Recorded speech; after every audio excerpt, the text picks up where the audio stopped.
The story begins in a dark, shadowy realm. A grim figure holding a small girl questions why he is interfering. He considers eating her but decides against it, realizing that isn't his intention. Instead, he decides to simply observe her until a bad habit appears, allowing her to do as she pleases for now. As the girl opens her eyes, the shadowy figure remarks that this is truly an unexpected observation. The scene shifts to the year 998 on the Canary Highway, where the Imperial Army is aggressively inspecting travelers. A man desperately claims he isn't smuggling food and has official permission, but the soldiers laugh it off, declaring they will confiscate his goods and inspect him thoroughly. They mockingly tell him to be grateful for their protection against bandits. Just then, a young woman with long white hair and a sword at her hip walks by. Captain Samuel, the guard supervisor, eyes her greedily, noting she would make a fine prize and that her sword would fetch a great price. He orders a new recruit to go inspect her as his first task. The recruit yells at the girl to stop, but she feigns terror, claiming she is too scared to move. The recruit scolds her for using such a harsh voice on a girl, prompting the white-haired traveler to ask if he can tell a man from a woman, as she sees no other girl around. When the flustered soldier points out the actual girl nearby, she casually admits she can tell that much, confusing him further. Captain Samuel steps in, grabbing her and asserting the Empire's control over the area. He mocks her for not having lower-ranked knights to help her. The girl calmly identifies him as an Empire soldier and complains that everyone wears generic armor, making it hard to tell them apart without a guidebook. Samuel finds her audacity amusing and courageous, stopping his subordinate from retaliating. He tries to charm her by offering an escort due to dangerous beasts prowling the area, while subtly threatening her with the sword on her hip. The girl politely declines the escort, stating she desires to become a soldier of the Furnace Kingdom and is heading to the royal capital. When asked if she will be left alone, she sighs that the conversation is tiring. Suddenly, she swings her sword, slashing Captain Samuel across the chest. As he screams about her insulting the Empire, she notes how bloody and painful it is for him. She casually tosses a dagger into another soldier with a heave-ho, remarking that this is why she asked to be left alone. She muses that human beings are truly war-like creatures and wonders if her words aren't getting through clearly because human language is so complicated. As the remaining soldiers charge, she effortlessly dodges and cuts them down. Asking if it is her turn now, she unleashes a flurry of strikes, leaving the ground littered with defeated soldiers. Samuel, terrified, calls her a monster and runs away screaming for his mommy. The girl stops him, stating she has no reason to kill him if he answers a question. She asks where he learned his swordsmanship, noting it isn't something a girl could easily learn. Samuel reveals it was taught to him by someone named Zed. The girl doesn't recognize the name but warns that saying it might annoy her. A shadowy voice echoes in her mind, confirming the name Zed and asking where he is. Samuel, trembling but trying to muster courage, wonders why he isn't running. He laughs maniacally, claiming it is rare to encounter a monster in a war and challenges her, asking if she means him by the word monster. Declaring it the first time he's heard such big talk, the story continues with the white-haired girl, Olivia, politely introducing herself amidst the carnage. Captain Samuel, barely clinging to life, sarcastically agrees to remember her name, questioning if a monster like her even counts as an ordinary girl. He declares that while he has never broken his personal rule against killing women, he is willing to make an exception for her. Samuel charges forward, screaming about his signature move, the violent thrust, aiming directly for her heart with the confidence of a man who has definitely never fought a protagonist before. He yells that he has her, but the thrust misses entirely. Instead, Samuel finds himself impaled, collapsing in a pool of blood. As he dies, Olivia tilts her head, wondering what he was trying to steal, having completely misheard his battle cry. The narrator notes that Samuel, known as Samuel of the Violent Thrust, was one of the most powerful knights in the Empire, which makes his defeat even more embarrassing for him. At the Earthbelt Empire military base, Fort Casper, Southern Field Army Commander-in-Chief General Osvan is shocked to hear that Captain Samuel was killed. Southern Field Army Staff Officer Colonel Paris reports that it wasn't the work of the kingdom's army, but a monstrous girl with a black sword. The surviving soldiers are reportedly too traumatized to hold a normal conversation, though the girl claimed she was headed to the capital because she wants to be a knight. General Osvan worries that the kingdom is resorting to using monsters. Suddenly, the second Prime Minister, Darms, a hooded figure with an unsettling grin, interrupts the briefing. Colonel Paris tries to dismiss him, claiming the eyewitnesses are confused, but Darms ignores the dismissal to ask specifically about the black sword's features. Paris, sweating profusely, nervously replies that he only heard it was a black sword. D'Armes accepts this and leaves, thanking them for their time despite the lateness.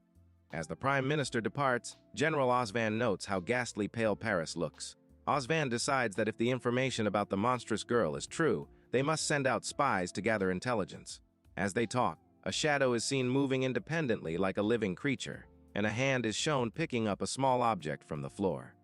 Colonel Paris realizes with horror that for a moment, Prime Minister D'Armes' shadow moved on its own. Meanwhile, Olivia is skipping down the road, humming happily. She muses that humans are a cruel, warlike race that have a tendency to hunt the heads of their opponents to boast of their bravery and please their allies. She recalls Zed's advice that humans rejoice over their enemies' heads. She concludes that even if she isn't happy taking heads, the kingdom will surely be happy if she gives them the heads, so she decides to hire herself out as a volunteer soldier. She spots a massive structure in the distance and exclaims at its size, recognizing the kingdom's coat of arms, a silver goblet with a gold and silver lion. She realizes she has arrived at the kingdom's military fortress. Flashback to a young Olivia pondering Zed's words that she was a living being called a human, though she found the concept of the third type of intelligent life to be full of difficult words.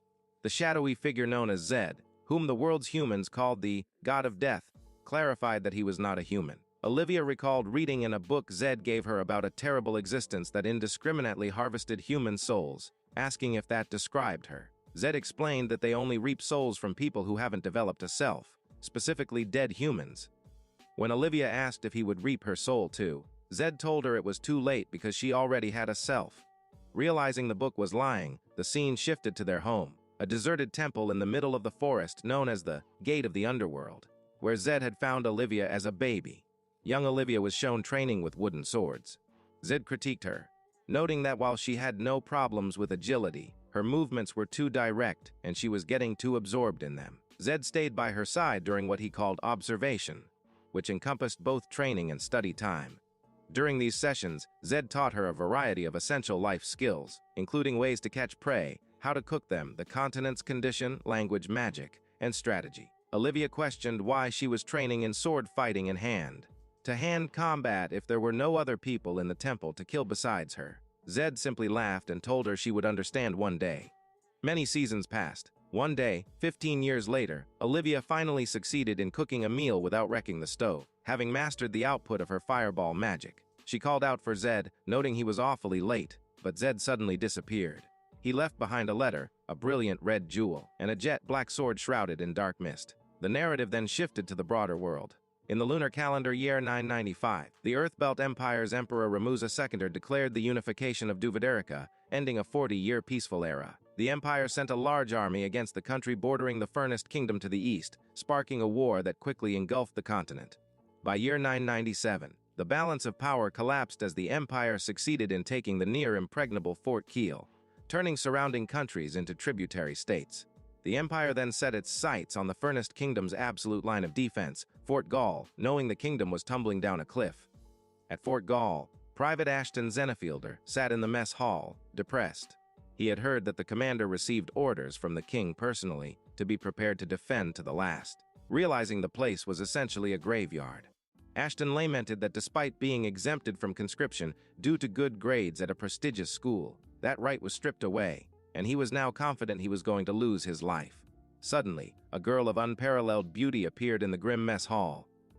Ashton wondered what she was doing there as she ate bread. She offered him her bread, asking if he wanted it, but then seemingly received his instead, thanking him profusely and declaring him a good human. Ashton was confused when she exclaimed that the bread was delicious, as he felt it was rude to say so when someone was eating so voraciously, noting that the bread there was honestly not that good compared to his mom's cooking.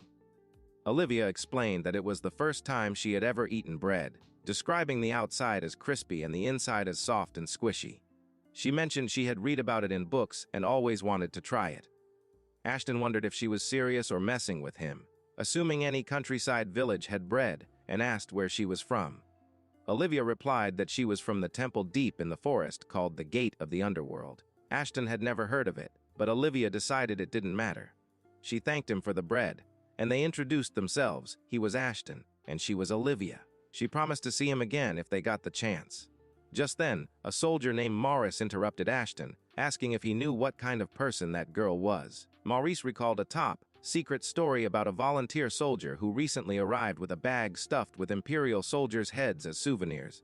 Ashton realized with horror that the story actually happened. The scene flashed to Olivia, covered in blood and holding a bag of heads, identified as the rumored head-hunting volunteer soldier. Warrant Officer Olivia. Ashton was shocked that the lady he just talked to was a warrant officer, a rare rank for a volunteer. Maurice asked what they talked about, and Ashton mentioned the temple. Maurice speculated she might be a mage from the St. Illuminatus Church, the major religion worshipping the goddess Sidoresia. Ashton found it unexpected, believing magic didn't exist, but Maurice explained that while magic was said to be lost in ancient times, those who live in temples and strike fear with their names are called mages. Ashton concluded the church wasn't involved, and Maurice remarked that it was a very interesting conversation before leaving. At Fort Gall, under a heavy downpour, a figure leaps down from a tree, revealed to be Intelligence Unit Mirage. Second Lieutenant Zenon, who greets Sergeant Maurice. Maurice skips the formalities and reports that the kingdom's army hasn't made any obvious movements, seemingly just clinging to the fort to defend it strongly. When Zenon asks for numbers, Maurice estimates around 40,000 soldiers. Zenon commends the good work, but Maurice hesitates, mentioning one worrying thing: a girl who brought a bunch of Imperial soldier heads volunteered. Zenon is stunned when Maurice reveals this girl was the one who killed Captain Samuel. Maurice asks if she has silver hair, and upon Zenon's confirmation, the mystery of her sudden promotion to warrant officer is solved. Maurice recalls Ashton mentioning a girl who lived in a temple, leading him to fear she might be a mage. Zenon groans at the thought of fighting a mage, realizing they are in serious trouble if the stories are true. Suddenly, Olivia appears out of the rain, casually stating she isn't a mage though. Zenon and Maurice are shocked by her sudden appearance. Olivia cheerfully asks what they are doing out on a rainy day like this. Zenon immediately attacks, but Olivia simply greets them. Zenon confirms she is the silver-haired girl, while Olivia asks if they are doing night training and worries if they will catch a cold. Zenon lunges with a knife, impressed that she can completely dodge his attack, but Olivia continues to evade him effortlessly. Zenon thinks he has her, but she slips away again. In a flash, Zenon is slashed across the chest, crying out that it's impossible. Maurice watches in horror as Olivia remarks that Zed taught her a lot too, though she notes that overall, Zenon was too slow. She admits she enjoyed the little spar a bit. She then tells Maurice she likes the rain, asking if he doesn't think it's wonderful. She points out that even if blood splatters all over him, the rain will rinse it off and he'll be all clean again. Terrified by this logic, Maurice turns and runs away, only to trip and fall flat on his face. Olivia apologizes, explaining that he ran away so suddenly she cut his legs off without thinking. She holds up his severed legs, offering to give them back for now. Maurice, staring at his own limbs, realizes the truth: she heard them talking earlier, so she knew he was a spy from the beginning. Olivia salutes cheerfully, declaring she is taking him as a prisoner of war. She asks Maurice if she is exactly like a soldier now, but Maurice has already fainted from the shock. Fort Gallia. Soldiers stare in horror as Olivia strolls into the southern headquarters, carrying a severed head in one hand and the legless body of Maurice in the other. Inside the interrogation room, Lieutenant Colonel Otto sits with General Paul, reviewing the testimony of the now critical spy. Otto confirms that Olivia successfully dealt with the man. Olivia cheers that the ordeal is finally over, complaining about how many times she had to repeat herself. Otto scolds her for her lack of manners, which she loudly acknowledges. When asked how she identified the spy, Olivia explains she was out for a walk because she loves the rain, conveniently forgetting that going out at night was prohibited. She describes spotting Maurice scurrying like a rat, following him, and eavesdropping on his conversation with another person to confirm he was a spy. Otto decides to let the curfew violation slide this time, but warns her not to break the rules again. He offers her a reward, and Olivia immediately asks for delicious bread from the capital. Otto is baffled by the request. Olivia explains that Ashton told her the capital's bread is the best, describing the crispy outside and soft, sticky inside with sparkling eyes. Otto tries to ask who Ashton is, but Olivia unhelpfully replies that Ashton is just Ashton and a human. Frustrated that his questions aren't getting through, Otto is interrupted by General Paul, who suggests cake is even better than bread. Olivia's eyes light up at the word cake. She hugs the general, calling him Grandpa Paul, and admits she has read about cake in books but never eaten it. General Paul is charmed by her enthusiasm, while Otto looks on annoyed. Paul asserts his authority as the one in charge of the fort and tells Otto to watch his language. Olivia playfully switches between formal and informal address, calling him Your Excellency and then just Otto. Otto grumbles that she lacks common sense like a country girl, while Paul thinks she needs a proper education, though he admits she is cheerful and good-looking. Later, Otto confirms that the spy's body was indeed cut in half before interrogation. Wondering if Olivia truly possesses the strength to do such a thing, he considers assigning an abandoned operation to her. The scene shifts to the year 998. The kingdom has lost the power to fight back.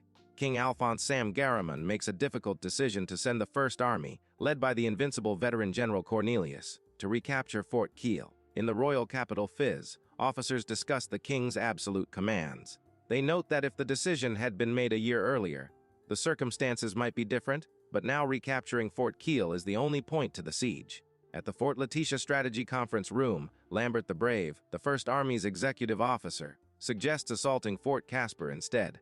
He argues that while Fort Kiel was seized quickly by the Empire and is now a stronghold, Fort Casper was treated as old and abandoned by the kingdom. Now, the Empire uses Casper as a base to demonstrate their prowess and attack Fort Gallia. In the meeting, Lambert outlines the numbers. The First Army has 25,000 troops and the 7th Army has 30,000, totaling 55,000 against Fort Casper's 50,000. He confidently claims they can finish any battle quickly. Colonel Nainholt, the First Army's adjutant, observes that Lambert seems awfully relaxed despite the kingdom being on the brink of destruction, though he sarcastically respects Lambert's keen insights. General Cornelius points out that Paul was ordered to defend Fort Gallia, so the 7th Army won't move, asking if Lambert intelligently thought that out.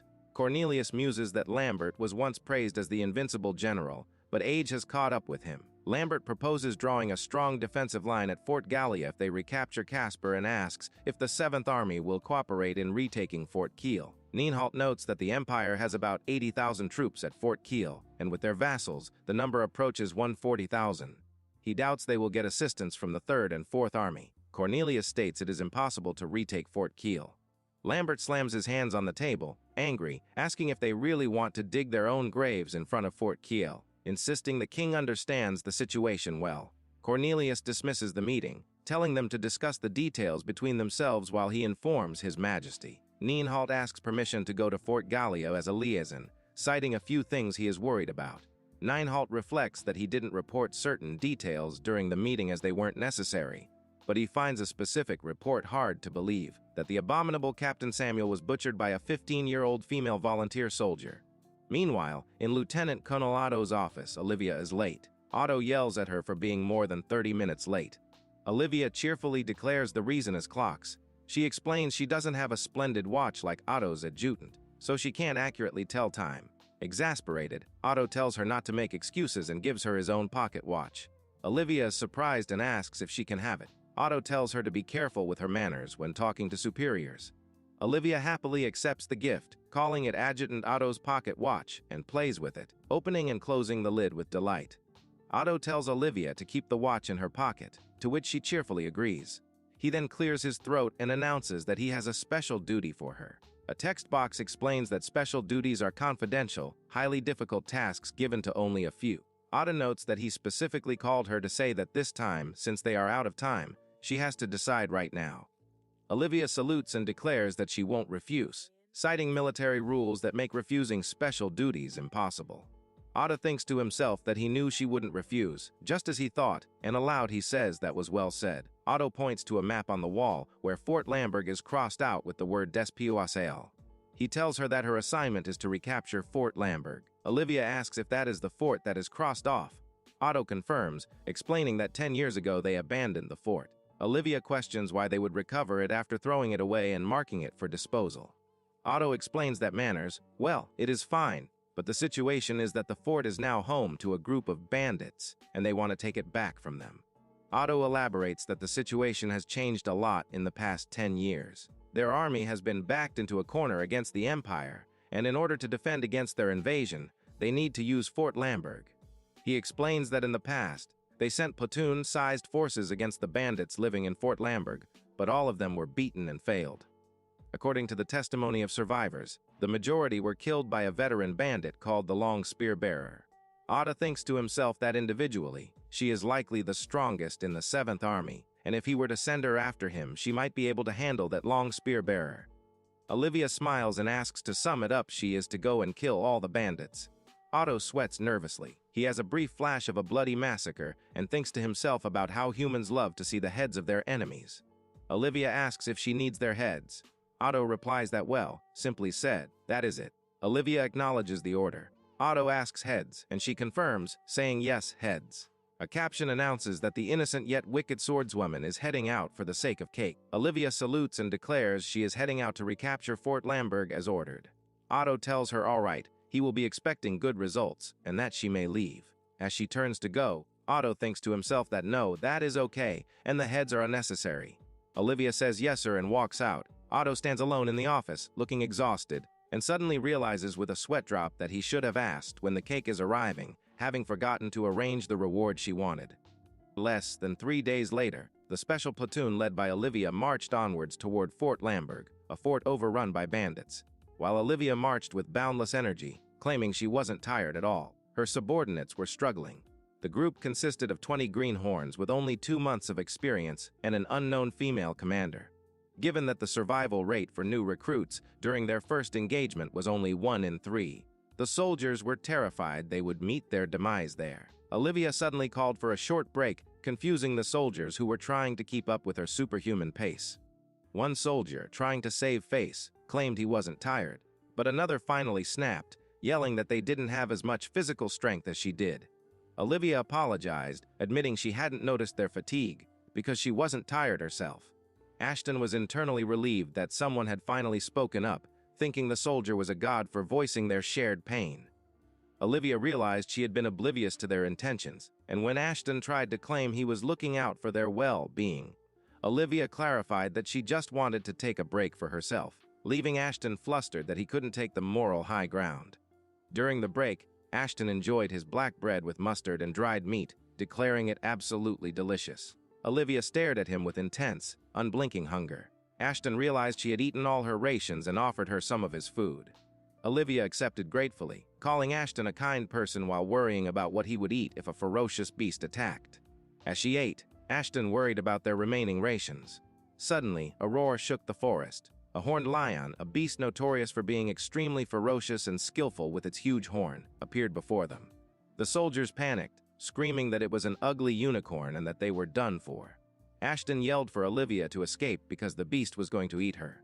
Olivia just laughed, calling Ashton a funny guy, and said it wasn't a big deal. As the beast charged, Olivia calmly dodged and thrust her black sword directly into its mouth, killing it instantly. The soldiers stared in shock, noting that her sword had been encased in a black fog. 3 days later, the soldiers treated Olivia like a goddess, offering her their dried meat in a congregation-like manner. Private Gel Striker noted the black fog around her sword. The soldiers tried to speak formally, but Olivia found the honorifics annoying. She reminded Ashton that he had spoken normally when they met in the canteen. Ashton, realizing she hadn't known he was her superior back then, forbade her from using honorifics. The soldiers began referring to her as a war goddess, though a small caption corrected that she wasn't actually a goddess. A soldier then asked why a black haze came out of her sword. Just then, they spotted Fort Lamberg. Olivia ran ahead, borrowing a spear from a soldier and hurling it with precision to take out a bandit lookout instantly, shouting, "Jack, pot!" The soldiers noted that the bandits were oddly quiet for such a big castle. A man with long hair, the bandit leader, appeared on the wall, noting he had heard a sound. The soldiers wondered if he was a bandit since he had been watching them. The leader remarked that the leader of the group was just a small woman. Olivia politely introduced herself, asking him to take care of her, which the leader found to be a very polite introduction. The bandit leader, introducing himself as Wolf, sat casually on the fort wall holding a long spear. He asked if they had come to take back the fort and demanded their reason for being there. Olivia's soldiers trembled in fear behind her. Olivia calmly explained that they came to take back the fort because it was their mission, though she admitted it was strange that the army abandoned the castle only to want it back now. Wolf laughed, acknowledging she had the gist of it. He then rudely asked if they would kindly turn around and head back home, complaining that it was a pain to get rid of corpses and pointing out that usually they were the ones disposing of bodies. Olivia smiled brightly and replied that it was troublesome to clean up separately, so they could just leave the bodies to everyone there, implying she would kill them all right there. Wolf was taken aback, asking if she seriously meant clean up in that way and if she hadn't understood his threat. He declared that she was either very powerful or a damn fool. boasting that not a single person who talked to him like that had ever survived. Olivia realized with delight that this meant she was the first one. Wolf lunged forward with his spear, prompting Ashton to scream her name in panic. However, in the blink of an eye, Olivia closed the distance, pressing her sword right against Wolf's throat. Wolf sweated profusely, admitting that while a long spear was good for fighting at a distance, it was useless when the distance suddenly disappeared. Olivia cheerfully asked if that meant a sword was definitely the best. Wolf immediately surrendered, shouting that he got it and gave up, ordering his men to leave the fort. Olivia, however, said that was no good. Holding her jet black sword, she relayed her orders, stating that she didn't need his neck specifically, but she was told to kill everyone there. Ashton looked on in horror, realizing that this brutal order must have come from Otto. Before Wolf could react, Olivia thrust her sword through his mouth, killing him instantly. Blood sprayed everywhere as the soldiers watched in shock. Covered in blood, Olivia let out a sigh of relief, saying, "Phew, I guess." The remaining bandits stared in terror. Olivia remarked that she should quickly finish up the rest of them. If the bandits had originally planned to mince the kingdom soldiers, drink on top of their dead bodies with their comrades, and test out a new sword, feeling happy about the prospect. However, those plans were thoroughly ruined. Olivia walked through the carnage, asking if they were finished playing tag. A surviving bandit begged to be let go, screaming that he was begging her. Olivia looked at him and remarked that it was kind of lonely to return back alone, noting that this human was so lonely he was crying. She then struck him down. Olivia raised her sword high, her shadow reflecting the silhouette of death itself, and asked if they saw, stating that was just like she said. The soldiers watched in awe, commenting on how strong Commander Olivia was. They admitted it was amazing how she charged at that ugly unicorn and slaughtered it, and unbelievable how she dealt with the bandits when they were surrounded. They felt pathetic that they couldn't do anything but watch her while shaking, realizing they were truly pathetic. Deciding that it was their job to at least do that much, they resolved to ask her to train them so they could help her fight next time. The soldiers were shown practicing drills with wooden swords, splitting into attackers and defenders to see opponents' moves. They cheered for their captain and their Valkyrie, eating and drinking together. Olivia was seen happily eating a large piece of meat, declaring that their Valkyrie said so herself. Later, at the Royal Army Stronghold Gallia in the commander's office, Olivia reported for duty right on time with 3 seconds left on the clock. Otto yelled at her to put away the watch. General Paul apologized for calling her there when she just returned, praising her for doing very well in her last duty. Olivia thanked him very much. Paul asked if she had trouble dealing with the skilled spear user amongst the mountain bandits. Olivia replied that he wasn't very good at it, while Ashton wondered if he was imitating a fish. A memory of Fort Lamberg flashed by, showing Olivia fighting the bandit leader. Back in the present, Otto remarked that a skilled spear user bandit was nothing to her. Olivia admitted she didn't really remember the fight because everyone dropped dead after one attack, and she was having so much fun talking she almost forgot about it. Paul laughed and realized they died after just one swing. Paul then presented Olivia with a box of cakes, explaining that was the reason he called her there. Olivia was thrilled, asking if it was cake. Paul confirmed, and Olivia took a bite, exclaiming that it was as if the cake was saying it tasted super delicious and would melt her cheeks. She worried about what to do if it actually melted her cheeks but decided to think about it when it happened, noting it was sweet and soft. Olivia then held out a cake to Otto, asking if he perhaps wanted to have a bite too. She clarified that unfortunately, she couldn't give him one because it was a gift from General Paul. Otto, furious, yelled at her, asking when the hell someone asked her for a cake and shouting that the officer room was not the place to eat cakes. Olivia recommended he see a doctor as soon as possible, noting there was no mistaking that this was the officer room and that humans sometimes lose memories when they get hit on their heads. She thought to herself that Colonel Otto also wanted to eat the cake, so if it was only one cake, she wouldn't mind sharing. Otto yelled again, asking if she was going to hit it after all. Olivia cheerfully said yes, sir, and that she would go to her own room to enjoy the cakes. Neinhardt commented that she was certainly an odd girl. Otto complained that she was just a rude girl with no manners or common sense. Neinhardt noted that she was totally different than he'd expected, having heard of her before. Otto realized that the person who killed Samuel was a girl like her, with silver hair and a black sword. He realized she took revenge for his best friend. Paul suggested that since she successfully took that fort, they could proceed with their plan if they recognized her skill and achievements. Otto complained that she spoiled her with the cakes. Neinhardt told Otto not to say that, noting she was absorbed in eating her cupcakes right now. Paul argued that they had to use her to the best of their abilities to increase the success chance of the mission as much as possible. Otto grumbled that at the moment, she was the strongest pawn in the 7th platoon. Neinhardt observed that Otto was a very realistic person who didn't make subjective evaluations of enemies or friends. Neinhardt stated that the success of the operation lay in her hands, but they needed a competent lieutenant to work with her since he couldn't find anyone suitable yet. He said he had a suggestion and knew someone suitable for that position. Several days later at Kingdom Fort Gallia, a new girl arrived on the battlefield. Officer Claudia Young reported for duty to Colonel Otto. Otto noted she was the person Colonel Neinhardt recommended. Claudia asked for the details regarding her sudden transfer from the 1st platoon to the 7th platoon. Otto explained that Chief Warrant Officer Claudia was being assigned as Olivia's vice commander. Claudia realized that Neinhardt didn't tell her anything and that they were just pushing their job onto her. She muttered about Neinhardt, her cousin, not even discussing it with her before deciding. As she left, she thought to herself that, to be honest, Olivia was a bit of a handful girl who had problems with her manners and common sense. Claudia leaves Colonel Otto's office, having been instructed to visit Warrant Officer Olivia in her room.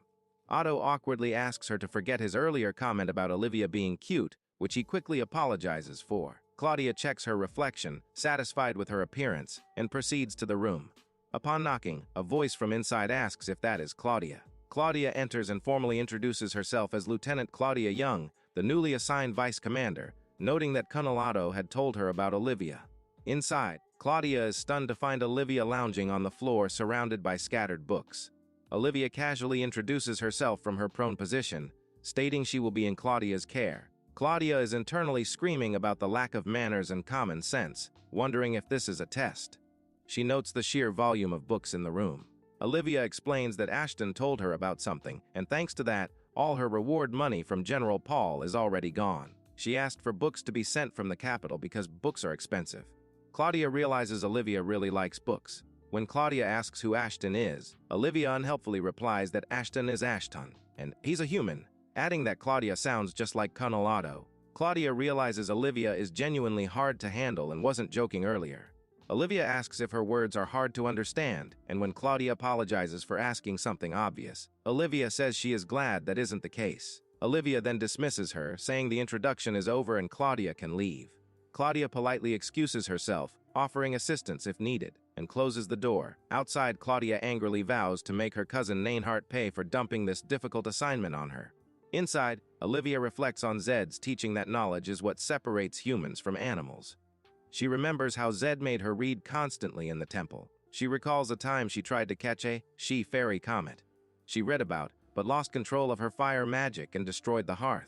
She had blamed the mischievous fairy, only to discover days later that Zed was the one secretly repairing the room with magic. Zed was the comet, all along. In the present, Olivia feels a pang of loneliness, realizing that while she is in the kingdom, Zed is not there and she wonders where he is.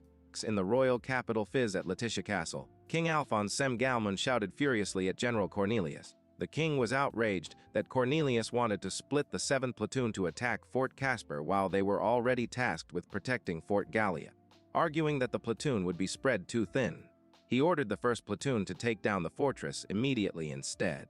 When Cornelius calmly stated that if the king would not listen to his words, he might as well quit the military since he was no longer useful to the kingdom. The king panicked. Realizing he couldn't afford to lose the unbeatable general, the king hastily gave permission for the 1st platoon to cooperate with the 7th platoon to capture Fort Casper. Following the king's order, the 7th platoon received commands to cross the Istishi River and advance along the Canary Road into enemy territory. At the Imperial southern base, Fort Casper, the commanders observed the kingdom's march, assuming they were aiming for Fort Casper. A commander noted that General Osvan's plan to attack Fort Gallia had been approved by the Emperor. Emperor Ramuza XIII, accompanied by the shadowy Prime Minister d'Armes, was informed of the situation. D'Armes advised the Emperor to simply observe the kingdom's movements for the time being.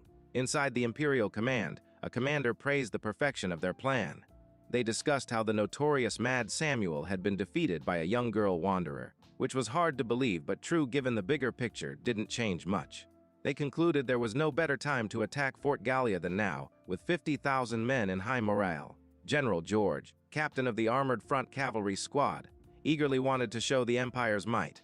However, Second Lieutenant Zenon noted that he hadn't received any message from the spy he left in Fort Gallia, suspecting the spy had been captured or killed.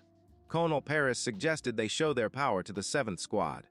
The Imperial commanders identified the Iris Plain as the perfect battlefield, located near Cross Valley and Ark Forest, and close to Fort Casper.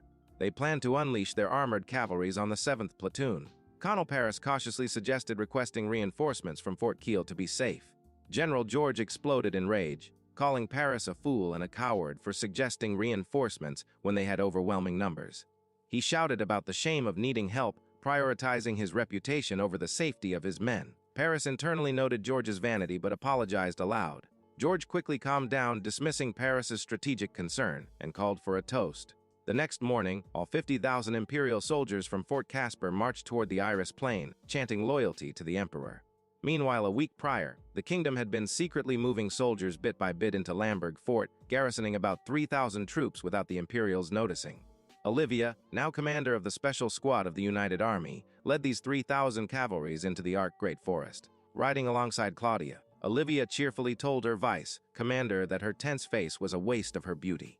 Claudia, flustered, replied that even a compliment sounded like a grudge coming from Olivia. Olivia innocently asked why, then complimented Claudia's riding skills on a horse famous for being hard to tame. Olivia explained that she had tried to ride the ugly unicorn, the horned lion, when she was a little girl, though it had been rampaging wildly. She contrasted it with horses, which she found very quiet. Claudia was horrified, realizing Olivia was talking about the disaster-level monster Type 2. Olivia mimicked the beast, calling it cute, and stood up on her horse to prove how docile animals could be. Claudia screamed at her to stop, reminding her that she was the commander of 3,000 men in the middle of a secret operation. Despite the chaos, Claudia observed Olivia's relaxed demeanor and convinced herself that this lack of nervousness was a calculated act to keep the soldiers calm before the decisive battle. The strategy was set. First, the unit would cross the Ark Great Forest to flank the Imperial soldiers in the Iris Plain. Then, they would join forces with the main squad clashing head-on with the enemy and charge together. This daring plan aimed to destroy the Imperials in one fell swoop, focusing entirely on the element of surprise. Warrant Officer Olivia's role was defined clearly. She was to take the enemy's head silently. Claudia's role was equally critical but vastly more stressful, as she was tasked with leading Olivia during her duty. Claudia sweated internally, reminding herself that the most important thing was balance. She tried to convince herself it would be all right and pondered why she was assigned this specific post. Moreover, the timing for that important charge had been given to her. But the pressure was immense. While Claudia was mentally spiraling about the heavy responsibility and forcing herself to maintain vigilance, Olivia completely shattered the serious atmosphere. She cheerfully asked if the guys were tired or wanted to take a rest. Then, riding her horse with a beaming smile as if they were on a picnic, she asked if the commander was already hungry, leaving Claudia to wonder how she was supposed to manage a commander who treated a surprise attack like a lunch break. The soldiers of the Special Squad reminisced about their time during the Fort Lamberg recapture mission, noting how they could only stand there trembling back then. They felt stronger now after Commander Olivia's training, though Claudia thought they were being naive to think it would be easy. She believed they would be useful this time, but Olivia bluntly told them they would have to go through long and painful training to become strong. She pointed out that pointing out their weakness right before a battle would only discourage them. Olivia then teased Jael, telling him he wasn't as strong as he thought and should be careful not to get killed. When the soldiers reacted with shock, Olivia turned her attention to Ashton. She recalled hearing about him from the book incident and asked how weak he was. Ashton, flustered, insisted he was giving his best effort. Olivia suggested that he looked more suited to be a strategist, noting he was strong when playing chess during breaks. This comment sent Ashton's morale soaring while his combat confidence plummeted. Meanwhile, the soldiers looked around alertly, which Olivia noted meant they didn't look like new soldiers anymore. She wondered if that was true, admitting she got kicked out of the castle before she could teach them much. As they rode, Olivia wondered what reward General Paul would give her once the mission was finished. Claudia watched her, seriously wondering who exactly she was and realizing she had talent in instructing too. At the Kingdom's army camp, commanders noted there was no movement around Fort Kiel. The joint army of Paul and Lambert prepared as the enemy marched toward the Iris Plain with about 50,000 men. General Paul worried if the strategy led by a 15-year-old girl would be all right, thinking it would be pathetic to call for reinforcements in their first battle. Soldiers nearby gossiped about the beautiful girl who elegantly fights on the battlefield, calling her the War Maiden and the silver-haired War Maiden. Paul blushed intensely at the perfect nickname, acting like an old man boasting about his granddaughter, which the soldiers found bewildering. The Southern Empire Army led by General Oswan arrived at the Iris Plain to intercept the 7th Platoon. The King's Army, headed by General Paul, arrived one day later. The battle formations were set with the Empire on one side and the Kingdom on the other. The battle was initiated by the armored cavalry charging in, marking the beginning of the Battle of Iris Plain. General George of the Empire mocked the Kingdom's army as too weak as they clashed. The Kingdom's forces appeared to retreat, and Vice Commander Silas reported this to George. George saw an opportunity to break their formation in the middle and aim straight for their head commander. He promised his proud armored cavalry soldiers that they could get anything they wanted if they got the enemy commander's head, leading a reckless charge. On the Kingdom side, Neinhart identified the charging troops as their famous armored cavalry. Lambert asked if Neinhart had prepared something special for them. Neinhart, calm as ever, ordered the archers to fire at will. Flaming arrows rained down on the charging horses. The main goal wasn't to burn the enemy, but to scare the horses, since no animal in the world doesn't fear fire. The horses panicked and reared up, throwing their riders and halting the charge. As time passed, the fighting calmed down bit by bit, with battles on the sides being less intense than the center. The first day ended in a draw as both sides blew their horns to signal retreat when the sun started to set. The Empire lost 2,000 men while the Kingdom lost 3,000.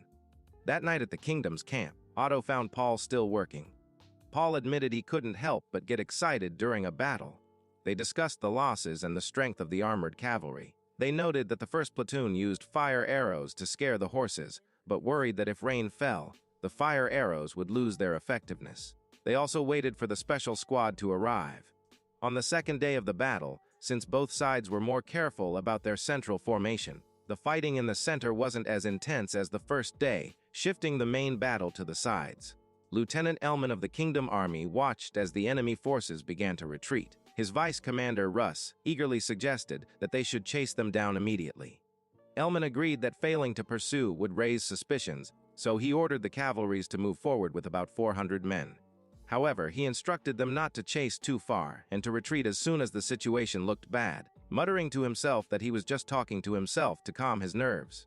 The entire strategy relied heavily on the element of surprise, a plan known only to a select few commanders. General Paul and Colonel Otto discussed the situation, noting that normally they wouldn't attack the enemy until the ambush was sprung. They had already told the individual commanders not to go too far. Since they were planning to capture Fort Casper, they wanted to keep their losses to a minimum. Paul felt the weight of the situation pressing on him. He realized that being too passive would disrupt the soldiers' morale, but he also had to skillfully hold the enemy attack while fighting with his full power, all without letting his own men or the enemy get suspicious.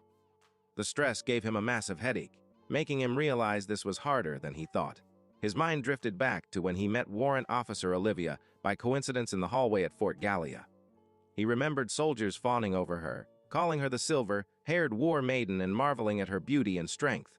Paul reflected on the fact that the key role in this entire battle was entrusted to that 15-year-old girl. He wondered what kind of face the enemy would make if they knew the truth. The battle on the Imperial Army's right wing descended into chaos under the command of Mintis Ora Ikes, a distant relative of the royal family. Mintis screamed at his subordinates for showing their faces, displaying the emotional stability of a spoiled child. Vice Commander Major Rayones watched in despair as Mintis ordered a pathetic strategy of sending only 500 men to scatter the enemy, resulting in a 70% loss rate. Terrified of being scolded by his father for a lack of achievements, Mintis demanded the cavalry be sent out again without any real strategy. Realizing that Major George was useless in this situation, Rayones decided to take matters into his own hands to save the situation and show off his ability. He ordered the 3,000 cavalrymen to be split into 3 squads to attack the center of the enemy formation. On the Kingdom side, Lieutenant Elman, leading the left wing, observed the persistent enemy attacks. He realized the enemy was doing the exact same thing as before and suspected a trap or a shift in strategy. Instead of falling for it, he ordered a withdrawal to reform the battle line, realizing the previous attack was merely bait. He pulled his archers back and brought heavy soldiers with spears to the front to fill the gaps. Meanwhile, Mintis, watching from afar, delusionally believed the kingdom army was panicking and celebrated his own strategic genius. Mintus declared he would take command of the whole army to eliminate the scattered soldiers personally. Rayos tried to object, noting that standard cavalrymen didn't have the power to do what the heavy armored cavalry could, but Mintus ignored him, desperate for an achievement. When Rayons tried to stop him, he was threatened with treason for disobeying a royal order. Mintus ordered the charge toward the main enemy army. As they charged, Rayons felt something was strange about how easily the enemy was reacting, but it was too late. He looked out and realized with horror that the enemy army was already surrounding them. Rayos realized they had completely lost the battle of trickery and fallen for a trap. He ordered a hasty retreat to minimize losses. Back at the Imperial camp, Mintus was busy celebrating a victory that didn't exist, drinking and laughing. Rayos arrived, shouting that the enemy was encircling them, but Mintus, clearly drunk or just delusional, offered him a drink and asked if he wanted to join the party. A soldier fell off his horse in panic, but Mintus thought they were just faking it. Rayus screamed that they had fallen for the trap. Another soldier tried to explain that the situation had turned for the worse, but Mintus threatened to cut his head off if he kept making jokes. The soldier finally screamed that their army was completely surrounded, and Mintus finally looked terrified as the enemy appeared right before them. Mintus blamed Rayons for the disaster. Rayons, accepting his fate, decided to make a stand to buy time for Mintus to escape, with his loyal men staying by his side. Elman observed that the enemy was taking the bait. He decided to leave an opening for them to escape rather than cutting off their route and forcing them to fight to the last man, which would cost too many of his own soldiers. He noted that the enemy's next strategy relied only on brute force, which was a huge letdown compared to their earlier charge. The battle ended on the second day with a total victory for the kingdom. The kingdom lost 2,000 men, while the Imperial army lost 5,000. Amidst all this bloodshed and strategy, the special team led by Olivia was still nowhere to be found, presumably still looking for a shortcut or a snack. The story resumes on the early morning of the fourth day. The third day of the battle had ended in an impasse, with only small skirmishes between the two armies, particularly on the Imperial army's right wing, where Mintus had done nothing but defend himself. General George laughed maniacally, declaring that the weather was finally working to their favor. A subordinate agreed, stating they were ready to charge in at any time. George rallied the pride of their nation, the armored cavalry squad, screaming orders for them to kill them all and leave no one alive. He commanded them to charge right to the enemy's center and head straight for the enemy's head. The soldiers cheered "yeah" in response, fully prepared for the assault. On the Kingdom Army's center, Lambert and Neinhardt stood in the rain. Lambert stated he knew the enemy was not planning on letting this chance slip away. Neinhardt asked if they were going to thin out the middle of the formation to lure the enemy in. Lambert confirmed that was right. He explained they would take the charge with a V formation. Neinhardt noted that the enemy was planning to force their way through to the center and go straight for the main army. He thought there was a good possibility based on the move they made on the first day. George, mounted on his horse, surmised that if that was true, he bet their head was a stubborn muscle brain. Lambert smiled and said there was no mistaking that he would take this bait.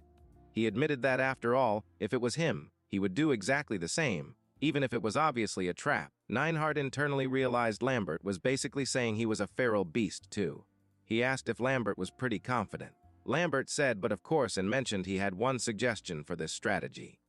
Neinhardt then remarked that he felt pathetic for thinking that, but was glad they were on the same side. He added that although Lambert looked handsome on the surface, he was quite the saddest. Lambert sweated profusely at the comment. Lambert then called Neinhardt really cheeky too, as expected of the vice commander of the first squad. Neinhardt said he felt extremely happy to hear his compliment. He said he was really thankful for all his kind words and asked Lambert to please leave the rest of the preparations to him. At the same time, in a different place, specifically hiding behind the bushes on the Imperial Army's flank, Olivia and Claudia were watching the battle from afar with their telescopes. The hero always comes late. The rain poured down on the battlefield, marking that a few days had passed since the battle started. Claudia watched the scene, feeling the weight of their delay, but she steeled herself, deciding it was no time to mope around. Beside her, Olivia peered through a telescope, sweating profusely and wondering how she should beg for forgiveness for their failure to arrive on time. Claudia reassured her that it could not be helped, and it was not her fault that the river was flooded and they could not cross. Through the lens, they saw that the Kingdom Army was getting pushed back. Olivia, strangely enough, seemed to admire how well trained the enemy looked, prompting Claudia to snap her out of it, reminding her that this was not the time for admiration. Claudia declared they had no time to lose and needed to ambush the main enemy army immediately. She noted that as far as she could tell from there, the main clash was happening in the center against the Imperial armored cavalry. Suddenly, Olivia turned and grabbed Claudia's face, laughing that her vice commander's face was all muddy. Claudia, shocked and covered in mud, blamed Olivia for it.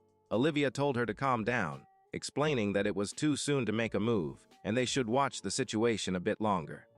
Claudia protested that their army was getting pushed back, but Olivia insisted she take another look at the center through the telescope. Claudia observed that their army had formed a V formation to receive the charging Imperial armored cavalry. Olivia pointed out the strangeness of it. Normally, one would thicken the center so that the charging cavalry would not be able to break through, but their army had spread the center thin. Claudia realized that normally the enemy armored cavalry should have the upper hand. The narration explained that the V formation was spread thin in the middle, aiming to surround the enemy. Claudia worried that if the enemy broke through the middle first before the sides could complete the encirclement, it would be the end for them. Olivia, however, smiled confidently, believing that they were doing that to set a trap for the Imperial soldiers, which meant they must have some kind of plan. Olivia reasoned that if the trap went well, it would at least shake the enemy soldiers, noting that it seemed to be the main fighting power of the Imperial army there. Claudia was confused about what kind of trap it could be, admitting she had no idea. Olivia stretched her arms and suggested they stop there for now. Claudia realized that if they could trick the enemy and ambush them, it was more likely to shake the Imperial army, noting that it was indeed hitting two birds with one stone. Claudia realized that her view had been getting narrower and narrower before she even realized it. She admitted that since they were given a very crucial job, she was too focused on what was going on in front of her and failed to see the bigger picture. Olivia was seen stretching nearby, looking relaxed. Claudia called out to Olivia, instructing her to leave some men on the vantage point so they could check immediately if the trap went well. To psych herself up for the stress of command, Claudia proceeded to smack her own cheeks repeatedly, making a loud slapping sound that probably hurt more than the enemy would. Claudia saluted and declared that she would leave it to her, while a small soldier in the background looked on in confusion, wondering what kind of leadership technique this was. Olivia told Claudia she would leave the rest to her, although she didn't understand why Claudia smacked her own cheeks. Olivia added that since they could use the chance when the enemy was shaken to set up another ambush, it was the right move. Claudia agreed. The scene shifted to the rain-swept battlefield where the Imperial armored cavalry was charging forward. General George led the charge with a fierce expression, looking like he hadn't had his coffee yet. His subordinate yelled at him to slow down, pointing out that the enemy's movements were rather suspicious. George ignored the warning and yelled at him to make it quick. Suddenly, a soldier was struck down. George's subordinate believed that they must be setting some kind of trap. He noted that the difference was as clear as day compared to the first day of the battle. For some reason, the enemy wasn't resisting much. George dismissed the concern with a hump, asking so what. He declared that if it was a trap, they would crush it. The subordinate was shocked, asking if he was saying that the proud Imperial armored cavalry could be defeated by a mere trap set by the Kingdom army. George simply stated that was all there is to it, displaying the confidence of a man who clearly hadn't read the genre of the story he was in. George then told his subordinate to shut that mouth unless he gave permission. He told him to just think of taking down the enemy's main battalion. George rode off, saying he didn't have time to listen to foolish talk. He saw the enemy taking their bait as planned, calling it his greatest achievement right in front of his eyes. He charged towards a line of hay on the ground, completely unaware that he was riding straight into a barbecue. The commander confirmed that all their men had been withdrawn from the enemy's path. Satisfied that there would be no problem, he gave the order to do it. An archer holding a flaming arrow prepared and fired. The arrow flew through the rainy sky. The commander ordered to start the fire. The arrow struck a pile of hay soaked in oil that had been placed at a point they expected the enemy to pass through. General George looked on in shock as the fire ignited. The armored cavalrymen who didn't see it coming were engulfed in flames in an instant. The center of the battlefield became a sight of hell, and the smell of smoked meat enveloped the area, which was a bit too literal for a barbecue. On the other hand, on Olivia and Claudia's side, the mood was much lighter. Olivia cheered that the bread was delicious. A soldier reported in while Ashton warned someone in the background to watch their timing when pulling the bread away, or it would get eaten right away. Olivia happily munched on the bread, declaring that Ashton's bread was really delicious and the special mustard was just the best. Suddenly, Claudia spotted fire blazing in the center of the battlefield. Olivia calmly noted that it seemed to be a trap set by their side. Claudia realized it really turned out just as she had guessed. She ordered everyone to be told that they were heading out. A soldier saluted and agreed to do so right away. Claudia wondered what a daring strategy it was, questioning who exactly thought of using fire in the middle of the rain. Olivia stretched her arms cheerfully, betting that the enemy was focused on the central area. She concluded that thanks to that distraction, it would be easier for them to set up an ambush. The rain poured down heavily as Olivia watched the distant fires of the battlefield. A soldier called out to Lieutenant Olivia in surprise as she suddenly ran out into the downpour. She remarked that the rain was pretty heavy and decided that in that case, she would proceed. She mused that no matter how bloody the situation became, the rain would wash it all clean, a comforting thought for someone about to commit mass murder. Her soldiers looked on in terror, wondering why they were so scared of a little precipitation. Claudia yelled at her not to leave her behind like that, struggling to keep up with the monster girl's pace. Olivia and Claudia rode their horses forward, coming face to face with the Imperial Army's flank guard. Claudia nervously pointed out that the enemy had spotted them. Olivia cheerfully agreed that it seemed to be the case. She gripped her sword tightly, noting that although they had been spotted, it was already too late for the Imperials to do anything about it. With a bright smile, Olivia charged forward on her horse. She swung her black sword with terrifying grace, slicing through an enemy soldier and sending blood flying into the rainy air. She continued her rampage, cutting down more soldiers while sitting calmly on her horse, looking like a gardener pruning very bloody hedges. Her sword dripped with the evidence of her work as she rode through the chaos. This marked the first time Claudia was witnessing Lieutenant Olivia fight in person. She was finally seeing for herself how Lieutenant Olivia fought while soldiers around her cheered for their commander. Even after reading the reports about Olivia's fighting prowess, Claudia had thought nothing would surprise her. But now that she saw it for herself, the sheer power was just overwhelming.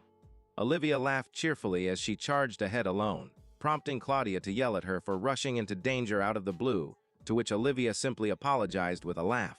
Claudia realized she needed to stop gawking and focus on the fight, noting that there were simply too many openings in the enemy lines for Olivia to ignore.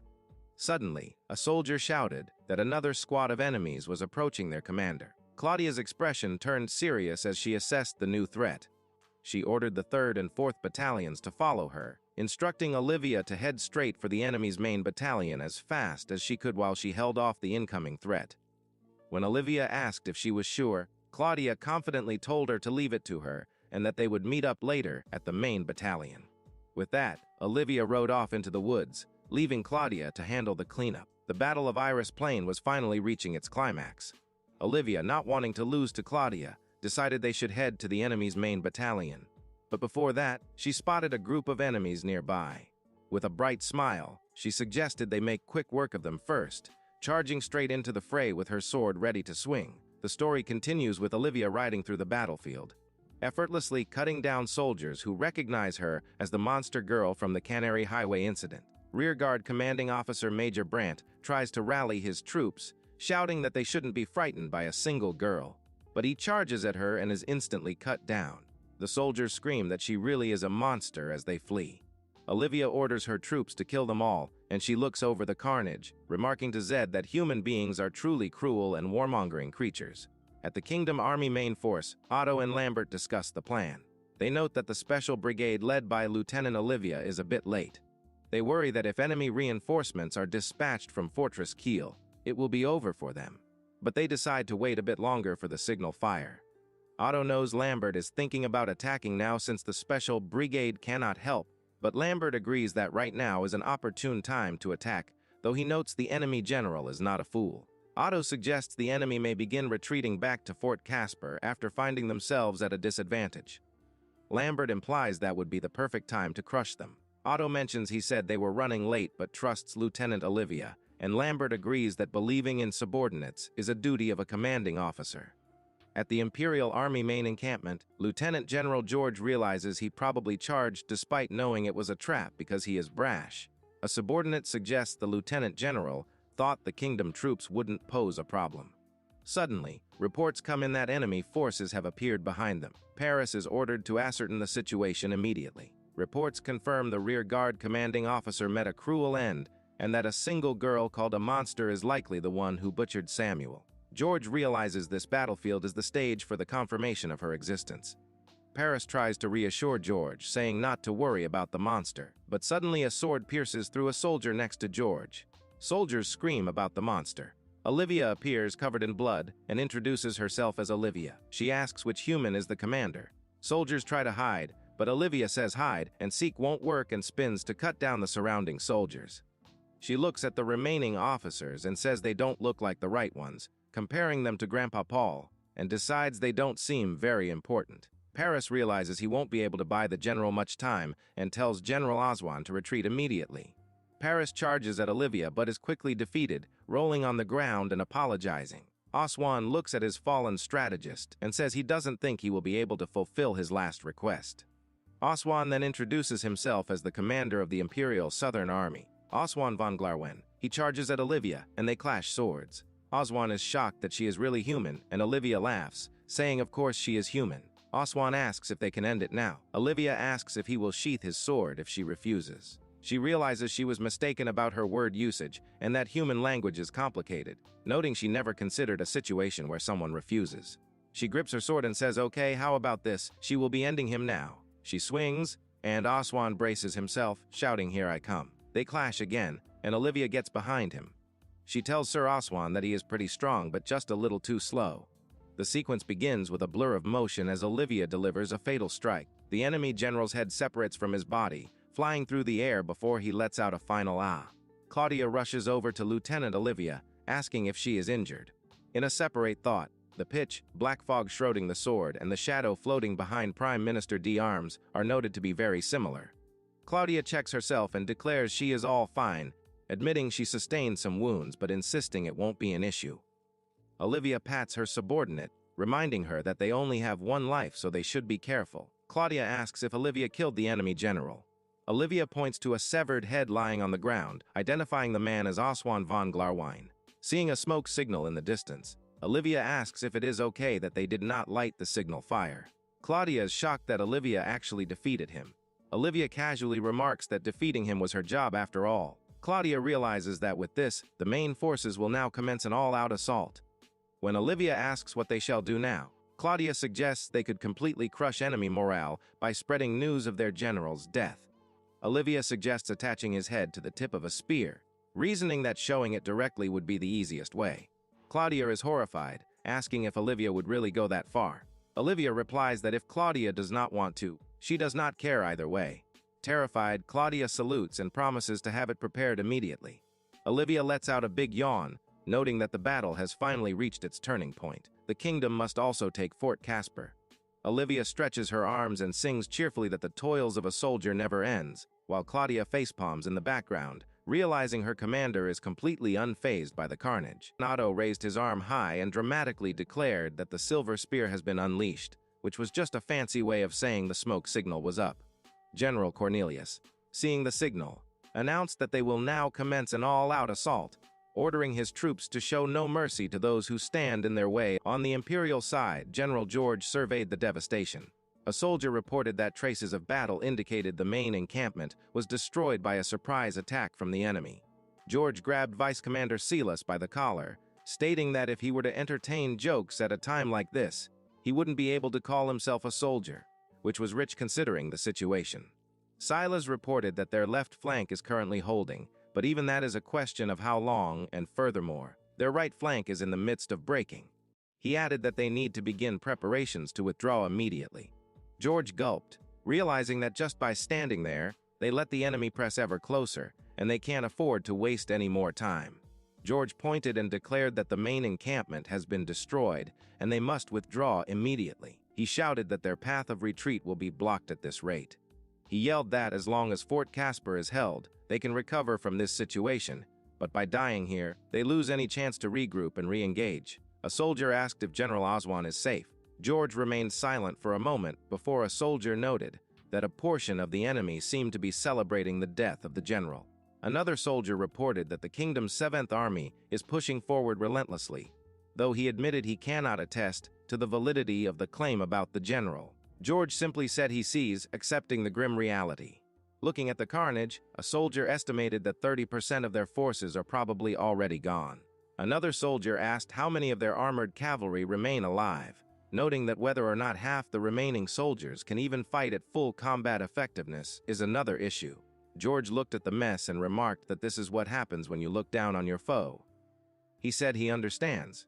George ordered that once preparations are complete, they will withdraw to Fort Casper. He commanded to move the injured to the rear and deploy the defensive units. A soldier responded yes, sir, at once, ready to flee. At the Imperial Army's right flank encampment, Commander Mintus screams in a panic, demanding to know how long his troops are going to dawdle around and ordering an immediate retreat back to Fort Casper. His shouting is met with absolute silence from the soldiers, who simply stare at him with dead, unimpressed eyes. Later historical accounts would politely state that Commander Mintus fell in a hail of arrows at the hands of the Kingdom Army during the Battle of Iris Plain. But the reality is that his own men are just done with his nonsense. One soldier internally tells someone to shut up, while another realizes they aren't preparing to withdraw because of his order. They are doing it simply because they don't want to die. The thought of dying together with an idiot commander is too much to bear, and joking about it isn't even an option. A soldier asks where His Excellency's horse is, pointing out that they are not His Excellency Mintus's personal guard. Another soldier angrily asks if Mintus dares suggest His Excellency withdraw on his own 2 feet. When Mintus yells, "You dare?" a soldier sarcastically suggests that if a horse is needed, perhaps Mintus should search for it himself. The soldier notes that what was just said could be considered treason, but he will overlook it, demanding they get going and bring His Excellency's horse now. Another soldier steps forward, saying if they wish to charge him for treason, please go ahead and do so. Chaos erupts as soldiers start fighting each other. One soldier yells, "Here!" and "Go ahead and try me!" while another yells, "Usava," before getting hit with a ja. A soldier yells, "Ga," as he is kicked. Mintus, losing his mind, holds a sword to a soldier's neck, screaming that he will have him beheaded at once and asking how dare he. The soldier calmly asks what uncouth acts are being committed against his aides, noting that the same could be said for His Excellency as well. Suddenly, archers turn their bows toward Mintus. Minty screams in terror, asking what insanity has bewitched them, and how lowly soldiers like them dare raise weapons at one of Imperial blood, though a caption notes he is a distant relative. A soldier states there is nothing to be said. He declares that their beloved Major Rayons was killed because of Mintus's stupidity. He points out that Rayons even sacrificed himself to let Mintus escape, which is exactly what Mintus should have done, admitting he almost died because of Mintus's plan. Commander Mintus screamed in terror as an arrow pierced straight through his forehead. A soldier, having completely lost patience with the incompetent commander, declared that since Mintus could not understand something as simple as the fact that his death was expected, he would die right there. Another soldier shouted for him to stop spewing nonsense. Mintus collapsed to the ground with a heavy thud, joining his aides in death as the soldiers stood over the bodies, having decided their fate with extreme prejudice. The scene was chaotic as arrows rained down on the mutineers' targets. A soldier with long dark hair stammered in shock, asking what was happening, before screaming the order to fire to cover their tracks. A volley of arrows was released to ensure the job was finished. Afterward, a soldier stood over the corpses of Mintus and his aides. He calmly reported that regrettably, His Excellency Mintus and his aides were caught in a hail of arrows from the kingdom soldiers and killed in the line of duty, a convenient lie to cover up the mutiny. He ordered an immediate withdrawal to Fort Casper to report the situation, and his subordinate enthusiastically agreed to flee. Elsewhere on the battlefield, the Imperial Armored Cavalry was retreating amidst fierce fighting. To leave the Iris Plains, they had engaged in over 20 skirmishes, reducing their numbers to just 2,000 men. General George and Vice Commander Silas rode through rock formations. Silas suggested that once they passed these rocks, they would finally reach a plateau and should take a quick breather. George, looking utterly exhausted, hoped for a rest, but the battle was not yet over. A soldier pointed ahead and unfortunately informed his superior that a breather would not be possible. In front of an astonishing scene, the world of the retreating Imperials collapsed around them. Lieutenant Olivia rode forward on her horse. Behind her, a soldier held a spear high, displaying the severed head of General Oswan. General George stared in horror, muttering about what a tenacious bunch they were. His soldiers shouted in alarm, pointing at the approaching enemy. George's eyes went wide with terror as he realized who was chasing them. George, desperate and furious, realized that these were the ones who defeated the main force. He asked if they should eliminate them. Silas, however, looked resigned. He drew his sword. George asked since when the vice commander began spouting such absurdity, noting it was quite unlike him. Silas replied that, moreover, the lieutenant general's bad habits had rubbed off on him, implying he was done following foolish orders or perhaps ready to join the recklessness. Silas, fueled by rage and loyalty, declared that his blood was boiling at the mere thought of leaving General Oswan in his current headless state. He rallied his remaining soldiers, shouting that they were his soldiers, and charged back into the fray. George watched this display of suicidal bravery and thought to himself that he was surrounded by idiots, but then realized that was precisely why he respected them, or perhaps just why he was doomed. George reflected that normally he would ridicule the Kingdom Army for fielding a girl into battle. However, his instincts were screaming at him that this was no ordinary girl. He formulated a plan to first eliminate her horse to reduce her mobility. Realizing that this girl was truly dangerous, George charged at Olivia, swinging his sword with the intent to kill her horse. Olivia effortlessly blocked the attack. She smiled innocently and remarked that it was not nice to kill a horse. George, shocked by her strength and audacity, asked if she was the one who killed General Oswan. Olivia cheerfully confirmed that yes, that was her and she destroyed him. George realized his instincts were right. He gripped his sword tightly, vowing to remember the name Olivia, and screamed for her to cross over to the underworld as he launched a fierce attack. They clashed swords repeatedly. George asked if they could end it now, impatient for a kill. Olivia simply replied with a casual, "Oh, hoops," perhaps feigning a stumble or just being her usual confusing self. George laughed maniacally, remarking on what a sight it was to behold as she danced around his attacks so easily. Olivia, however, was done playing. She declared that she would be ending him now. George screamed that like hell she would end him and launched a desperate attack, swinging his sword with all his might. He looked absolutely shocked, shouting that this was impossible as Olivia moved faster than he could track. Olivia's eye focused intensely. She leaped high into the air, her sword poised for a downward strike, looking like a dark angel of death descending from the stormy sky. George looked up in sheer terror, realizing he was about to become a kebab. Silas screamed for his sir in horror. Olivia plunged her black sword straight down, piercing through George's helmet and skull with brutal efficiency. Silas, witnessing his general's instant death, screamed that she was a heathen and charged at her in a fit of rage. Olivia casually pulled her sword out of George's head, blood splattering everywhere. With a swift swing, Olivia cut down Silas and his horse in one motion. Silas tumbled off his mount as George's armored body finally collapsed to the ground. Within the next hour, the famous Imperial Armored Cavalry Division was completely annihilated, leaving nothing but corpses behind. After the slaughter, Olivia looked at her sword and noticed the rain had already stopped, expressing her disappointment because she probably wanted the rain to wash away the blood again. The battle concluded on the fourth day. The Imperial Army's main forces were wiped out by the surprise attack. General Oswan was dead, killed by Lieutenant Olivia, and the Battle of Iris Plain was over. With the kingdom's flags waving in the clearing sky, Claudia beamed with excitement, declaring that she never imagined they would be assigned as the vanguard for the assault on Fort Casper, calling it a prestigious honor. Olivia, lounging on the ground, simply didn't get it. She stated that instead of honor and prestige, she would much rather be given books or delicious food, priorities that clearly differed from her subordinates. Ashton, busy cutting bread, wondered aloud why he had recently been assigned as the person in charge of Olivia's meals. Olivia dismissed his confusion, explaining that the special mustard he made was so yummy that she just couldn't help asking for more. Ashton rationalized the extra work by telling himself that making meals for one person versus two wasn't much different time-wise, so it was fine. As Olivia cheered and reached for the food, she thought to herself that he was incredibly easy to read. Ashton tried to act cool with a hemph, but he was clearly pleased.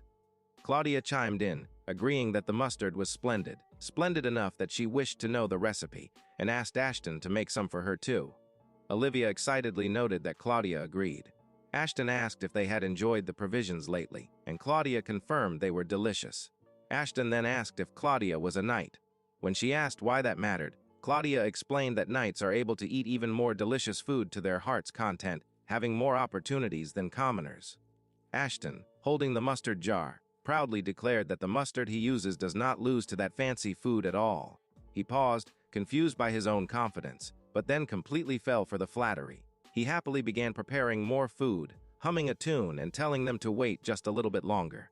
Olivia watched him work and remarked once again that this young man really is easy to read. While the food situation was being sorted, Claudia ran the numbers. The Special Brigade's remaining forces numbered 200. She explained that if the enemy forces in Fort Casper numbered 5,000, standard military tactics dictated that capturing a fort required at least 3 times the occupying force. Therefore, attacking would essentially be impossible. She asked Lieutenant Olivia if she had any thoughts on the assault. However, the dramatic reveal came that assaulting and taking the fort was not their mission this time, rendering Claudia's tactical panic somewhat premature. Olivia was busy chewing on her food when Ashton gently reminded her to swallow first before trying to speak. Once she had gulped down her meal, she admitted that she hadn't really thought about the mission much yet, figuring she would come up with a plan after actually seeing the enemy. Claudia, ever the serious vice commander, explained their assigned role as the vanguard. They were to assault the fort relentlessly to exhaust and weaken the enemy defenses until the main forces arrived. She asked Olivia if she had come up with any ideas. Olivia, with a bright and cheerful expression that belied the darkness of her suggestion, proposed that she simply take the fort by herself. Claudia was taken aback, finding the idea incredibly gloomy and realizing with a sweat drop that Olivia was absolutely not joking. Internally, Claudia reasoned that taking a fort alone would be impossible, even for someone as powerful as Olivia. She listed the practical obstacles. They lacked siege engines. Breaking through the fortified front gate would be difficult, and the enemy certainly wouldn't just sit idle while they attacked. Olivia, however, insisted there had to be a way, even without siege equipment. Suddenly, she turned her attention to Ashton, dragging the poor guy into the strategic discussion by asking if he had any ideas on how they could capture Fort Casper by themselves.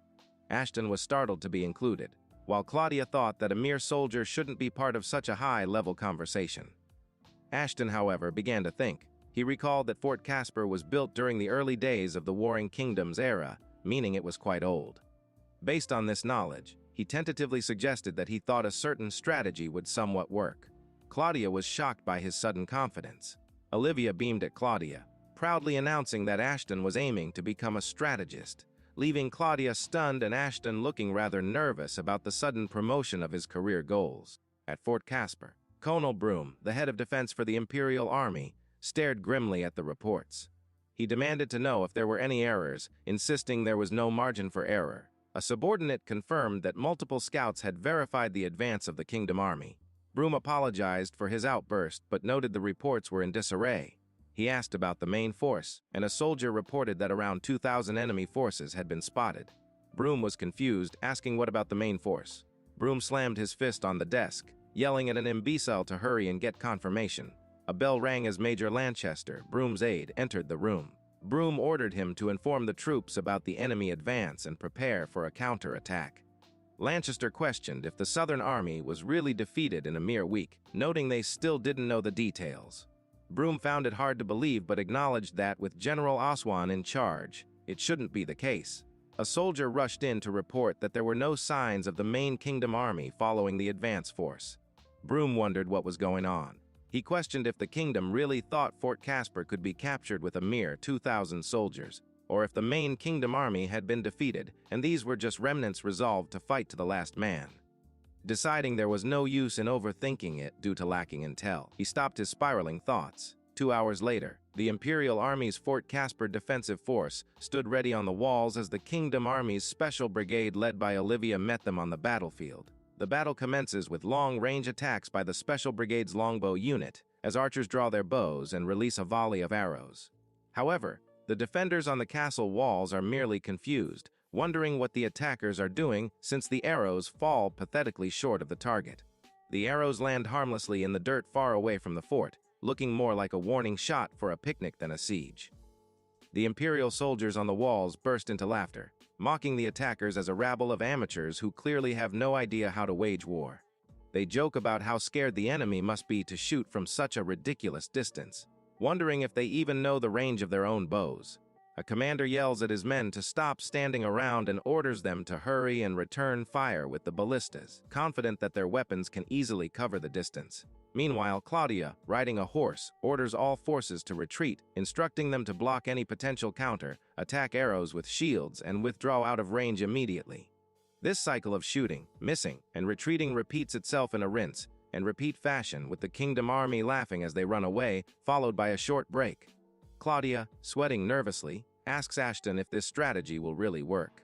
Ashton admits that while he knows this prevents any casualties to their forces, he is worried that the enemy is surely ridiculing them right now. Ashton argues that if they win in the end, they will have the last laugh, so as long as that happens, the style of fighting doesn't matter, even if it feels a bit unknightly to him. Claudia yells at him in frustration, asking how he could even think of such a strategy. According to Ashton, forts built during the Warring Kingdoms era will definitely contain a secret escape tunnel. The plan is to split their forces into two groups. One group, presumably led by the terrifying Olivia, is there to draw the attention of the enemy forces. The other group is to take advantage of that opportunity to sneak in and unlatch the front gate. Furthermore, the tunnel exit will generally lead to an old well nearby. Their current show of force is nothing more than a facade to deceive the eyes of the enemy. As long as the main gate is open, the Special Brigade can easily invade Fort Casper using this well as an entrance, turning a pathetic archery display into a clever Trojan horse strategy, except with a well instead of a horse.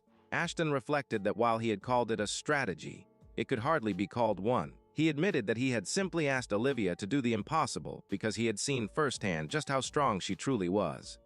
Meanwhile, Olivia waved cheerfully to her troops, announcing that she would be back in a bit before heading off to do whatever impossible thing she had been tasked with. Claudia explained the logic behind the secret tunnel plan. Since the Imperial forces had taken Fort Casper from the kingdom, even the original occupants like herself hadn't known of the tunnel's existence in their wildest dreams. She reasoned that the enemy wouldn't have imagined it either. She noted that this plan wouldn't work in the first place if one didn't know the layout of the fort, revealing that she had read every book on military history and warfare she could lay her hands on. Ashton listened and replied that he would be glad if he could increase the survival rate of those around him, even if just by a little. Ashton looked at Claudia with a serious expression and admitted that he too did not wish to die yet. The narration noted that war reaps the souls of soldiers relentlessly, and the fellow soldier standing next to you today may not be by your side tomorrow. Ashton understood this grim reality, which was why he was absorbing as much knowledge as possible even now, so he could work towards reducing sacrifices. He persevered even in the face of death, even if he wished to flee. Claudia looked at him and realized they couldn't die that easily after coming this far. She agreed with him. She then shouted an order for all forces to retreat. The narration concluded that by eluding the god of death, the survivors are the victors. Meanwhile, as the Special Brigade poured all their effort into distracting the defending Imperial forces, a different group was navigating a dark, cobweb-filled tunnel.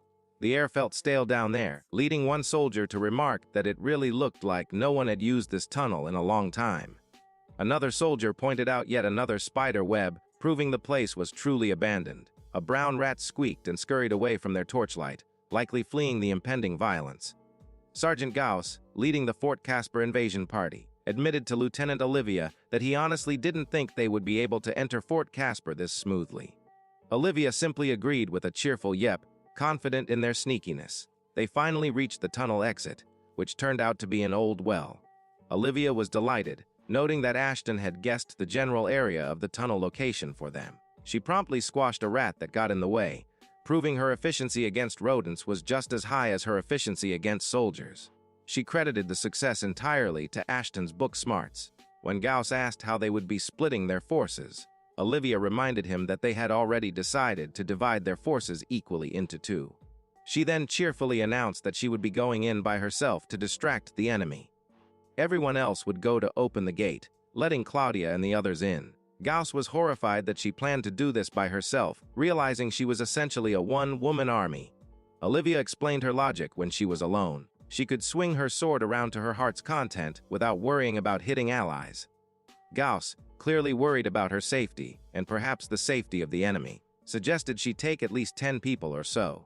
Olivia just laughed and patted his shoulder, telling him he didn't need to worry about her. Gauss looked absolutely gloomy about the situation, muttering that he didn't think she would hit them, but nothing was for certain, right? Implying that friendly fire was a genuine concern with Olivia's wild swinging.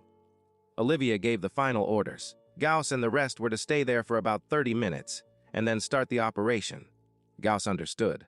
As she walked away, Gauss called out for her to be careful. Olivia thanked him and said she would. She walked deeper into the tunnel until she saw a light ahead signaling her arrival inside the fort. Olivia emerged into a storage room inside the fort. She was amazed, exclaiming that the place was just like how it was described in the books she had read. She pushed open a door with a loud bang, subtlety clearly not her strong suit. She looked around the dusty room. Suddenly, she spotted a soldier walking away down the hallway. She began to tiptoe happily, ready to cause some chaos. A confused Imperial soldier demanded to know where the commanding officer was. Olivia appeared before him and calmly asked who the human in charge was right now. The soldier, baffled by her presence, asked what she was saying. Olivia bluntly informed him that Mr. Oswan was already dead.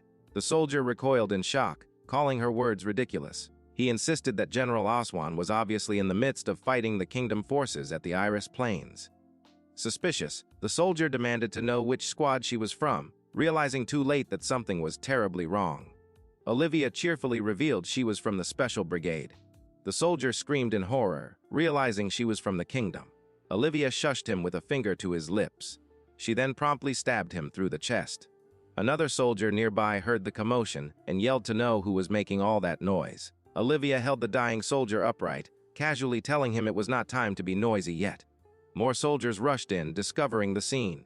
Olivia lamented that she had planned to start by killing the commanding officers first, but things rarely went according to plan.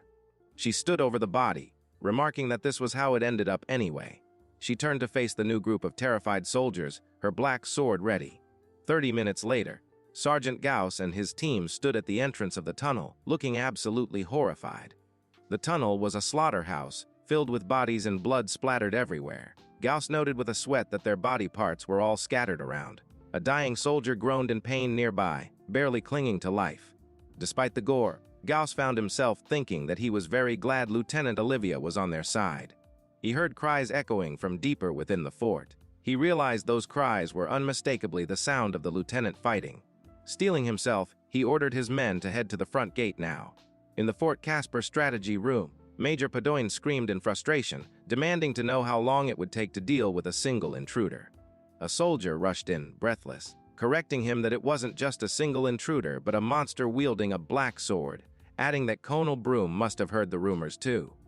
Padoin scoffed at the idea of a monster, calling it ridiculous nonsense. He confidently suggested that as long as they trapped it in an enclosed area, they could just shoot it from a distance to end it. The soldier, sweating profusely, admitted he had already tried that exact tactic. He recounted how the moment the archers fired their arrows, the monster appeared right in front of them, and the heads of 3 soldiers were sent spinning into the air before anyone could blink. Padoin, losing his mind, slammed his foot down and screamed that if that wasn't a monster, he didn't know what was. The soldier, having had enough, stated he had reported on the situation and requested to be relieved of any further duties. Padoin called him an ingrate for abandoning his post in the midst of battle. The soldier, seemingly accepting his fate, laughed and asked if he was going to be executed for desertion, adding that whether the colonel believed the story or not was up to him, though he might as well be living in a fairy tale for believing it. Colonel Broom, looking grim, told the soldier to go ahead and leave. He turned to his aide, Lanchester, and quietly stated they would deal with the deserter later. Lanchester asked for the colonel's thoughts on the report. Broom admitted that, while it was hard to judge, he believed what Major Padoin said was based on facts, and it would likely be wise to take action. He somberly added that he didn't think he would be able to leave the fort alive anyway. Lanchester, shocked, asked if he was being serious. Lanchester explained that there were existences in this world that humans simply could not fight against, akin to a natural disaster. Broom's eyes went wide as he shouted, asking if he was saying they were facing a sorcerer. Lanchester confirmed that was about right and asked the colonel to wait a moment as he walked out of the room. Left alone, a sweating Broom wondered what the best course of action would be if that truly was the case. Colonel Broom examined the weapon placed before him, a test sample sent by the engineering division.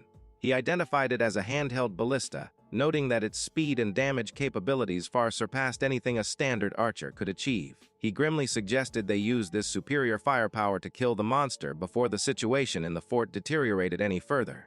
Suddenly, a soldier burst into the strategy room, screaming that the kingdom army had broken through the front gate and was surging into the fort. Broom, prioritizing etiquette over the impending doom, yelled at the man for daring to enter without knocking. The soldier frantically apologized and delivered his emergency report, explaining that the enemy hadn't used siege engines. Instead, enemy soldiers had suddenly appeared inside the walls to unlatch the gate for the sieging forces. Broom realized with horror that the monstrous girl was simply a diversion. Their true aim had been to open the gates all along. Desperate to maintain control, Broom insisted the battle was not yet lost, arguing that based on numbers alone, they could still overwhelm the enemy. Lanchester, however, looked utterly terrified and resigned to his fate, declaring that he would also take command and join the fray. Broom stared at his aide, the name Lanchester escaping his lips in shock as he realized how dire things truly were. The narration noted that soldier morale, the most important factor in war, had essentially fallen to nothing. With a frightening monster lurking inside and the front gate fallen, the moment they could have used their advantage in numbers had already passed. Outside, Claudia rode forward on her horse, shouting orders for the 1st, 2nd, and 3rd battalions to move forward and take all strategic points at once. Jairu, a soldier with more enthusiasm than sense, declared to everyone that as the self-appointed captain of Lieutenant Olivia's personal guard, this was his time to shine. He shouted at the troops not to dare do anything to disgrace the name of their war maiden, rallying them with a loud hey. Claudia watched the display, thinking that while naming himself captain was inexcusable, it was surprisingly boosting their troop morale. Ashton stood beside her, apologizing for having to witness such a spectacle. Claudia wondered when exactly that man had decided he was the captain of the personal guard, but the troops seemed to buy into his energy. An hour later, the result of that energy combined with sheer terror was evident. Enemy soldiers were begging for mercy, promising to surrender quietly and not even think of resisting, pleading to be taken as prisoners. Claudia remarked that appeared Ashton's strategy had succeeded spectacularly. Ashton, looking embarrassed, replied that they couldn't really say it that way. Claudia observed that judging by the state of the captive enemy soldiers, the surrender was actually a result of something Olivia did. Ashton agreed that was certainly true.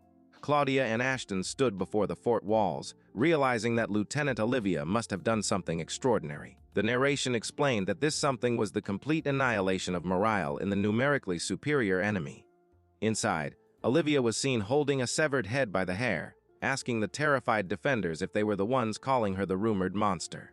Standing on a ledge, covered in blood, Olivia denied that she was a monster and declared that her name was Olivia. The narration ironically noted that assaulting a fort single-handedly was exactly the kind of thing people called a monster. In the foreground, a handheld ballista lay ready, a testament to the desperate measures the defenders had considered against the girl who refused to die. Olivia stood before Colonel Broom, casually holding a severed head by the hair. She cheerfully asked if he was the commanding officer, Colonel Broom, noting that the head in her hand had been kind enough to give up his location before expiring. With a casual toss, she threw the gruesome projectile directly at him. Broom recoiled as the head flew past. He realized he was spewing the same words as Padoin now. He thought that for those who don't look to the future, there was no use crying over spilt milk. He couldn't help but call her a monster for single-handedly throwing a fort into chaos. He remembered when he himself had dismissed Padoin's claims so easily. Now, faced with the reality, he wondered if this was what they called déjà vu. He screamed in desperation, asking if that wasn't a monster, then what could possibly be? Olivia calmly stated that it was their complete loss. She noted that Claudia and the rest seemed to be taking over the fort right now, so she didn't think he would be able to win. She added that since Mr. Broom was her enemy, she didn't mind what he called her. However, Broom wasn't done. He raised a handheld ballista, aiming it directly at her. The weapon fired with immense speed, but Olivia simply caught the projectile in her gloved hand, stopping it dead in its tracks. Broom muttered that as he thought, she really was a monster. He let out a dark, resigned laugh. Olivia looked at the bolt stuck in her palm, impressed. She exclaimed, "Wow." She commented that it was way stronger than a normal arrow and admitted she was a bit surprised by the impact. Olivia cheerfully asked Colonel Broom if she could have the handheld ballista he had tried to kill her with. Broom resignedly thought that the weapon was no use to him now anyway. Olivia then shouted that if he wanted it, he could have it, and proceeded to hurl the entire heavy crossbow directly at his face with terrifying strength. The weapon struck Broom, impaling him instantly. Blood dripped from the wound as he slumped over, thinking that he had expected this outcome. Olivia, meanwhile, hoisted the captured ballista onto her shoulder with a bright smile. She thanked him very much for the gift, promising to treasure it. She giggled to herself, thinking she needed to go show Ashton and Claudia her new toy. She mused that she had received a pocket watch before, and now she had acquired another interesting thing, treating war trophies like souvenirs from a gift shop. Elsewhere, Commanders Otto and Paul stared in disbelief. One of them shouted that it was impossible for Fort Casper to have already been taken. A soldier confirmed the news, reporting that the Special Brigade had already taken over the fort. He added that during the assault, they had suffered only 8 casualties. The commander was shocked by the low number, exclaiming 8. The soldier explained that most of the Imperial forces did not put up any resistance and simply surrendered, likely because they didn't want to end up like their colonel. Otto reflected on his decision, noting that knowing Lieutenant Olivia would be able to chip away at the enemy forces despite leading only a small attack force, he had tested out assigning her as the vanguard. He realized they would no longer be able to describe her accomplishments as simple heroism anymore, as she was basically a one-woman army. A soldier saluted and was ordered to pass along a message to Lieutenant Olivia to not let down her guard. The commander understood the situation but was still reeling from the fact that Fort Casper had fallen in only one day. Paul remarked that he didn't think Olivia would be satisfied with only cake now as a reward. He then suggested that, more importantly, the victory was likely the work of the temporarily appointed strategist, that new soldier named Ashton. Otto told him, please don't joke around, though the idea that the bread maker was the mastermind behind the victory wasn't entirely wrong given his tunnel plan. Otto asked if anyone knew anything about Ashton, admitting this was the first time he was hearing about him. Olivia suddenly remembered Ashton mentioning that the bread in the capital was the best, and she felt she absolutely must eat it. When pressed for details about Ashton, Olivia simply stated that Ashton was just Ashton and that he was a human, a description that was as helpful as describing water as wet. 2 weeks later at Fort Casper, the scene shifted to the commander's office. Ashton asked Olivia why she had been staring at her pocket watch for the last few minutes. Olivia explained that she had never heard Lieutenant Colonel Otto was super strict about being on time, though she reasoned that being in the army obviously meant being on time was important. She then loudly introduced herself, Warrant Officer Claudia, and Private Ashton right in front of the door. Ashton panicked and tried to quiet her down, reminding her they were in front of the commander's office. Inside, Otto yelled for them to just come in since they were reporting right on time. He was surprised to learn Ashton was actually a private. The trio entered and saluted. Ashton was visibly nervous, especially upon realizing General Paul was also in the room, causing him to shiver. Olivia immediately brightened up and asked if they were getting cake. General Paul told them they hadn't been called there just for the sake of it, but acknowledged they had done well. Otto asked if cake was the only thing Olivia cared about. Olivia cheerfully replied that nope, not at all, she also liked reading books. Paul laughed, remarking that Lieutenant Olivia hadn't changed at all. Otto noted that there was certainly no problem with increasing one's own knowledge, but clarified they didn't call her to the commander's office just to ask about her fancies. Paul apologized, but informed Olivia that her beloved cake would have to wait until they returned to Fort Gallia. Olivia looked absolutely devastated by this news, her soul seemingly leaving her body. Paul then turned his attention to Private Ashton Zennefielder. Ashton responded with a yes, sir. Paul stated that he had heard the report from Warrant Officer Claudia regarding the assault on Fort Casper and wanted to first recognize Ashton's contribution. Ashton thanked him very much. General Paul began by stating that the assault on Fort Casper wouldn't have been possible in the first place if Lieutenant Olivia wasn't there. He recognized that without her, the fort would not have been taken so easily. Ashton, flustered and blushing, tried to interject that his own contribution was nothing compared to hers. However, Claudia chimed in, noting that she had heard the victory was also due to Private Ashton's strategy. Olivia enthusiastically agreed with Claudia, shouting that yes, that's right, they took the fort easily all because of Ashton. Otto immediately yelled at the two of them to stop because General Paul had not finished speaking yet.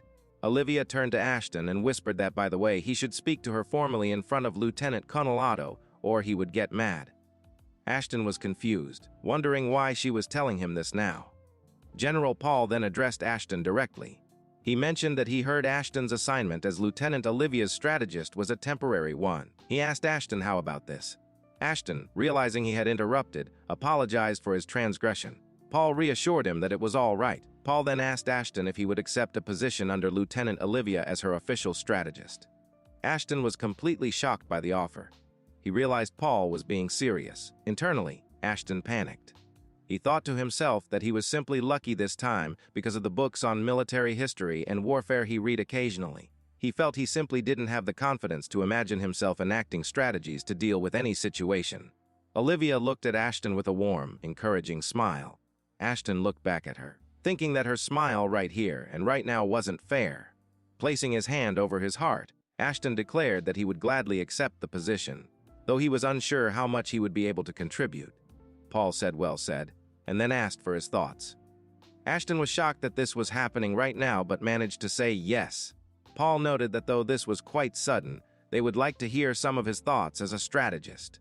Otto stepped in to help, telling Ashton there was no need to be so nervous, and that first, Lieutenant Colonel Otto would explain the details. Lieutenant Colonel Otto listed the mountain of issues they now faced, which included dispatching forces to strategic positions, ensuring thorough scouting and surveillance, and taking back the nearby towns and villages controlled by the enemy. However, the most pressing issue was how to deal with the 4,000 prisoners of war they had captured. Although they succeeded in retaking the fort, they could not let their guard down until they decided on the next steps for taking Fortress Kiel. Keeping the prisoners fed was already not a trivial matter, and since there were no labor camps or mines in the vicinity of the fort to assign them to, they could not just have them executed either. Otto turned to the new strategist and asked what Private Ashton thought, inviting him to contribute any good suggestions. Though his face certainly did not say "please feel free," Ashton nervously suggested negotiating for a prisoner exchange with the Imperial forces. General Paul and Otto were intrigued and asked him to explain the details. Claudia helped explain that there were two merits to this plan. The first merit was immediately resolving the food problem if the negotiations succeeded. The second merit was the strengthening of the kingdom army with the return of their own soldiers.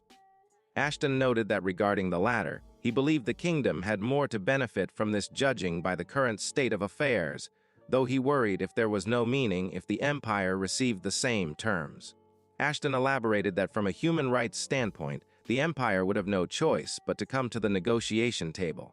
He reasoned that since soldiers like him, who could not even wield a weapon properly, were being sent to the front lines and would die immediately if caught off guard, the Empire would not dare disgrace the name of Emperor Ramusa, who was known across the continent. Otto pointed out that prisoner exchanges were usually negotiated when high-profile individuals were captured, like those connected to royalty, and there had been no precedents involving common soldiers. Despite the lack of precedent, General Paul stated that Ashton's suggestion was worthy of serious consideration. Otto agreed that it certainly was of value. Paul told Private Ashton that he looked forward to his future accomplishments. After the meeting, Paul asked Otto what he thought. Paul believed Ashton's ideas had potential. Otto admitted he also had no objections and felt that the strategies Ashton demonstrated in the capture of Fort Caspar were not just a fluke. Paul mused that the idea of a prisoner exchange between common soldiers was not something he could have come up with. They agreed that it would be intolerable, even more so coming from the enemy, if an unprecedented idea like this was brought before them unexpectedly. While outside Olivia, Ashton and Claudia ran happily together. The scene shifts to the Earthbelt Empire's imperial capital, Alstead, specifically within the Grand Castle Leestreen. In Felix's office, Lieutenant Theresa, the adjutant to General Felix von Seeger, stands with a grim expression, delivering a devastating report. She reads from a document detailing the catastrophic losses, the fall of Fort Caspar, the death of General Oswan and his subordinates, and the staggering loss of over 45,000 soldiers. General Felix von Seeger, the head of the Azure Knights, listens in silence. He reflects that, as he suspected, depriving General Oswan of the ideal opportunity to attack led to his inaction and eventual defeat. Felix regrets that he didn't voice more support for Oswan's perfect plan to assault Fort Gallia, even if it meant being reprimanded. He recalls the Emperor and Prime Minister d'Armes advising Oswan to merely observe the kingdom's movements for the time being, a decision that ultimately cost them the entire army. Theresa interrupts his somber thoughts to inform him that a meeting of the three generals has been scheduled to discuss this recent setback. Felix is surprised by the summons. Theresa explains that General of the Armies Gladen and General Rosen Marie have been recalled from their respective battlefronts to be briefed on the current status of the war. This gathering is per the direct order of Prime Minister d'Armes, commanding them to assemble in Conference Room No. 2 within 2 hours. The stage is set for the gathering of the Empire's three strongest generals to address the crisis. In Conference Room No. 2 of Castle Leestreen, the atmosphere was heavy with tension. General Rosemarie von Berlinetta, head of the Crimson Knights, stared at the report in front of her, her hand trembling slightly. She asked if the report of General Oswan's death was true. General Gladen von Hildesheimer, the leader of the Empire's 3 generals and head of the Sun Knights, confirmed it grimly. He stated there was no mistaking it. Testimonies from soldiers who fled to Fortress Kiel were clear. Numerous soldiers had reported seeing Oswan's head mounted on a spear. Felix von Sieger, head of the Azure Knights, observed Rosemary silently. He noted to himself that her desire to deny the report must be strong, considering she was Oswan's former chief officer. Unable to contain her grief and rage, Rosemary slammed her hand on the table and declared that she would head to the Southern Front immediately. She vowed to crush the 7th Army, and whoever was responsible with her Crimson Knights, regardless of the cost. When Felix pointed out that her absence would leave the Northern Front without a commander, Rosemary dismissively told Gladen he could just fill in for her since he had lots of free time anyways. Gladen erupted in anger, calling her an ingrate. He reminded her that Felix had the essential role of defending the imperial capital and could not be moved so foolishly. He questioned if she really thought her selfish whims would just happen. Rosemary scoffed, arguing that the current Kingdom Army did not possess the strength to invade the Empire, and insulted Gladen by saying the great general of the armies must be getting old if he thought otherwise. Gladen was offended, shouting, "How dare you!" Felix stepped in to mediate, agreeing that while the Kingdom Army currently lacked the strength to invade, his elite Azure Knights being permanently based in the capital, where the Emperor resided, set the masses at ease and acted as a strong deterrent against the ambitions of other nations. Firmly stated that without the explicit order of His Imperial Majesty, the Azure Knights could not be mobilized, though he admitted that an immediate response was still necessary regardless of General Rosemary's earlier outbursts. The presiding commander at the head of the long table grimly acknowledged the reality of the situation, noting that with the loss of Fort Caspar, the Empire had now completely lost control over the southern regions of the kingdom. He requested a brief moment to address the matter properly. Prime Minister Darms, a hooded figure whose single visible eye gleamed with unsettling calm, immediately interjected. He declared that leaving the kingdom's southern region in its current state would not pose an issue. When another officer asked if His Excellency already had a plan in mind, Darmas simply replied that he had nothing of that sort in particular. The commander was left thoroughly confused, demanding to know what exactly he meant by that vague statement. Darms clarified that the situation at the southern front was already a stalemate, and he saw no meaning in being obstinate about a previous strategy. He pointed out that as long as Fortress Kiel remained in Imperial hands, the Kingdom Army was unable to launch a sudden attack. The commander was forced to agree that this tactical assessment was true, though two armies casually reminded them that reports stated the death of over 45 Zalthosen Imperial soldiers during the campaign. He labeled the massive casualty count a truly regrettable tragedy and suggested they hold a moment of silence, though his demeanor suggested he was more interested in watching the room simmer than actually mourning. Darms then turned his attention to the commander, asking if His Imperial Majesty was aware of the loss of Fort Caspar. The commander confirmed that he had already informed the Emperor. Darms added that, incidentally, His Imperial Majesty was also in agreement that the Empire should pull back from the kingdom's southern region. General Rosemary, who had been vibrating with fury over the defeat, was momentarily stunned by this revelation. She noticed with creeping dread that the Prime Minister had actually smiled while delivering the news of the retreat. The commander immediately snapped at her, shouting that now was not the time for trivial matters and demanding to know how she planned to take revenge for General Oswan under these circumstances. Rosemary was left speechless, internally screaming about what part of avenging a fallen general could possibly be considered trivial. Darms, ever the master of quiet manipulation, calmly addressed General Rosemary and whispered that her chance at revenge may unexpectedly come sooner than she expected, leaving the entire room trapped in a heavy, suspicious silence. In the conference room at Castle Leastrain, Prime Minister Darmas laid out a chilling prediction. He stated that based on the situation so far, the kingdom forces that had taken Fort Caspar would likely not move on to Fort Gallia, since they could establish a strong defensive line along their current location. When a subordinate asked what this had to do with getting revenge for General Oswan, the Prime Minister's words were clearly intended to rile up General Rosemary. Darmas claimed this was simply his prediction, but the strategic implications were already forming. A map of the front lines showed the Empire's dilemma. Upon establishing a defensive line in their southern region, the kingdom's forces would only advance on one of either the central or northern front.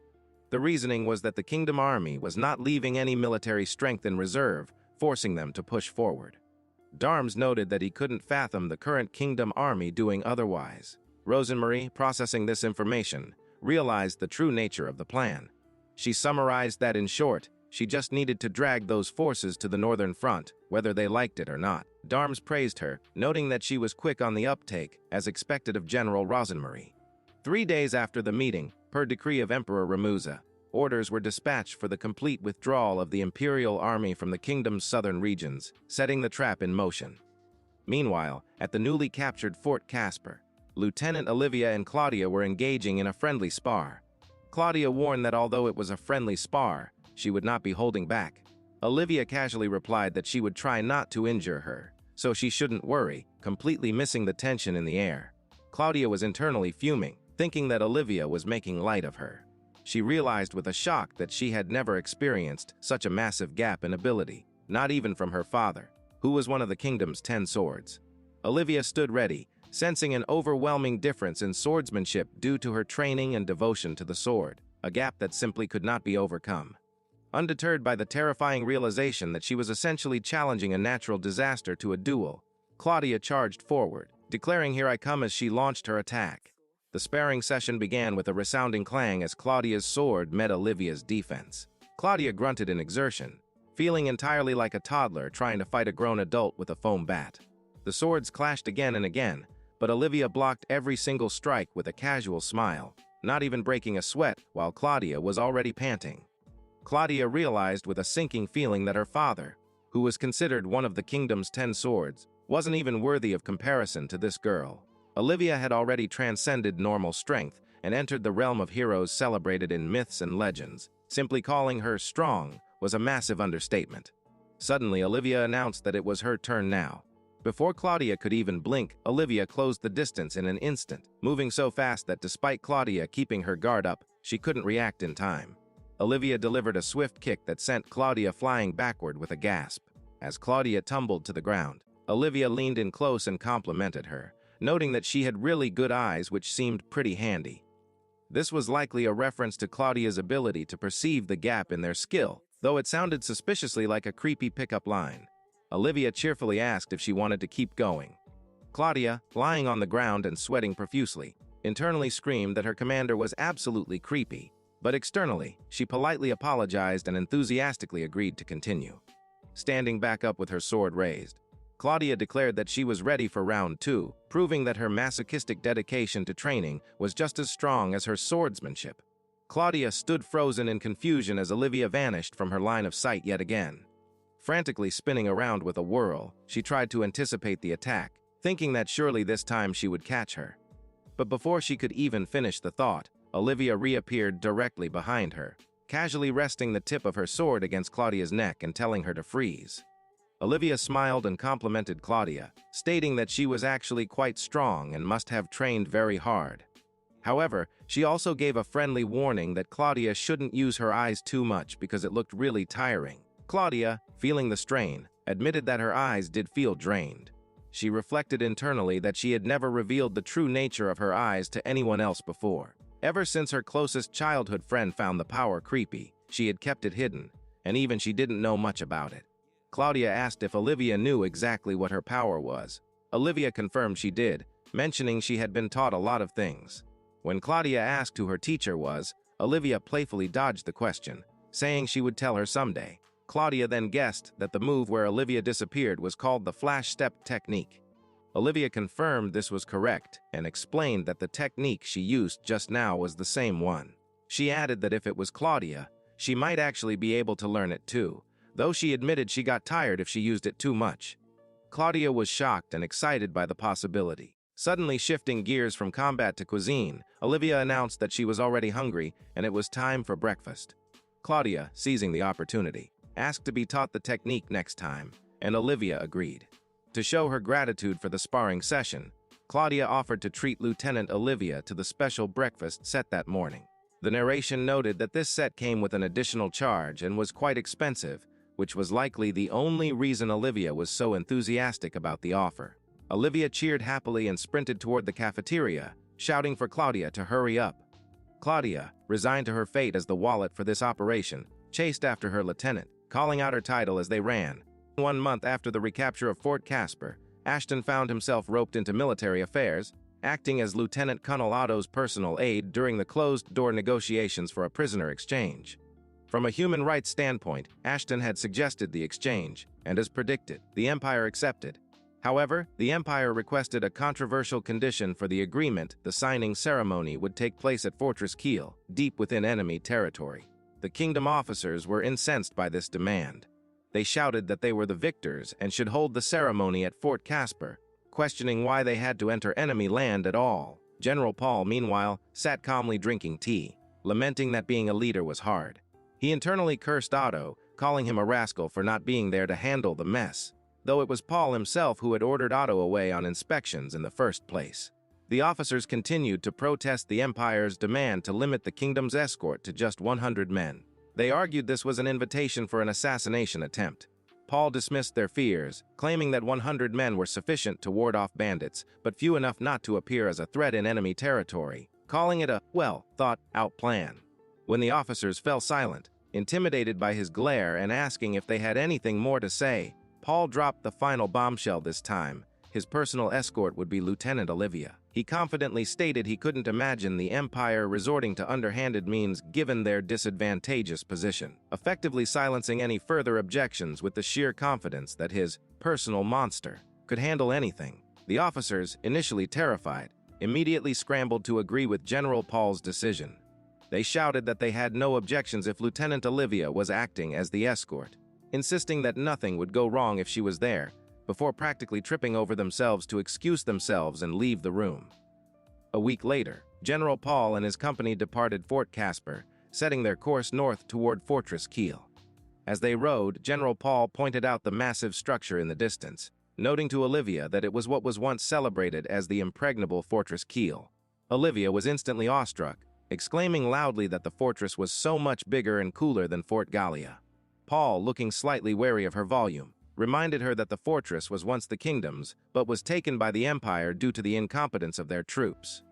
Olivia simply replied that she knew, and cheerfully stated that if it was taken, they just needed to take it back, exactly like they did with Fort Casper. Paul chuckled at her simplicity, while Claudia found it strange that hearing Olivia say it with such confidence made her feel like they actually could easily do so. The group then approached the massive, closed gates of the enemy stronghold. The heavy iron gates of Fortress Kiel groaned open with a resounding thunk, revealing a line of stoic, armored Imperial soldiers standing at attention. General Paul and his entourage rode in, greeted immediately by a woman in a crisp Imperial uniform. She saluted sharply, acknowledging the Kingdom General, His Excellency Paul. She expressed that it was an honor to meet him, noting that his fame as a demon on the battlefield was well known even within the Imperial Army. Introducing herself as Lieutenant Theresa, their guide for the stay, she graciously invited them to rest from their travels. As they moved deeper into the fortress, passing through Gate No. 2 and approaching Gate No. 3, Lieutenant Theresa dropped a condition. Citing security purposes, she kindly requested that only 2 of Paul's guards accompany him any further, stating that rooms had been prepared for the rest of the escort to rest. Claudia, ever the protective vice commander, was instantly outraged, shouting for her to hold it right there and calling it a suspiciously convenient request. Paul, however, remained calm, placing a hand on her shoulder and telling her it was fine. He designated Lieutenant Olivia and Warrant Officer Claudia as the 2 who would escort him. Theresa looked momentarily flustered by the choice of the terrifying monster girl as an escort, but quickly recovered, apologizing and inviting the trio inside. The official ceremony for the prisoner exchange was held the next morning in a grand hall lined with massive pillars. General Paul stood before his counterpart, General Felix, the head of the renowned Azure Knights. The atmosphere was tense but polite. Felix admitted that his spine tingled as their eyes met, acknowledging Paul's fearsome reputation as a demon on the battlefield. Paul returned the sentiment, stating it was an honor to finally meet the head of the Azure Knights. Felix then remarked that Paul was younger than he had expected, to which Paul simply replied that he heard that very often, while Olivia and Claudia stood stoically behind him. The ceremony concluded smoothly, maintaining a pleasant atmosphere on the surface, but General Felix was visibly shaken. He turned to General Paul with a look of shock, asking if he was feeling unwell, likely trying to mask his own disturbance at the overwhelming presence he had just felt. Later, Felix spoke with Lieutenant Theresa behind bars, inquiring if the kingdom's delegation had departed. When she confirmed they had just left, he asked if she had spoken with the two officers escorting General Paul. Theresa replied that she hadn't particularly. Felix remarked that he was very surprised to learn that one of the escorts held the same rank as him, a lieutenant, and was quite young. Felix's expression turned grim as he reflected on the encounter. He had sensed an abnormal scent of blood and a lingering sense of killing radiating from the young girl. To him, it felt as if the very embodiment of death had been standing right in front of him. He realized with dread that this girl, Olivia, might very well become a serious threat to the Empire. 1 month later, the political landscape had shifted. The coalition army returned to Fort Gallia, while Lieutenant Ellman and 8,000 troops remained to garrison the newly recaptured Fort Casper. General Lambert and Colonel Neinhardt continued on to the capital to deliver their report. Meanwhile, at Fort Gallia, Claudia knocked on a door. Olivia's voice called out for her to enter before Claudia had even announced herself. Claudia stepped inside to find Olivia lying on the floor, surrounded by a messy pile of books. Claudia wondered how Olivia knew it was her, but Olivia simply pointed out that Claudia was making a funny face. Flustered, Claudia rubbed her cheeks, realizing she had let her guard down and relaxed her expression without noticing. Regaining her composure, Claudia announced that she had good news and told Olivia not to be too surprised when she heard it. Claudia burst into the room with excitement, holding up a document that bore the grand crest of 2 lions. She announced to Olivia that she had been awarded the Medal of the Golden Lion, a prestigious honor. Olivia, lying amidst her books, stared blankly at the news and simply replied, "Well." Claudia chuckled, noting that she somehow knew Olivia wouldn't be surprised anyway. When Olivia's reaction remained flat, Claudia laughed again, "Foo-foo," and leaned in with a mischievous grin, telling her that she was only saying that now because she hadn't heard the rest of the news yet, implying there was a significant catch or detail she was about to drop on her unsuspecting commander. Claudia burst into the room, completely unable to contain her excitement, and announced that Lieutenant Olivia had been awarded the Medal of the Golden Lion. Instead of celebrating, Olivia merely hummed and asked if that was it, casually rolling on the floor while Claudia desperately tried to make her grasp the magnitude of the honor. Claudia explained that it was an award of the highest order, bestowed upon only 3 individuals in all of recorded history. She detailed the legendary past recipients: Chief of Staff Leonhard Valk, who purged deep-rooted corruption and saved the declining kingdom; Major General Tristan Winsome, who single-handedly suppressed a massive 20,000-strong rebellion with a mere 2,000 men; and the invincible General Cornelius Wim Gruning, who dominated the battlefields during the Warring Kingdoms era. By accepting this medal, Olivia would be joining the pantheon of these revered figures as the very first female recipient in history, effectively marking the birth of a new hero of the kingdom. Despite the monumental prestige, Olivia's priorities remained stubbornly simple.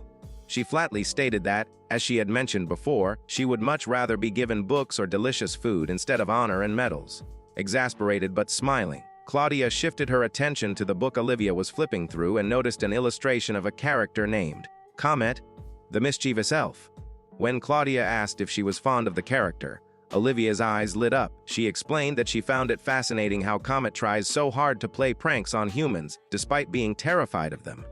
Claudia, blushing slightly, confessed that she wasn't trying to boast, but she actually owned every single book in the series.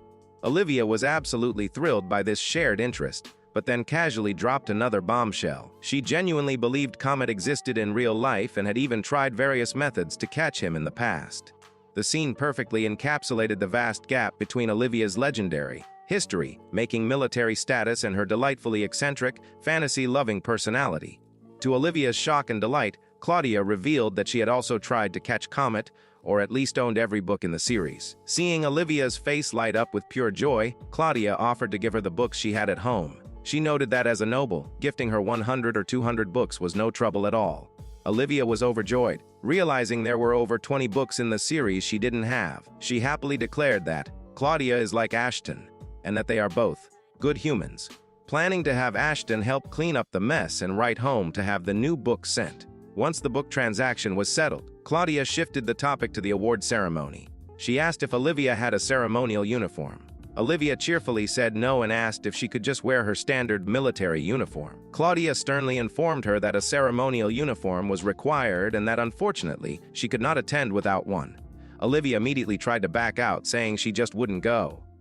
Claudia, however, was ready for this. She grabbed Olivia, threateningly asking what would happen if the guest of honor wasn't present. As Olivia stammered in fear, Claudia revealed she had anticipated this exact scenario and had brought a spare ceremonial uniform with her. Claudia helps Olivia try on the ceremonial uniform she brought for the upcoming award ceremony, since they are roughly the same height. Claudia is pleased to find that the length fits perfectly. However, Olivia complains that the chest area feels uncomfortably tight while the pants are too loose. When she asks about getting it adjusted, Claudia is horrified to realize that there are no tailors at the fort to make alterations, leading to a panicked moment as she realizes she may have to handle the adjustments herself. The scene then flashes back to the day Olivia first joined the Kingdom Army. She approached Colonel Otto and other officers, presenting a snake as a gift. When Otto asked why she was volunteering for the inferior Kingdom Army during such a chaotic war, Olivia cheerfully explained that her true objective was simply to find Zed, whom the humans call the God of Death. The officers were left baffled by her absurd explanation, unaware that her motivations were entirely personal and disconnected from the politics of the war. The scene shifts to the main reception hall in Fort Gallia, setting the context that the kingdom's situation in the war was hanging by a thread, leaving the army with no choice but to accept anyone capable of fighting the Imperials, regardless of their background. Inside the hall, General Paul prepares to commence the award ceremony. As Claudia stands nervously beside him, Paul reflects on his initial skepticism when he first heard that a girl the same age as his granddaughter had joined as a warrant officer. He admits he originally believed a battlefield was no place for a child, no matter how skilled, but quickly realized his worries about Olivia were completely unnecessary. In less than a year, Olivia had transformed from a questionable recruit into the silver-haired war maiden, a national hero lauded for her incredible feats.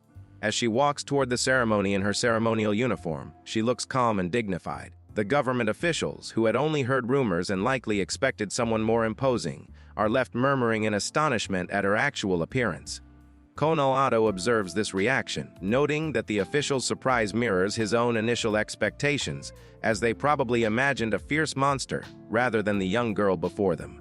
The award ceremony commenced in the Grand Hall of Fort Gallia. As Olivia approached the dais where General Paul and Colonel Otto stood, Otto sweated nervously, fearing that Olivia wouldn't know the proper etiquette for such a formal occasion, and that they would have to overlook any missteps. However, Olivia moved with grace, kneeling perfectly before the general. The crowd murmured in admiration at her elegant demeanor. In the background, a chibi Otto shook in disbelief, realizing he hadn't taught her any of this, and assumed Warrant Officer Claudia must have been the one to instruct her. Claudia, meanwhile, looked on in a daze, equally surprised. General Paul addressed Olivia, stating that in recognition of her outstanding achievements, he would bestow upon her the Medal of the Golden Lion. Olivia responded with flawless formality, expressing that she was deeply honored to receive the distinguished award. Paul pinned the ornate medal, featuring winged lions, onto her chest. Olivia accepted it solemnly with both hands, looking every bit the national hero she had become. Just as the ceremony reached its climax and the attendees looked on in awe, the heavy doors at the back of the hall burst open. A soldier sprinted down the aisle, shouting a pardon for the intrusion. Otto angrily demanded to know why the interruption couldn't wait during a ceremony, but Paul calmly ordered him to let the soldier speak. The soldier announced an emergency report from the capital, bringing a sudden and serious end to the celebration. The award ceremony is abruptly interrupted by a soldier bursting in with urgent news from the Northern Front. The 3rd and 4th armies have been completely annihilated. The scene shifts to the Central Front, where Lieutenant General Brad Enfield, commander of the 2nd Army, receives the report. He is already struggling to hold the Central Front, and the news implies that the victorious Imperial troops from the north will soon be heading his way, threatening to surround his forces. Realizing that his superiors are asking the impossible and effectively sentencing his army to death, Brad cynically considers deserting. His adjutant, Captain Reese, tries to calm him down, acknowledging that the situation is strategically impossible, but pleads with him to at least hide his contempt for the High Command's orders. Reese delivered even more shocking news reports stated that at the Iris Plains, the 7th Army had completely crushed an Imperial force of 50,000 men. Furthermore, they had successfully retaken Fort Casper. Brad was momentarily stunned, asking if it was true, but as the reality set in, his despair vanished. He burst into laughter, slapping his head and shouting that he knew Old Man Paul could do it, proving that the title, Demon of the Battlefield, was more than just a name. Realizing the magnitude of the victory, Brad immediately called for a map of the kingdom's southern regions. He spread it out and studied the terrain, his mind already racing with new possibilities. He realized that if they extended their defensive line to connect with the newly secured southern territories, the strategic situation would change completely. With a confident smirk, he declared that with this new development, they finally had a chance to turn the tide. Following the devastating news that the Third and Fourth Armies were annihilated at the northern front, a royal decree is issued at Fort Gallia. In response, the Seventh Army is ordered to launch a counter-attack against the Imperial forces in the northern region. This victory triggers a wave of promotions within the ranks. Commanding Officer Paul is promoted to General. Olivia receives a massive 3-rank promotion, jumping from Second Lieutenant to Major. Claudia is promoted to First Lieutenant, and Ashton is granted a special accelerated promotion from Private to Warrant Officer. Meanwhile, at the Central Front, Lieutenant General Brad Enfield of the Second Army is analyzing the strategic situation. He realizes that the recapture of Fort Casper has shackled the Seventh Army. Brad explains the geography of Fort Casper to his adjutant, Captain Rees. The fort is surrounded by rivers acting as moats to the east and west, and steep cliffs to the south. This terrain makes it a natural fortress that is difficult for large forces to attack. Brad deduces that the defensive specialist, Lieutenant Ellman, can hold Fort Casper with a relatively small force of 10,000 soldiers, even if outnumbered. This means the southern region will remain secure without the main bulk of the Seventh Army. Consequently, the Seventh Army is no longer tied down to Fort Gallia and is free to move north to assist in the counter-attack against the Empire. Brad Enfield, realizing that the recapture of Fort Casper has freed up the Seventh Army to move north, decides to call for the First Army instead. He reasons that he doesn't want to owe a favor to Old Man Paul, whom he finds scary, and knows King Alphonse would never allow the Seventh Army to stay put with the Empire threatening the capital. Meanwhile, a strategy meeting is held at the capital. Major General Hosmund Chrysler passionately argues that they must take the initiative immediately with 3,000 troops to save the Second Army from annihilation. General Paul, sitting calmly, opposes this, stating he sees no purpose in intentionally dividing their forces. When Hosmund asks for input, Paul turns to Olivia, who is busy asking for more sugar for her tea. Suddenly Ashton, trembling with fear, stands up and shouts that he does not believe there is a need to make the first move. The room goes silent in shock. Hosmund, incredulous that a warrant officer would contradict a major general, challenges Ashton. He references Ashton's unprecedented and magnificent tactics at Fort Casper and demands that the terrified young man explain his reasoning for opposing the proposal. Ashton, trembling slightly but standing his ground, laid out his theory to the room full of high-ranking officers. He proposed that the Imperial forces in the northern region were specifically waiting for the deployment of the Seventh Army. Therefore, he argued that hastily moving out to reinforce the north was unnecessary and likely dangerous. He was essentially calling the enemy's rapid victory a lure, suggesting that rushing to the aid of the Second Army would play right into the Empire's hands. The strategy meeting concluded with Ashton's warning falling on deaf ears. Despite his nervous attempt to explain that the Imperial forces in the north were likely lying in wait specifically to lure out the Seventh Army, his argument was summarily rejected. Major General Hosmund, confident and eager for glory, dismissed the young strategist's audacious thinking. Consequently, Hosmund's proposal was accepted, and the very next day, he departed for Emery, the largest fortified city in the northern region, leading a force of 3,000 cavalry. In the aftermath, promotions and new orders were handed out. Lieutenant Ellman, despite his common birth, was promoted to Lieutenant General for his success on the left flank at Iris Plains. Meanwhile, Conolato fumed in frustration, having missed the decisive moments at both Iris Plains and Fort Casper. He was desperate to prove his worth and refused to be left behind again. It was decided that Major Olivia and a regiment of cavalry would deploy as a second battle group in a week, with the main force following the week after that. Later, Claudia found Olivia looking depressed in the archives, muttering about being unable to find any clues.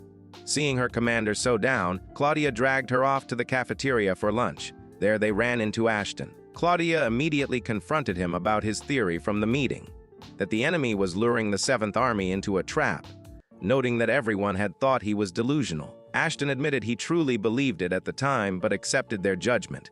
However, Olivia, with her mouth full of food, mumbled that she didn't think it was delusional. After Claudia scolded her for speaking while eating, Olivia swallowed and clarified her statement. "I didn't think what Ashton said was delusional."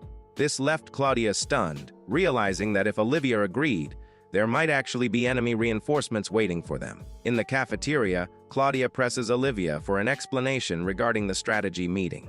She asks why Olivia didn't voice her agreement with Ashton's theory during the actual discussion. Olivia calmly explains that the timing of the Third and Fourth Army's annihilation, just 2 months after the kingdom retook Fort Casper, seemed too convenient. She believes the Empire destroyed those armies, specifically in response to the Seventh Army retaking the southern regions, meaning they are indeed lying in wait.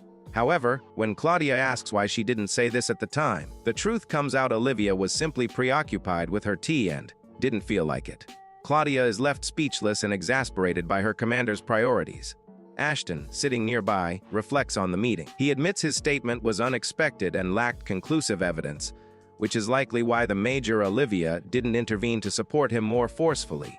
He tries to brush off the rejection of his idea as natural, but this passivity only annoys Claudia further.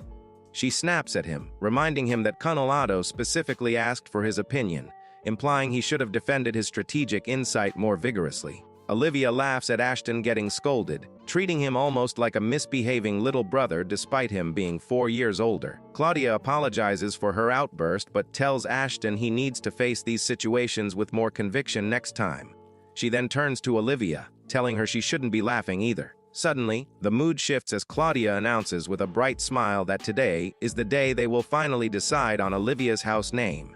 Olivia is horrified, recalling that the first time Claudia brought this up, she had to run away for 2 hours, and the second time, it took 4 hours for Claudia to find her. She protests that she doesn't need a house name and never asked to be a noble. Claudia insists that since Olivia was appointed as a Knight of the Kingdom, being granted a noble title is a natural progression, ignoring Olivia's desperate attempts to decline. In the cafeteria, Ashton, trembling at the mere thought of Conolado's strictness, advises Olivia that she should just do as Claudia says. Resigned, Olivia nods and agrees to go to Claudia's room to look at the list of extinct noble families. Upon entering Claudia's quarters, Olivia is surprised to find it sparkling clean, noting that it is completely different from her own messy room. Claudia explains that she mainly uses the room just for sleeping. As Claudia retrieves the heavy book of lineage, Olivia immediately flops onto the bed and starts snuggling into the blankets, claiming she is sleepy because she just ate. Claudia tries to scold her for being selfish and urges her to decide quickly. Olivia, trying to procrastinate, suggests playing a game of tag or hide and seek instead, but Claudia firmly refuses. While Claudia stands by, Olivia lazily flips through the pages of the book. Suddenly, she stops. Her eyes lock onto a specific emblem on the page, a skull with a diamond on its forehead, draped in tattered black cloth. As Claudia leans in, asking which one she found with a bright smile, Olivia stares at the symbol with a serious, shocked expression, realizing it might be a clue related to her past. Olivia staring intently at a page in the Book of Extinct Noble Houses. She has found an entry for the House of Valetstorm, which ended over 150 years ago in the year 8040 of the solar calendar. Claudia notes that it is odd that the cause of the house's demise is not recorded, which is unusual for noble records. Suddenly, Olivia declares that she has decided. This will be my house name. Claudia is horrified, flipping through the book to show her other options and pointing out that the Valetstorm emblem, a skull with a diamond on its forehead, is incredibly eerie. Olivia, however, is resolute. She ignores Claudia's protests and formally announces, "From now on, I will be Olivia Valetstorm." After making her decision, Olivia asks if they can look into why the house ended. Claudia suggests that they search the royal library in the capital. She explains that the Furnace Kingdom is the oldest on the continent and that its royal library stores the records of the entire kingdom's history. Upon hearing that the entire history is stored there, Olivia's expression shifts. Her eyes well up slightly, and she looks deeply moved. Realizing that such a place might hold the answers she has been searching for regarding her past and Zed. Claudia asks if something is wrong, snapping Olivia out of her trance. Olivia quickly apologizes and changes the subject, remembering that Adjutant Otto wanted her to hurry up and decide on a name. Claudia tries to stop Olivia from reporting her decision to Conolado, realizing too late that choosing the ominous House of Valetstorm was a terrible idea. She protests that the name is too sinister, but Olivia, fixated on her choice, brushes her off. In a burst of energy, Olivia shoves past her subordinate, locking the door to Claudia's own room from the inside to ensure she isn't interrupted.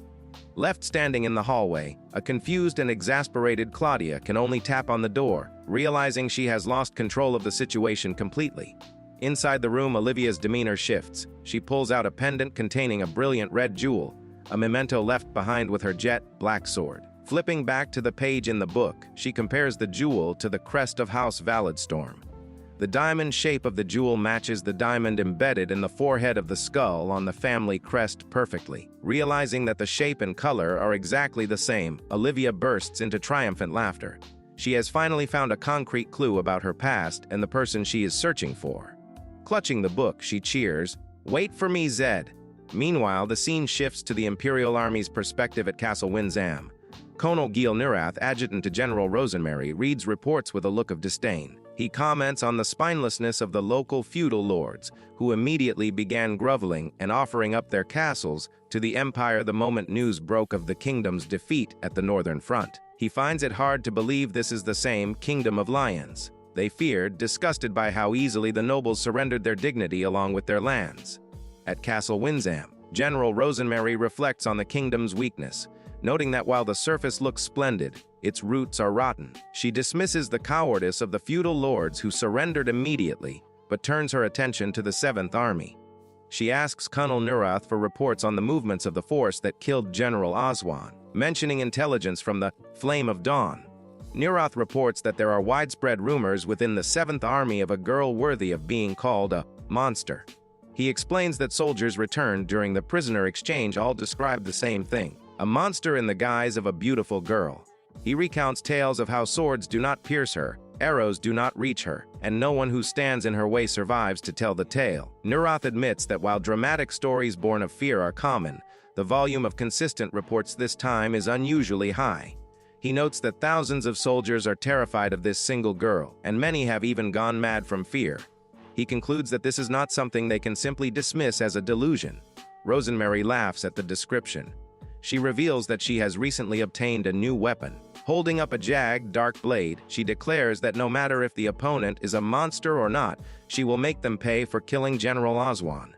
The narration states that there is only one person the sword points toward. The Imperial Army's Castle Windsam, General Rosemary von Berlinetta examines a mysterious weapon she recently received from General Felix. It is a steel sword that, when drawn, is dyed a deep red as if radiating heat. Rosemary isn't entirely sure of its origins, noting it might be a mystical weapon created by the goddess of magic, but she is certain of one thing: Felix gave it to her. The blade is tainted with an evil aura, and it is said that anyone cut by it will suffer anguish worse than hell. Rosemary is confident that this sword can kill even a so-called monster, her mind fixated on avenging General Oswan and destroying the kingdom's 7th Army. Prime Minister Diarms attempts to rein in her bloodlust, reminding her of her immense responsibilities not just as the head of the Crimson Knights, but as one of the Empire's 3 generals. Rosemary snaps back, asking why he thinks she is handling bureaucratic affairs if not for her duties. She then outlines a ruthless political strategy for governing the newly conquered northern regions. Her plan involves allowing the feudal lords who surrendered to stay in power as puppets. However, the Empire will enact oppressive policies in the name of those lords. Eventually, when the hatred of the oppressed population boils over and they kill their former rulers, the Empire will step in to restore order and officially take jurisdiction. Diarms is left speechless and impressed. He realizes that while Rosemary is praised for her might on the battlefield, she also possesses a cunning talent for politics that he had underestimated. Diarms reflects on the situation, acknowledging that controlling the entire northern region will take time, and he needs to keep the general focused on strengthening their position.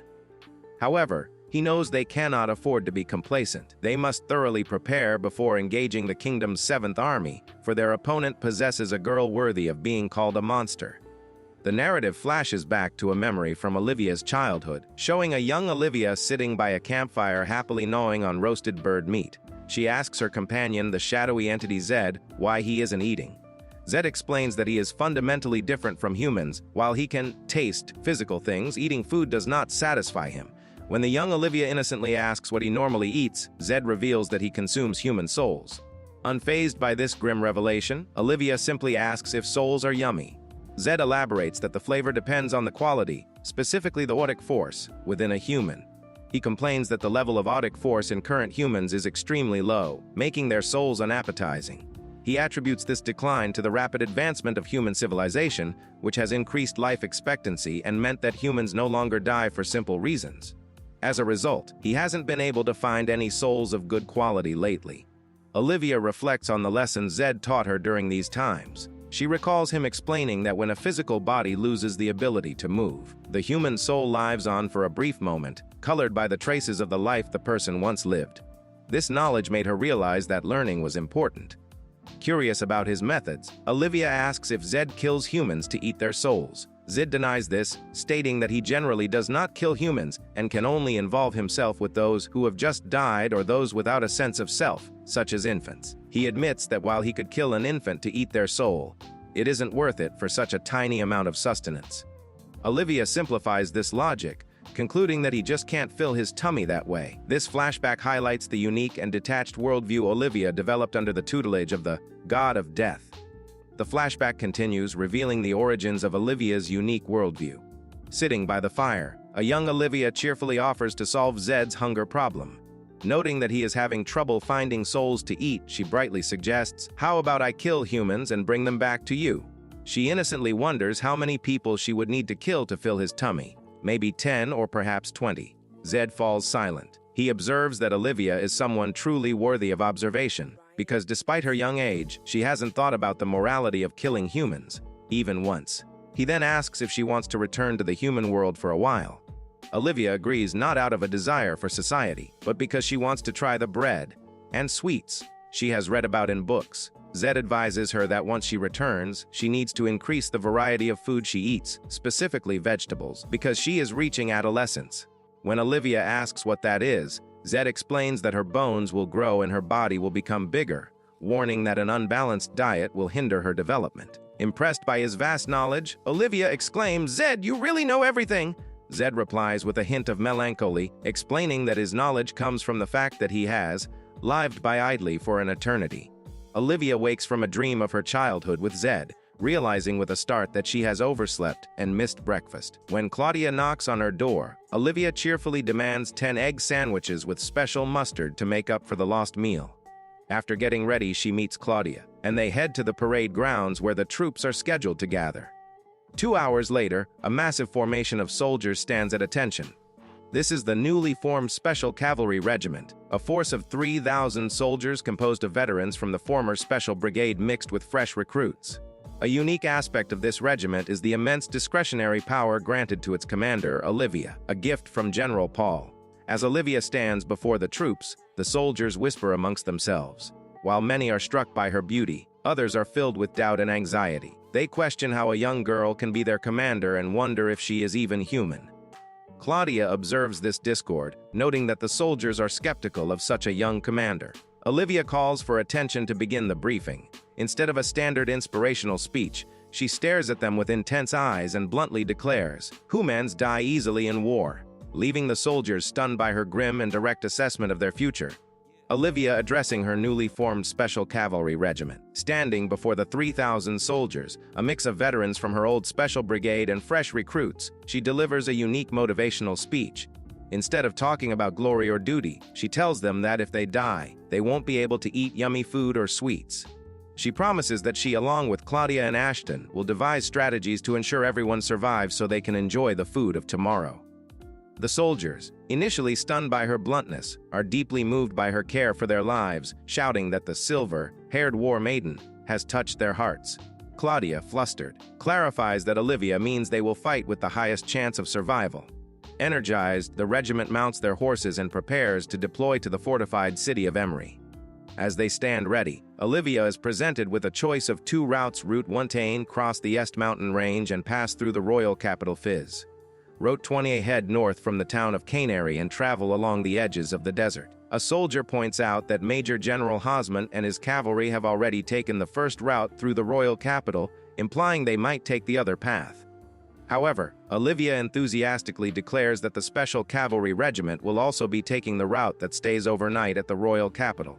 This decision leaves Claudia and Ashton confused, indicated by their shame, likely wondering why they are following the same path or perhaps suspecting Olivia's true motive is to visit the capital for its food and sweets. Olivia reveals a strategic divergence in their deployment plans. She announces that the Special Cavalry Regiment's path heading east will not actually take them to the royal capital. She explains that while the first battle group's objective is haste, the second battle group's mission is intelligence gathering and searching for the enemy. Therefore, in order to grasp the movements of the Imperial armies over a wider area, she argues that it would be pointless for them to simply follow the same route as the first battle group. This sudden shift in logic leaves Claudia and Ashton stunned and confused. As the Special Cavalry Regiment marches east, the atmosphere is dampened by Major Olivia's foul mood. Claudia attempts to cheer her up by pointing out the blooming flowers, but Olivia remains sulking. Claudia and Ashton urge her to reconsider her attitude, warning that her gloominess is negatively affecting the morale of the soldiers. Olivia protests, arguing that she was given discretionary power as the regimental commander. But Claudia firmly reminds her that even a commander cannot change strategic routes for personal reasons. The root of Olivia's frustration is finally revealed. She wanted to go to the royal capital to visit the royal library. She hopes to find information about her past in the House of Validstorm. Claudia explains why this is impossible. First, the procedural paperwork to enter the library takes 2 days, which they don't have. Second, entry requires a letter of recommendation from a high-standing noble house. When Olivia points out that she is now a noble, Claudia explains the nuance of the situation. Simply holding a title isn't enough. One needs established standing as a noble, which cannot be obtained overnight. Furthermore, Olivia's unknown origins and lack of lineage make it difficult for her to gain access to such a restricted facility. Despite her new rank, the bureaucratic hurdles and her mysterious background still bar her from the answers she seeks. Recalls that Zed found her as a baby in a deep forest near a temple called the Gate of the Underworld, located in the unknown regions. Claudia finds this childhood story far-fetched, but acknowledges that regardless of Olivia's battlefield heroics, she currently lacks the noble standing required for entry. Claudia admits that even her own family, the Jung household, is merely a noble house on the fringes of the kingdom and might not be enough to guarantee entry.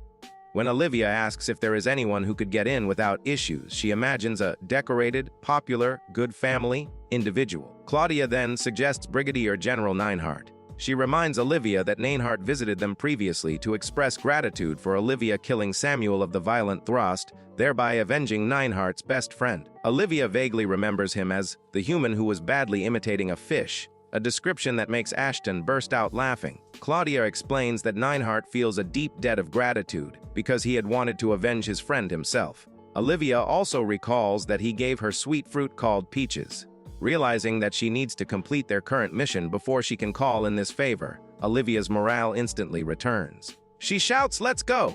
with renewed energy, eager to finish the job so she can eventually get the recommendation she needs. Ashton praises Claudia for skillfully managing the major's mood, and the Special Cavalry Regiment marches on. The group rides through a town that is still in ruins, with Ashton noting that recovery efforts haven't progressed and the air smells of rot. Upon arriving at the military garrison, they are immediately swarmed by local children who are starstruck by Olivia's appearance. One child compares her to a doll, while another boldly sniffs her, remarking that she smells super good. The child reveals he is holding a cookie, a treat Olivia eagerly eats.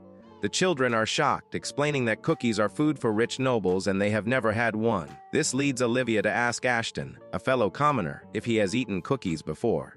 Ashton explains that while they are luxury items, his family is a fairly large merchant family, so he has had the opportunity to eat them. Unlike the local children, Olivia generously offers her cookies to the impoverished children who are initially hesitant because they have no money. She insists they eat, noting they are super yummy. The children devour the treats, shouting, "Big sis!" and praising the taste. Ashton asks Olivia how many cookies she has left, and she replies, "About 10. He then points out a group of 10 other children nearby and suggests she give them some too. Olivia does the mental math. 10 minus 10 equals 0, and realizes she is about to lose her entire stash. She panics and cries out that she will be the sad one with no cookies, calling Ashton a demon and a fiend for his suggestion. To console her, Ashton leans in and whispers a secret. There is a hidden cake shop in the royal capital where the cakes are so delicious that one bite will make you unsatisfied with any other cake forever. Intrigued by the promise of such a treat, Olivia's mood shifts as she contemplates the legendary dessert. Ashton confirms the rumors, stating that the shop has the most delicious cake. He swears on the Zennefielder family name that he will take her there. Overjoyed by the promise, Olivia declares that she will now hand out really yummy cookies to the children. She distributes her stash of cookies to the kids for free, earning their adoration. Ashton watches her, remarking on how thoughtful she is, while Claudia notes that every little bit of kindness helps the town of Canary recover. The next day, the group is having breakfast at a temporary lodging house when a soldier bursts in, desperate and out of breath. He introduces himself as Bernhard, a messenger from the 6th Army, and begs them to save Lieutenant General Sala. Olivia is confused by his presence, pointing out that the 6th Army is stationed in the central western region to defend Fort Pishita, far from their current location. Bernhard, the messenger, is clinging to Olivia's leg, begging for help. Claudia pulls him off, scolding him for his rudeness, and Bernhard apologizes before explaining the dire situation. The 6th Army is currently besieged by the Sworn Kingdom at Fort Pishita. Inside the besieged fort, Lieutenant General Sala San Revere stands on the ramparts, resigned to the fact that this is as far as we go. Her vice commander, Senior Colonel Roland, is frantic, yelling at the princess to get off the wall before she is hit by a stray arrow. He screams that if she falls, it will spell the end of the 6th Army. Roland orders bodyguards to stay by her side, calling her careless. Sala realizes he isn't praising her leadership, but is terrified because of her status as the 4th princess of the kingdom. Roland reveals they send a messenger to the 7th Army, but estimates it will take a week for help to arrive. Sala, remembering a previous defeat where they barely escaped the Imperial Army, doubts they will be lucky enough to hold out that long. Inside the besieged Fort Pishita, Lieutenant General Sala San Revere resigns herself to the grim reality of their situation. She suggests that if things get worse, they should simply surrender. Sala contemplates her value as a bargaining chip. Despite being an illegitimate child, her status as a princess might be enough to spare her soldiers if she hands herself over to the enemy. As the siege presses on, the narration emphasizes that they have only a little bit of time left. After bidding a cheerful farewell to the children of the town, Olivia leads her regiment away from Canary. However, shortly into their ride, she abruptly stops her horse, claiming she thought she saw rats scurrying about again. Though she dismisses the sighting and says she will crush them if they get too close, her mood has shifted. Olivia suddenly announces a change in their destination. Instead of following their original orders to head toward the northern front, she declares they are diverting to Fort Pishita to rescue the besieged 6th Army. Claudia is alarmed, pointing out on a map that this is a clear deviation from their orders. Olivia justifies her decision by recalling Ashton's earlier analysis. The main Imperial forces in the north are lying in wait specifically for the 7th Army to deploy. She reasons that as long as her force remains in this area, the enemy will not make a move. Confident that they cannot simply abandon their comrades to die, Olivia orders the march toward Fort Pishita. Ashton expresses uncertainty about his strategic analysis regarding the enemy's movements, admitting it's just his opinion and he doesn't know if it's right or wrong. Olivia laughs heartily at his self-doubt, playfully grabbing him and teasing him about being funny. Ashton, flustered, complains that despite his correct tactical instincts, he still can't beat her at shogi. Olivia offers him a piece of wisdom, explaining that while thinking is important, overthinking can cause one to lose sight of themselves. With the time for deliberation over, Olivia declares they are out of time and leads the cavalry forward, galloping through the forest toward their new destination. Unbeknownst to them, they are being watched from the trees by 2 Imperial soldiers from the intelligence unit, Mirage, Lieutenant Alvin and Sergeant Lester. Lester is stunned that Olivia seemed to realize they were watching from such a distance without even using a spyglass. Alvin dismisses it as a coincidence, but Lester insists it was too precise to be luck. Alvin chides his subordinate, reminding him that there are existences in the world beyond human comprehension, such as sorcerers, which is why Lester hasn't been promoted yet. He speculates that Olivia might be one of those anomalies, a being similar to a sorcerer or a monster, warning Lester not to try and make logical sense of everything. Lester, observing Olivia from the shadows, struggles to reconcile her innocent appearance with her reputation. He remarks that she looks like a girl who wouldn't hurt a fly, yet the kingdom wouldn't be foolish enough to appoint a mere child as a regimental commander. He connects her to the rumors from Fort Casper about an existence that rendered swords and arrows useless. Fairy tale. Monster responsible for the deaths of General Oswan and Lieutenant General George. Alvin, however, remains cautious. He admits he is still gathering the pieces of the puzzle and hasn't reported to General Rosemary yet. He reminds Lester that as the intelligence unit, Mirage, their duty is information gathering and analysis, not war. Internally, Alvin decides to withhold the full truth from Rosemary, fearing that her extreme hatred for the 7th Army would cause her to act rashly.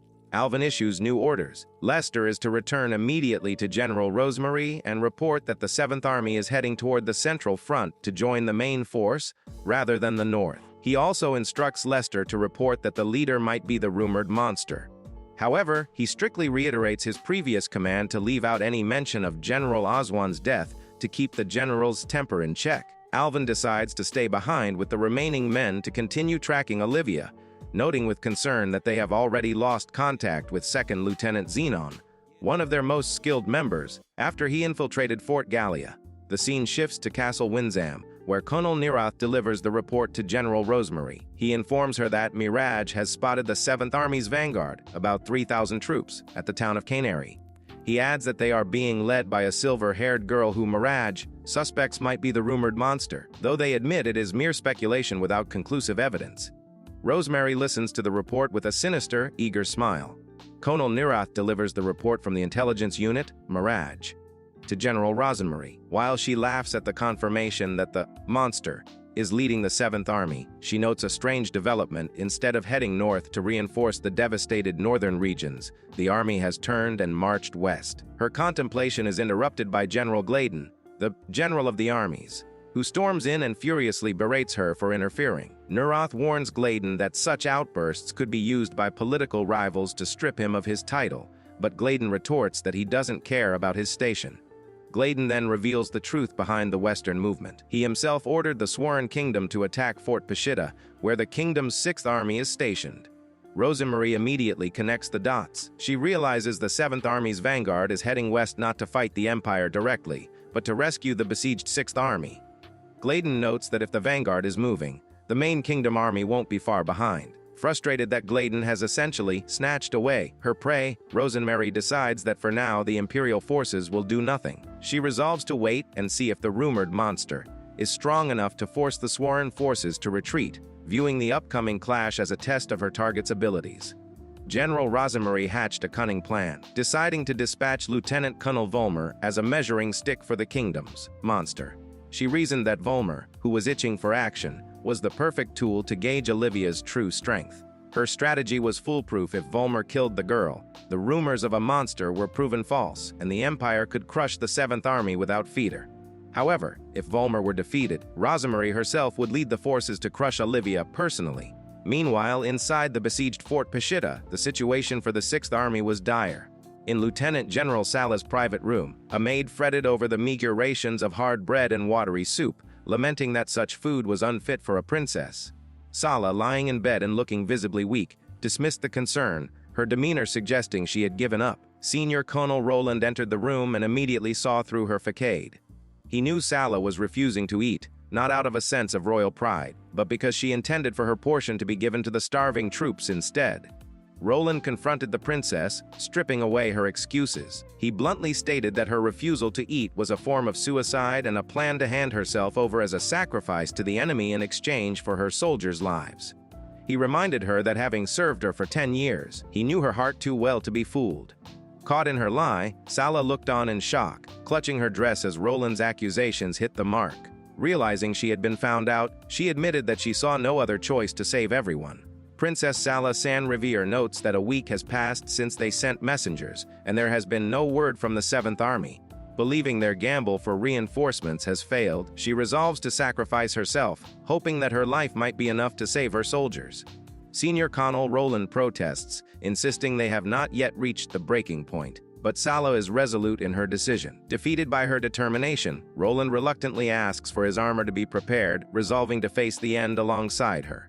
Sala, now dressed in a white gown, remarks on her appearance, stating that she could not face the House of Revere or the royal family in the afterlife if she were beheaded in an improper guise. She is determined to maintain her dignity as a princess until her final moment, unaware that the monster they have given up hope on is actually marching to their aid. The narrative shifts to the Sworn Army's rear guard, where 2nd Lieutenant Marzel is enjoying a meal. He and his men are in charge of logistics and have been relaxing, assuming the main army is holding the line at Fort Pashida. However, their complacency is shattered when a soldier rushes in with terrifying news: the kingdom's 1st Army has surrounded them from the rear. Before the logistics unit can even mount a defense, they are met with a gruesome sight. The ground is littered with the bodies of their comrades. A soldier points in horror at a lone figure standing amidst the carnage. It is Olivia. She has single-handedly slaughtered the entire rear guard unit. As she stands there, blood on her sword and a faint smile on her face, Marzel is frozen in terror, realizing too late the sheer monster they are facing. The story continues with Olivia standing before the terrified sworn commander Marzel. Paralyzed by an overwhelming sense of dread, Marzel asks for her name. In stark contrast to his fear, Olivia smiles brightly and introduces herself cheerfully. She then makes a demand. She wants Marzel to take her directly to the main sworn army's command post to meet the commander-in-chief. Marzel's soldiers, realizing the sheer power disparity, immediately surrender and urge their commander to comply. Terrified and realizing she will not tolerate disobedience, Marzel agrees to lead her. Olivia strikes a bargain. In exchange for guiding her, she promises to spare the lives of all his men. She notes that the sworn soldiers seem honest and likely because they admitted they were mostly farmers pressed into service, and decides to use a disguise to avoid being recognized by the Farnest Kingdom, referencing a character called the Masked Knight Sharia from a book.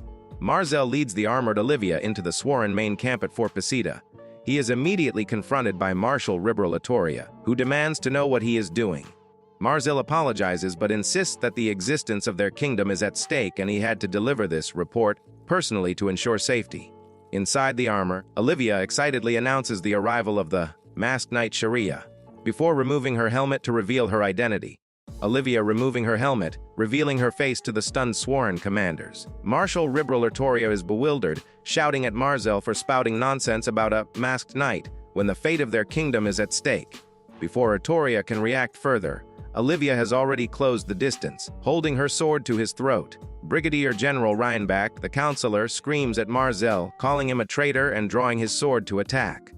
Olivia cheerfully interrupts the tension, introducing herself as Major Olivia Valetstorm from the Farnest Kingdom. She clarifies the situation. Marzel hasn't defected. She simply asked him to bring her to the main command post as fast as possible. She then strikes a dramatic pose, declaring herself to be the Masked Knight Sharia, a character from the book she reads.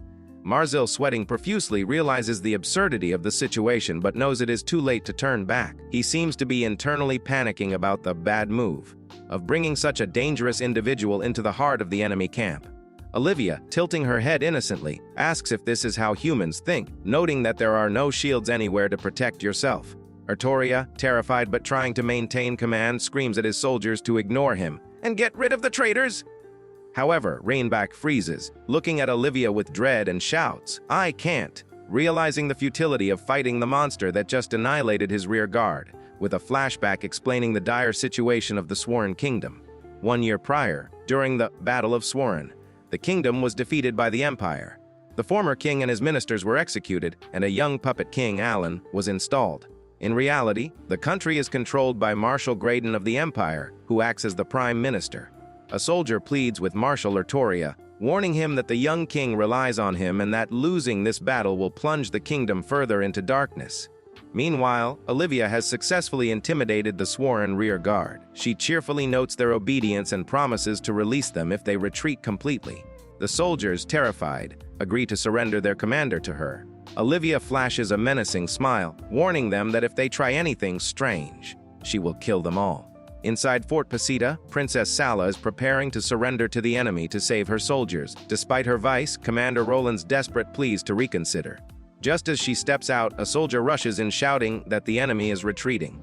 Sala is confused as they haven't inflicted any major losses. Looking out from the ramparts, she sees a new army approaching.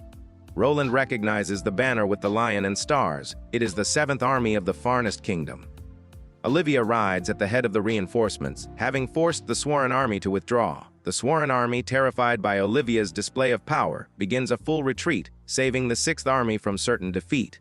From the ramparts of Fort Pesita, Princess Sira watches the enemy flee, tears streaming down her face in relief and gratitude as she realizes they are saved. Olivia approaches the fort and formally introduces herself as Major Olivia Valetstorm of the 7th Independent Cavalry. However, she immediately breaks protocol by striking a dramatic pose and declaring herself Sharia the Masked Knight, a character from a book series. Her subordinate Claudia panics, scolding her for acting so informally in front of royalty. To everyone's surprise, Princess Sira is delighted.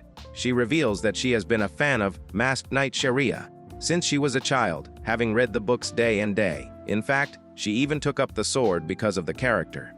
The two women instantly bond over their shared love for the fictional knight, shaking hands enthusiastically and leaving Claudia bewildered by the sudden friendship. Following the successful rescue of Fort Pasita, Olivia stands before the captured sworn commander-in-chief, General Beryl. The general is furious, ranting that if Olivia hadn't appeared, his forces would have succeeded in their siege. Princess Sira, witnessing the scene, calmly interjects. She expresses her deep gratitude to Olivia, noting that normally, as a member of the royal family, she would be obligated to offer a reward.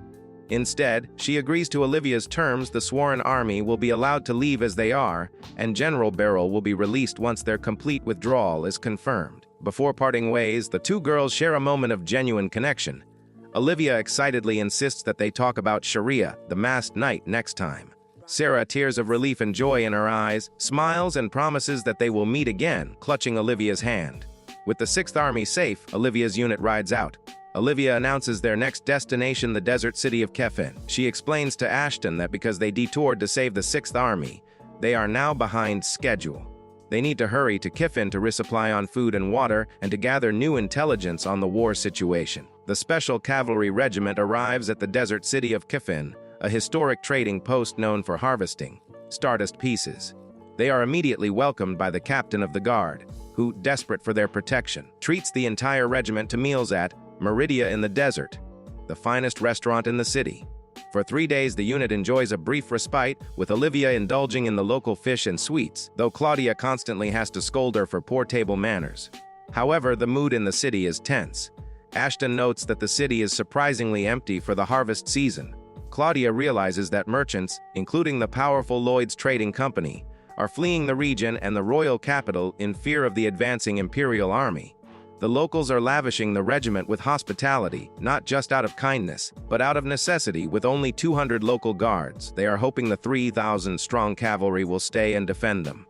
Once their supplies are restocked and the scouts return, Olivia announces that they cannot stay forever and must depart for the fortified city of Mermaid the next morning to continue their mission. The royal army departs from the desert city of Kefin, waved off by grateful locals who thank them for their protection. As they walk, Ashton realizes that the luxurious accommodations were a nice touch, but then suddenly notices that Olivia is missing. Claudia wonders if the stress of choosing a house name previously caused her to develop a habit of running away. Despite her disappearance, neither Claudia nor Ashton is worried. They calmly assume she has simply wandered off and will return on her own once she gets hungry. Meanwhile, Olivia has not just wandered aimlessly. She stands atop a ruin, staring down a masked man who was tailing them. The man, sweating nervously, admits he knew she had noticed his presence, revealing himself to be a spy or assassin tracking their movements. Olivia confronts the masked spy, revealing that she had detected his presence not just in the present moment, but all the way back when they were at Fort Garia. She identifies his group as the Flying Rats and mentions Zen, causing the spy to realize with dread that his comrade has likely already been killed. The spy is shocked that she recognized their specific gear and realizes she is far more perceptive than anticipated. Olivia draws her sword, coldly stating that she finds them to be in a yes-sir, and suspects there are more of them hiding nearby. She delivers a chilling ultimatum. You can't just leave someone who has seen you, implying she intends to eliminate the witnesses. Realizing that negotiation is impossible and that they are facing a lethal threat, the spy abandons stealth. He screams an order to his hidden squad, "Kill her!" and multiple assassins drop from the trees and rooftops, launching a coordinated ambush against Olivia in the dark. Olivia effortlessly dismantles the ambush, recalling Zed's teachings about never letting her guard down, even against attacks from above. She swiftly strikes down the assassin who tried to attack her from the sky, shocking the remaining enemies with her extraordinary leaping ability and swordsmanship. The leader of the assassins, realizing her skills are truly monster-like, admits they have no other words to describe her. He explains that his group, Kajiru, prioritizes data gathering over combat and decides that fleeing is his only option. However, as he turns to escape, Olivia suddenly lunges at him with terrifying speed, striking him down while yelling for him to wipe the smile off his face. The assassin leader attempts a surprise attack on Olivia using a chain weapon, believing that since she dodged his initial strike, she wouldn't be able to handle a direct confrontation. He taunts her, suggesting she should have parried. However, Olivia catches the weapon mid-air with her bare hand, shattering the chain instantly. She critiques his technique, noting that his attacks are too aggressive and telegraphed. remarking that even sleeping birds would be able to dodge that.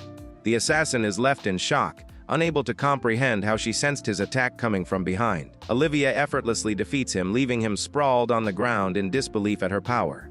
Meanwhile, back at the Hotel Silver Moon, Olivia's absence causes panic. Claudia is frantic, worried that something terrible has happened to her commander.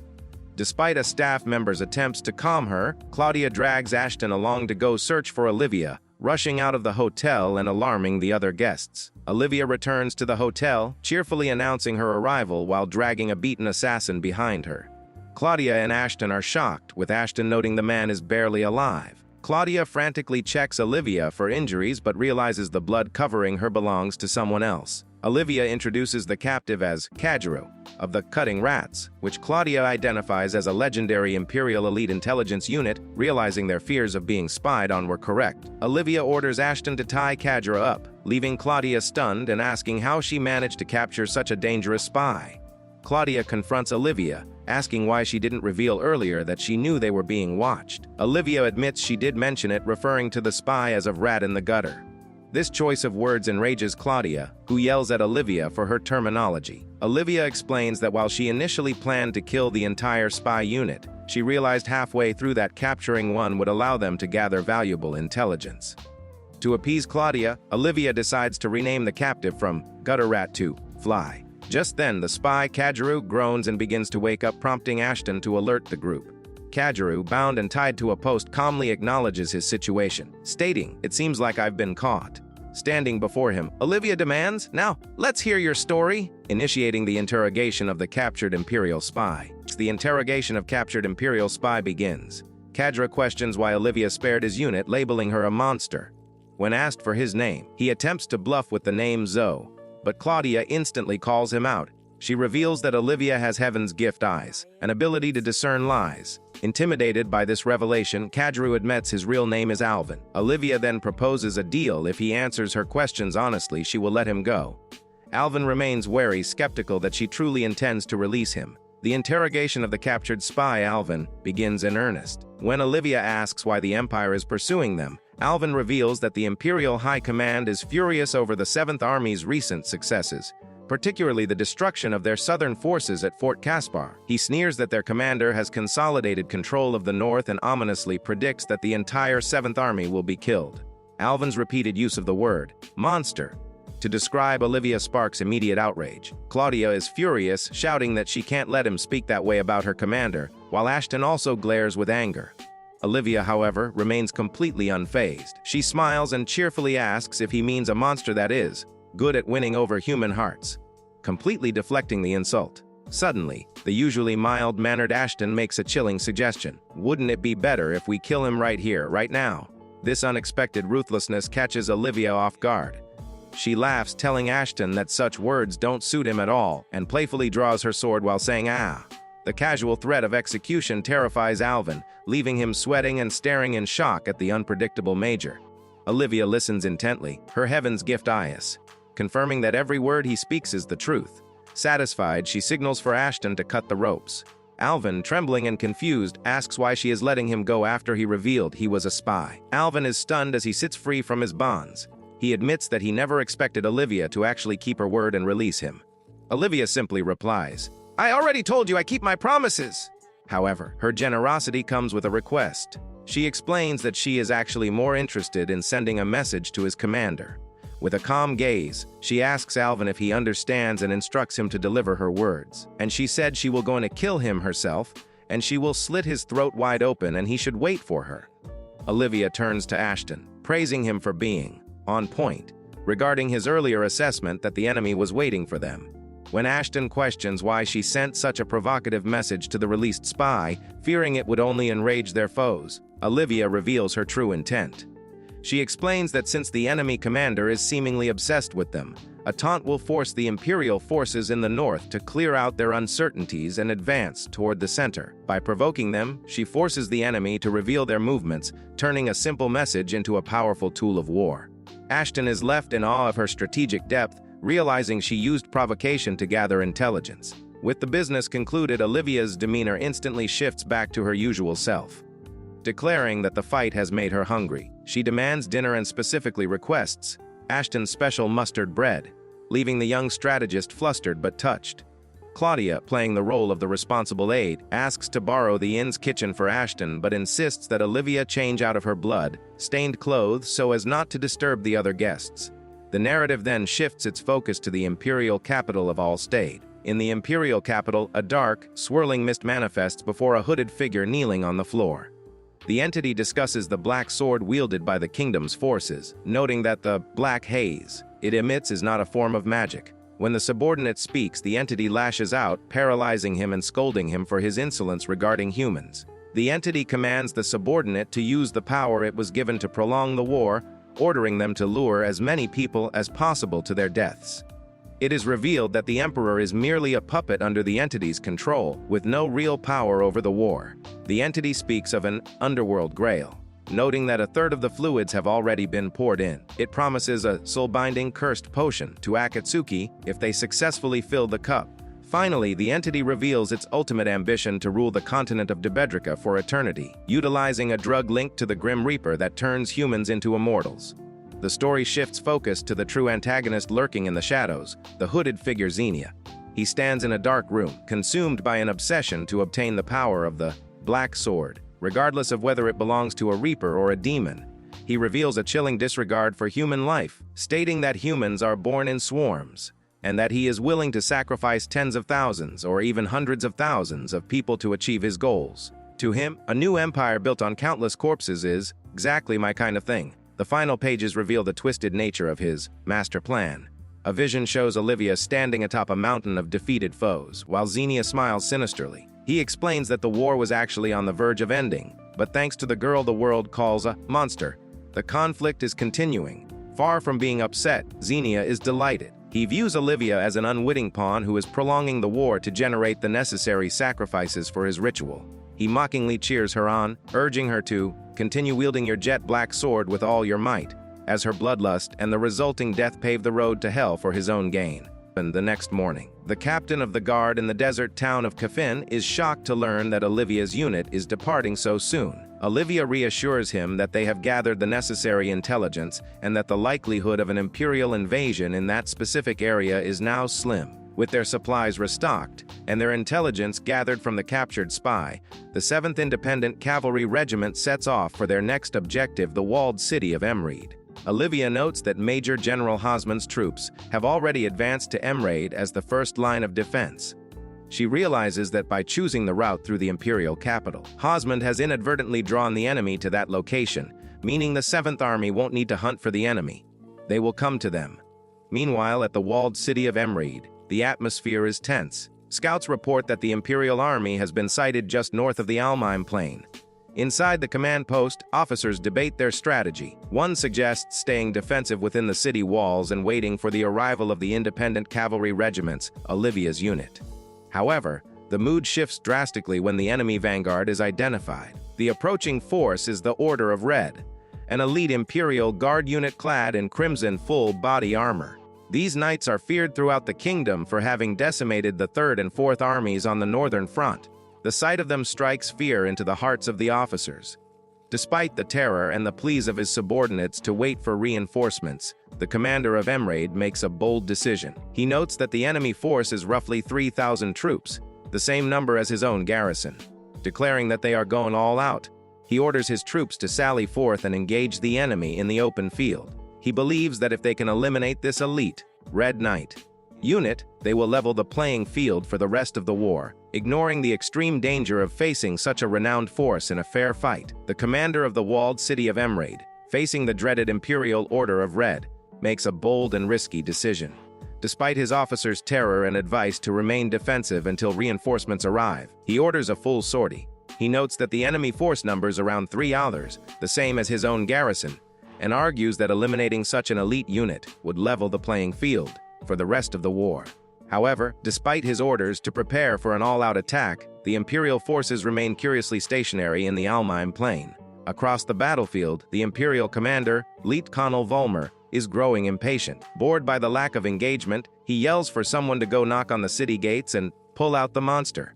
His second-in-command, Captain Lamia, cynically places a bounty of 5 gold coins on any soldier who can successfully lure this rumored monster. out of the city. While Lamia doubts the kingdom will deploy their trump card so easily, the promise of gold excites the young, Russe's hot-blooded knights, prompting Volmer to chide Lamia for encouraging their recklessness. At the Imperial camp, Colonel Volmer is growing impatient with the stalemate. He confirms with Captain Lamia that the 7th Army has indeed entered the walled city of Mermaid. Volmer then goes on a tirade about his nickname, Champ Destroyer, denying that he loves killing people. Instead, he screams that he loves singing, which he describes as the act of playing with and smashing enemies with his battle axe. Lamia dryly points out that Volmer has just admitted to loving killing. Volmer then shifts his attention to their siege weapons, eager to test out new models by bombarding the city. However, a subordinate reminds him that Colonel Gale ordered the city to be kept intact, as it is intended to serve as a base for the eventual invasion of the imperial capital. Realizing that destroying the city is not an option, and that waiting is getting them nowhere, Volmer comes up with a new idea. Why don't we invite them over? The Imperial forces, commanded by the eccentric and bloodthirsty Colonel Volmer, remain camped outside the walled city of Mermaid. 2 days later, Olivia and her 7th Army are approaching Mermaid. Olivia is dozing on her horse, much to Claudia's chagrin, but perks up at the prospect of finding good food in the walled city.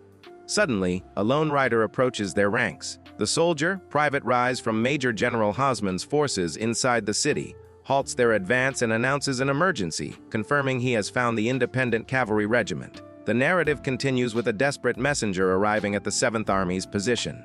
Exhausted and frantic, he reports that Major General Hosman's troops are currently engaging the Red Knights on the Almum Plains and are being overwhelmed. He begs for help before collapsing from exhaustion.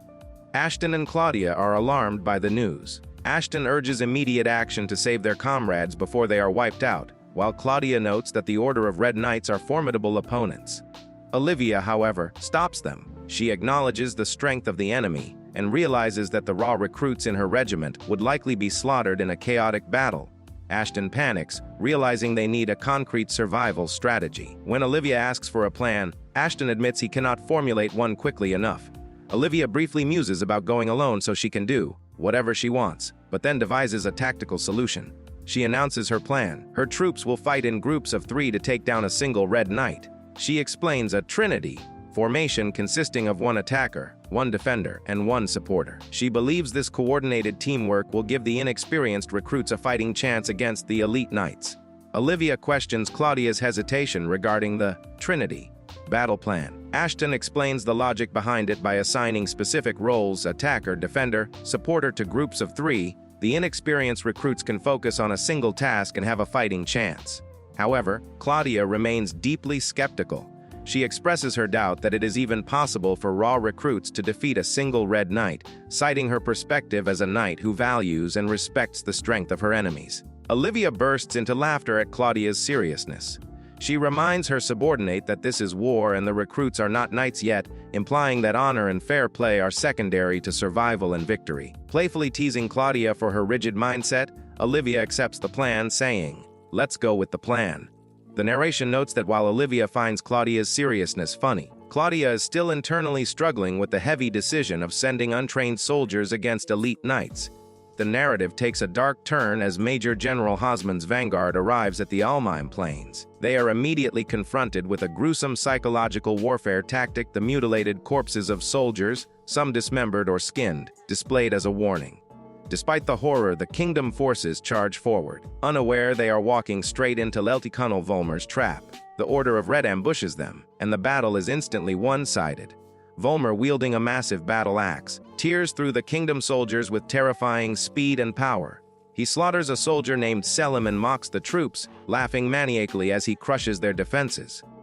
Disappointed by their weakness, he jeers at them, asking if this pathetic force is truly the legendary 7th Army that defeated the Imperial Southern Force. The battle at the Almum Plains has begun, and it is a massacre. Colonel Volmer and his elite Order of Red Knights are decimating Major General Hosman's troops. Volmer is visibly disappointed, complaining that the kingdom soldiers are too weak, and lamenting that the monster girl, Olivia, is nowhere to be seen. A soldier from the 7th Army steps forward to confront Volmer. This soldier realizes Volmer's true target and reveals that Olivia is in a different squad, calling the current situation a complete misdirection. He declares that he will fight Volmer in place of Major General Hosman. Frustrated by the absence of his desired opponent, Volmer turns his bloodlust toward the soldier. He mocks the soldier's weakness and declares that he will kill him to bring a souvenir. Back to General Rosemary. Volmer unleashes a devastating blow with his massive battle axe, sadistically demanding that the soldier scream for his major as he is crushed. The soldier is shown to be completely outmatched, struggling to even block the attack and realizing the terrifying power gap between them. Volmer revels in the violence, asking mockingly if this weak force is truly the same 7th Army that defeated the Imperial Southern Force. Olivia arrives on the battlefield just in the nick of time, saving a soldier from Colonel Volmer's devastating axe. The soldier, relieved, tries to salute her, but Olivia casually brushes it off, mentioning that while a Lieutenant Otto taught her the importance of saluting superiors, the current war zone situation takes precedence. Olivia immediately assumes command. She orders Major General Hosman to stay put and retreat with a secure exit route that Claudia's squad has prepared. She insists that they cannot afford to let the Major General die, effectively taking the burden of the fight onto herself and her regiment. Volmer is delighted by her arrival. He had been frustrated by the lack of a worthy opponent, but seeing the monster girl makes his rush to the front lines worthwhile. Olivia's stomach growls loudly, reminding everyone she skipped lunch, but she declares she is all finished talking. She then seemingly kicks Volmer back or knocks him away with her presence of speed, apologizing for the sudden attack. Volmer, however, is thrilled. He laughs maniacally, saying it's been a long time since he was crashed to the ground like that. He is eager to fight the girl who defeated the Southern Force, ready to hear her sing a scream as he battles her. The narrative continues with the confrontation between Olivia and the Imperial commander, Colonel Volmer. Volmer observes Olivia, noting her reputation as a beautiful girl who has struck fear into thousands of soldiers, labeling her the monster girl famous in the Empire's armed forces. Olivia sighs, annoyed by the label, and corrects him, stating she is not a monster and her name is simply Olivia. Despite his earlier insult, Volmer politely introduces himself as Volmer Gangrit, remarking that even monsters have names. Olivia accepts this and formally introduces herself as Olivia Valadstorm. The pleasantries end abruptly as Volmer's bloodlust takes over. He raises his massive axe, ecstatic that his blood is finally boiling, and demands Olivia show him her singing skills. Her battle cries screams. The two clash weapons. Olivia blocks Volmer's heavy axe with her sword. While fighting, Olivia complains that she doesn't understand the fun of battle, worrying that if she dies, she won't be able to eat good food or sweets anymore. Volmer, however, is thrilled by her strength, laughing maniacally and shouting that she is the best. He launches a powerful follow-up attack, surprised by her toughness, which sends Olivia flying backward through the air. The battle between Olivia and Colonel Volmer intensifies. After being sent flying by Volmer's immense strength, Olivia lands safely, realizing that a normal person would have been crushed. Volmer is thrilled by her resilience, admitting he wasn't using his full power and declaring her amazing. Olivia, however, remains calm and analytical. She observes Volmer's physical strength and identifies him as a man with oddities, noting he is the second such person she has encountered, the first being Zed. As the fight progresses, Olivia's demeanor shifts from polite to coldly calculating. She thanks Volmer for the friendly chat, revealing in her internal monologue that she intends to use him as a meal to feed Zed. She views his defeat as a means to unlock Zed's power or gain his favor, thanking the bewildered Volmer for providing her with this opportunity.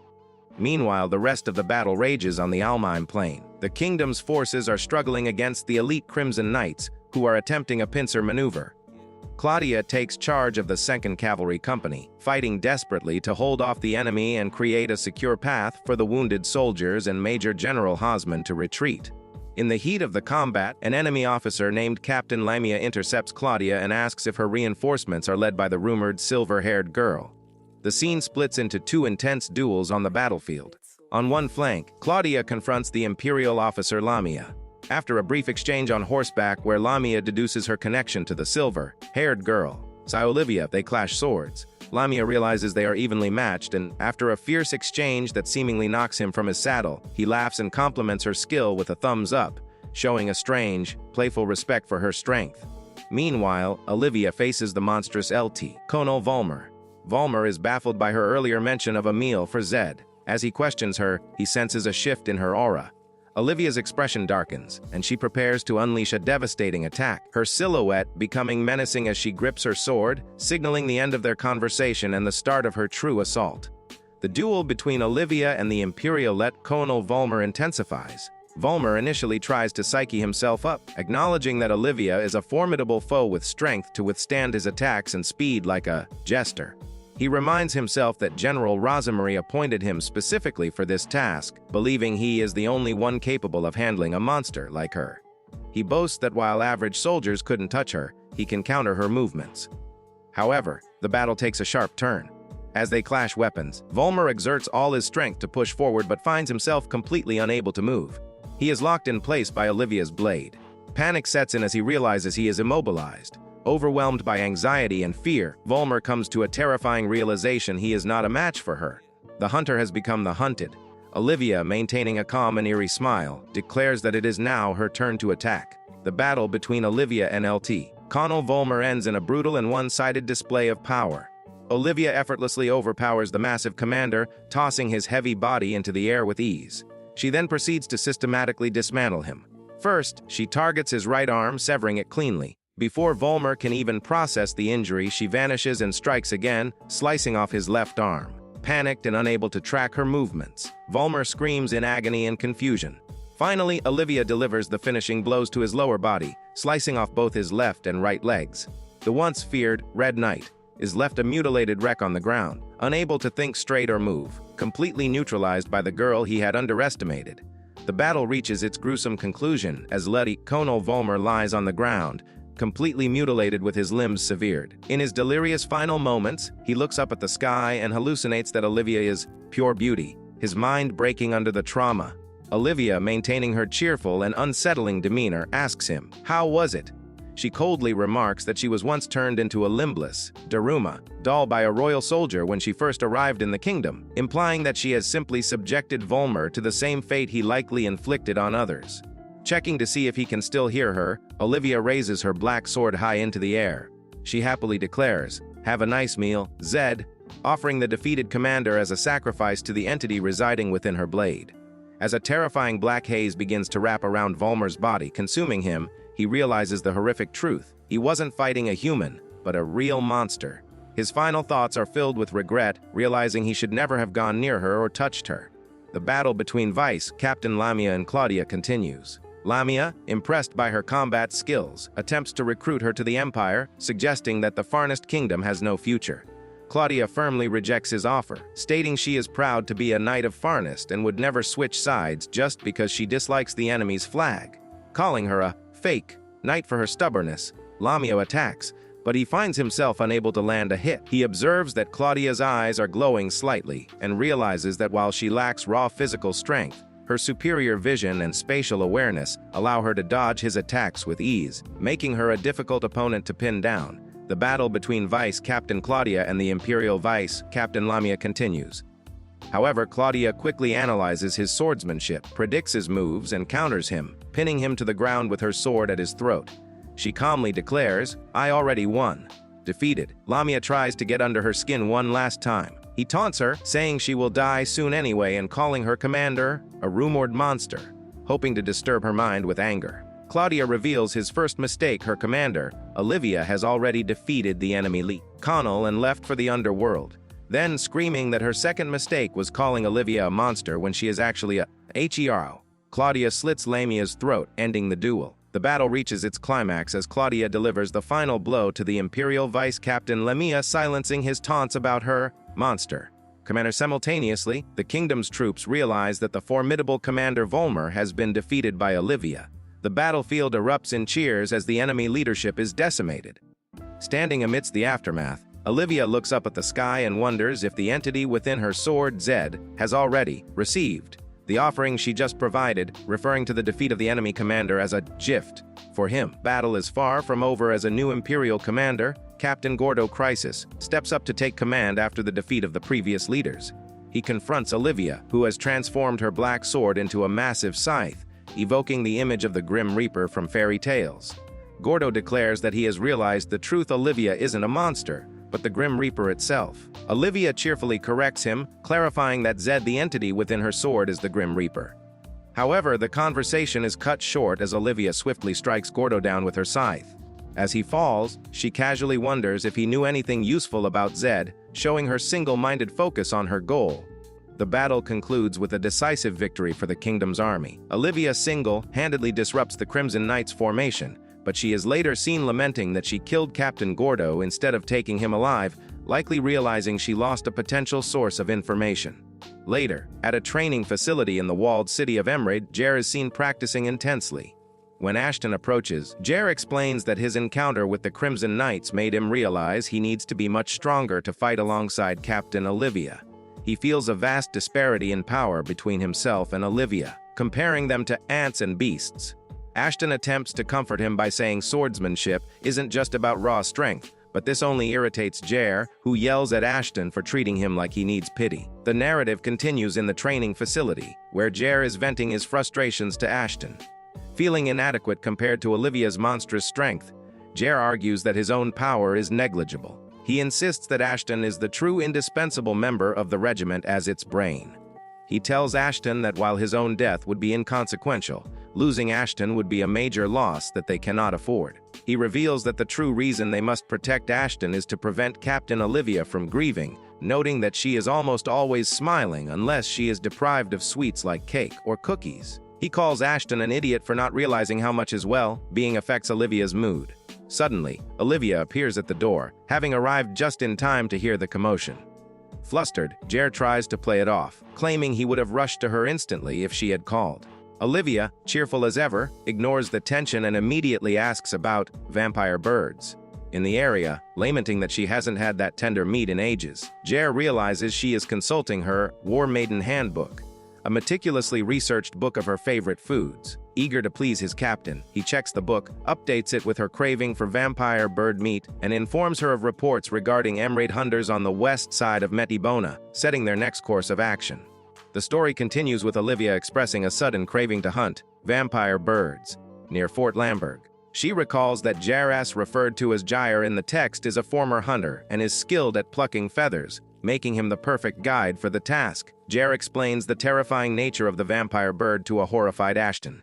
He describes it as a Class II dangerous creature known as the ruler of the skies. It has glossy black feathers, blood-red eyes, and a hard, sharp-lipped beak. Once it locates prey, it swoops down in a rotating motion and sucks their blood, which is how it got its name. Despite the danger, Jer is enthusiastic about the hunt, having previously mentioned his love for the bird's tender meat. However, his enthusiasm is mixed with concern for Olivia. He insists that he cannot let her go there alone, declaring that he will stop her if she tries to face such a dangerous creature by herself, regardless of her strength. Ashton is terrified and reluctant to go, but Jer is determined to accompany the captain to ensure the hunt is done properly and safely. The scene ends with the group preparing to head out, with Olivia cheerful and Jer resolute. The story jumps forward to the aftermath of the hunt. Jer is shown ecstatically devouring the cooked vampire bird meat, declaring it the most delicious thing he has ever eaten and thanking Captain Olivia for the meal. The rest of the soldiers are also shown happily feasting. While Jer is celebrating, Olivia asks, "What's wrong, guys?" The camera pans to Claudia and Ashton, who are slumped over with dark circles under their eyes, looking completely exhausted and sick. It is implied that they have gorged themselves on the meat and are now suffering from overeating, unable to eat another bite. The scene moves to the Imperial Army's Winsome Castle. In the command room, the spy Alvinals, whom Olivia had previously captured and released, delivers a message from Olivia to General Rosemary. "I'm coming to kill you, so keep your neck squeaky clean until then." While Rosemary's subordinate is horrified by the impertinence, Rosemary bursts into laughter, finding the threat delightful and excellent. Alvin, looking serious, warns her not to underestimate the monster. He explains that he only survived because of her whim, recounting how she slaughtered 4 of his highly skilled subordinates from the Heat Haze Ninja clan in an instant. He adds that she also defeated the formidable Elt Kunnel Volmer. Intrigued by the analytical skills of the Heat Haze and Olivia's boldness, Rosemary gratefully accepts Alvin's advice to be vigilant, silencing her concerned subordinate. The narrative shifts to the Imperial Army's command room at Winsome Castle. General Rosemary is informed that the kingdom's 7th Army has established its base in the Citadel of Emley. When her subordinate asks how to proceed, Rosemary calmly decides to simply watch them for now. She reasons that the enemy knows they cannot retake the northern region without defeating her elite Crimson Knights. With a confident smirk, she declares that whether they like it or not, the enemy will have to go through her. Meanwhile, at the Royal Army's command post in the Citadel of Emley, The mood is tense. A high-ranking superior berates Major General Hosmund, who is bandaged from the recent battle. The superior scolds Hosmund for engaging the enemy without waiting for the independent cavalry regiment. Hosmund, sweating, tries to defend his actions, explaining that the enemy displayed the bodies of their murdered scouts outside the citadel, and he feared for his troops' morale if nothing was done. The superior is unimpressed, shouting, "You imbecile!" He points out that Hosmund should have realized the display was a provocation to lure them into a trap. He condemns Hosmund for wasting 500 soldiers, half his regiment, for nothing, calling it a considerable loss right before the climax of the war. He accuses Hosmund of being desperate for merit and promotions. Hosmund tries to argue that he only intended to protect the city, but the superior cuts him off, yelling that he has had enough of his pathetic excuses. He orders Hosmund to take responsibility for the loss, commanding him to remain on standby in his quarters until his punishment is decided. Hosmund can only offer his deepest apologies. In the Royal Army's command post, the senior officers discuss the aftermath of the recent battle. A high-ranking commander reflects on the disgraced Major General Hosmund, noting that he is actually quite capable when he keeps a cool head. He then turns to his subordinates, a Lieutenant General Senior Colonel and Lieutenant Colonel, speculating that Hosmund was likely growing impatient and reckless due to a desire for promotions. The commander questions if Hosmund really thought they had the leisure to worry about such things at this critical stage of the war. Suddenly, the heavy atmosphere is broken as Olivia bursts into the room, cheerfully holding a pocket watch and greeting General Paul and Colonel Otto. Colonel Otto looks stern and annoyed, muttering that her greeting sounds slipshod, but Olivia playfully dismisses it as his imagination. General Paul, in contrast, smiles warmly and welcomes her. General Paul thanks Olivia, explaining that thanks to her, Major General Hosmund's regiment was spared from total annihilation. He praises her latest achievement as truly remarkable. He then asks for her personal opinion on the confrontation with the Crimson Knights, stating that while he has read Lieutenant Claudia's report, he wants to hear Olivia's thoughts directly. Olivia gives her assessment, recalling the strength of the Crimson Knights. She admits that they were highly experienced and that every individual soldier possessed exceptional abilities, concluding that in terms of overall power, the enemy had the upper hand. Colonel Otto remarks grimly that they are indeed not to be taken lightly. However, Olivia's expression remains bright and confident. She declares that General Paul has nothing to worry about and that the Crimson Knights will not be a problem at all. When the generals ask why, Olivia reveals her bold plan. She intends to personally kill the enemy's commander-in-chief. She mentions that she has already sent a message to the enemy commander via one of their own, Heat Haze, operatives. She asserts that once she disposes of their leader, the enemy army will crumble, no matter how strong it is. With a wide smile, she confidently reiterates that they will pose no problem at all. The scene shifts to a command meeting where Olivia enthusiastically pledges her commitment to General Paul, who laughs warmly and agrees to rely on her once more. Colonel Otto, however, maintains his stern demeanor as the conversation shifts to more serious matters. General Paul formally addresses Olivia as Major and asks to question her about her earlier observations regarding the Heat Haze operatives she encountered in the desert town of Sephan. Colonel Otto clarifies that they're referring to the Imperial Division stationed in the north, which they'll call the Northern Army for short. He asks Olivia to confirm whether their objective is indeed the destruction of the 7th Army. Olivia confirms this without hesitation, stating she obtained the information directly from the Heat Haze agent and believes there's no mistake. General Paul realizes this means Ashton's conjecture was correct. The Northern Army is specifically waiting for the 7th Army to be deployed. General Paul turns to Ashton, visibly impressed, and admits he never imagined the young strategist would possess such insight. He acknowledges he needs to improve his opinion of Ashton, calling him a brilliant strategist. However, Colonel Otto raises a valid strategic question. Why is the Imperial Army antagonizing the 7th Army so much? He points out that Kir Fortress is still under Imperial control, so losing Fort Caspar shouldn't be such a painful blow. He can't figure out their motive for such intense focus on the 7th Army. Olivia offers a possible explanation. Perhaps they killed someone closely related to the enemy commander-in-chief. Colonel Otto considers this, suggesting it could be a personal grudge. General Paul finds this hard to believe, questioning whether a commander-in-chief would really mobilize an entire army just for a personal vendetta. He eventually dismisses the speculation, saying they won't find any definitive answer by guessing. Colonel Otto refocuses on what they know for certain: the Northern Army is targeting the 7th Army. He affirms his commitment to ensuring they're thoroughly prepared.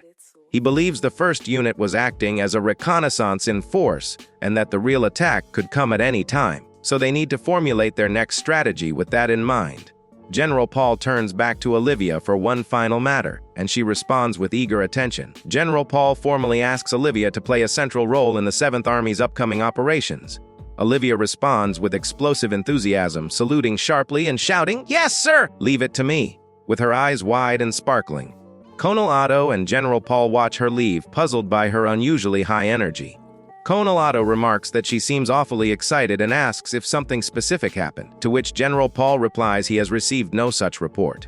However, General Paul notices a disturbing detail. For the first time, Olivia left without asking for cake, her usual request. This omission leaves him feeling slightly uneasy, muttering, "Oh well," as he watches her go. Olivia rushes out of the command room, eager to depart. General Paul reflects that regardless of the reason, her high fighting spirit is advantageous for their side. This reveals the true motivation behind her excitement. She is doing this to gain access to the Royal Library, a carrot dangled by Claudia that is proving highly effective. The general's left bewildered by her strange, hyperactive behavior. In the residential area of the Citadel of Emley, Olivia and Ashton take a walk along the main street. Ashton observes that while there are many stalls, there are very few customers, and the people walking around look grim. He reflects that before the war, the streets were bustling, but now they are less than half as crowded. He momentarily stops to lament the situation, realizing it can't be helped given the state of the world, only to turn around and realize Olivia has vanished. He finds her staring intensely at a food stall selling skewers. After running off on her own and startling the vendor, Olivia turns to Ashton with eyes full of hope, begging to eat the local specialty because she is in a growth spurt, despite having eaten breakfast less than an hour ago. Ashton relents and asks for the price. The vendor quotes, 1 silver coin for 1 skewer, shocking both of them. Ashton, drawing on his background as a merchant's son, immediately recognizes the price gouging. He knows street food of that type should only cost about 10 copper coins. He realizes the vendor is inflating the price because they are wearing military uniforms. When he confronts the vendor about charging military men extra, the vendor defensively denies overcharging them based on their position. Ashton realizes that the exorbitant price isn't due to the vendor trying to cheat them based on their uniforms, but rather a reflection of the harsh reality of the war. He notes that even compared to market prices in the royal capital, the cost is abnormally high. He deduces that the invasion of the Northern Army is already having a severe impact on the entire region, making food incredibly valuable. The vendor confirms this, remarking on just how valuable food has become at the moment. Understanding the situation, Ashton sincerely apologizes to the woman for doubting her integrity. The vendor laughs it off, saying she is sorry if she made him feel pity for her instead. Ashton proceeds to buy 2 of the meat skewers. Olivia is delighted, asking if she can really have both, and upon taking a bite, declares that it is amazing. The vendor, watching them eat, realizes she hasn't seen them around before and deduces that they are the soldiers who drove the Imperial Army away.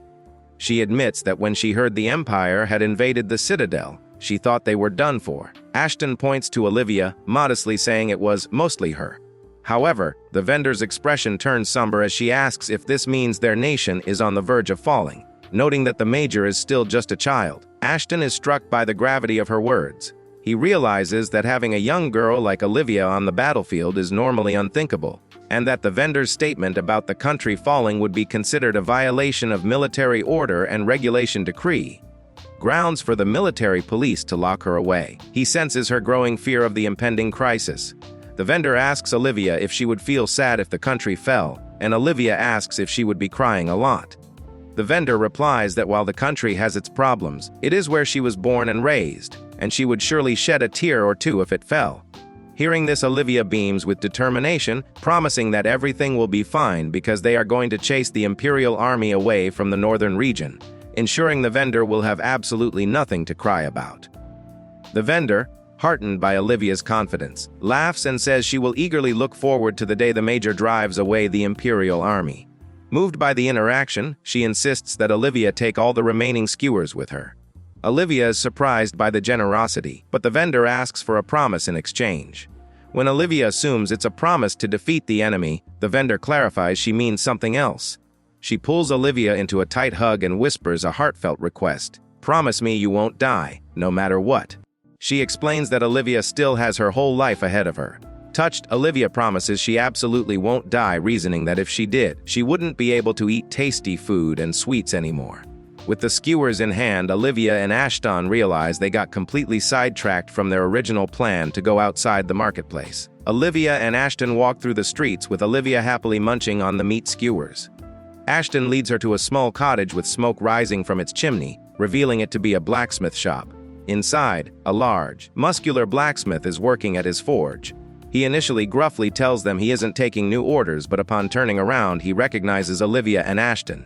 Olivia asks if her order is ready. The blacksmith apologizes for his brusqueness and confirms that he finished it just yesterday, boasting that it is a fine masterpiece. He goes to retrieve the item and dramatically unveils a large object covered by a white cloth.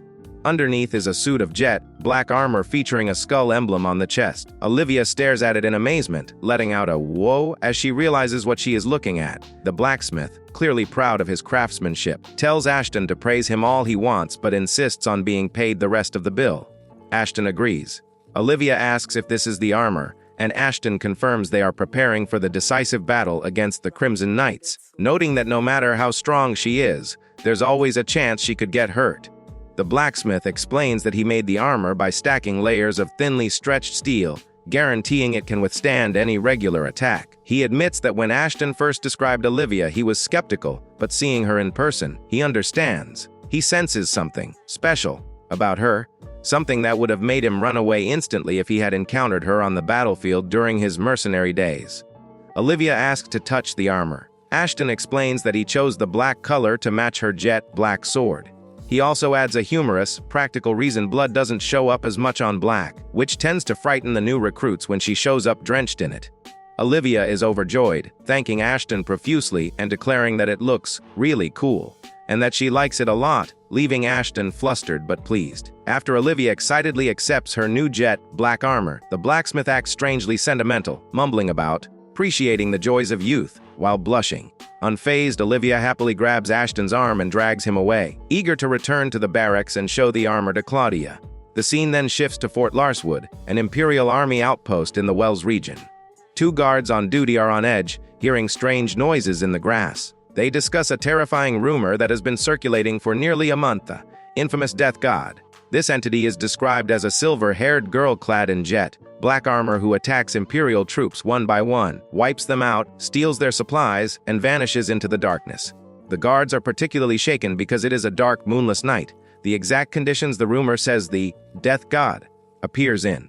Despite their fear, they try to maintain their posts, knowing that at least one of them must keep watch. At Fort Larswood in the Wells region, the Imperial guards are on high alert due to the rumors of the infamous Death God.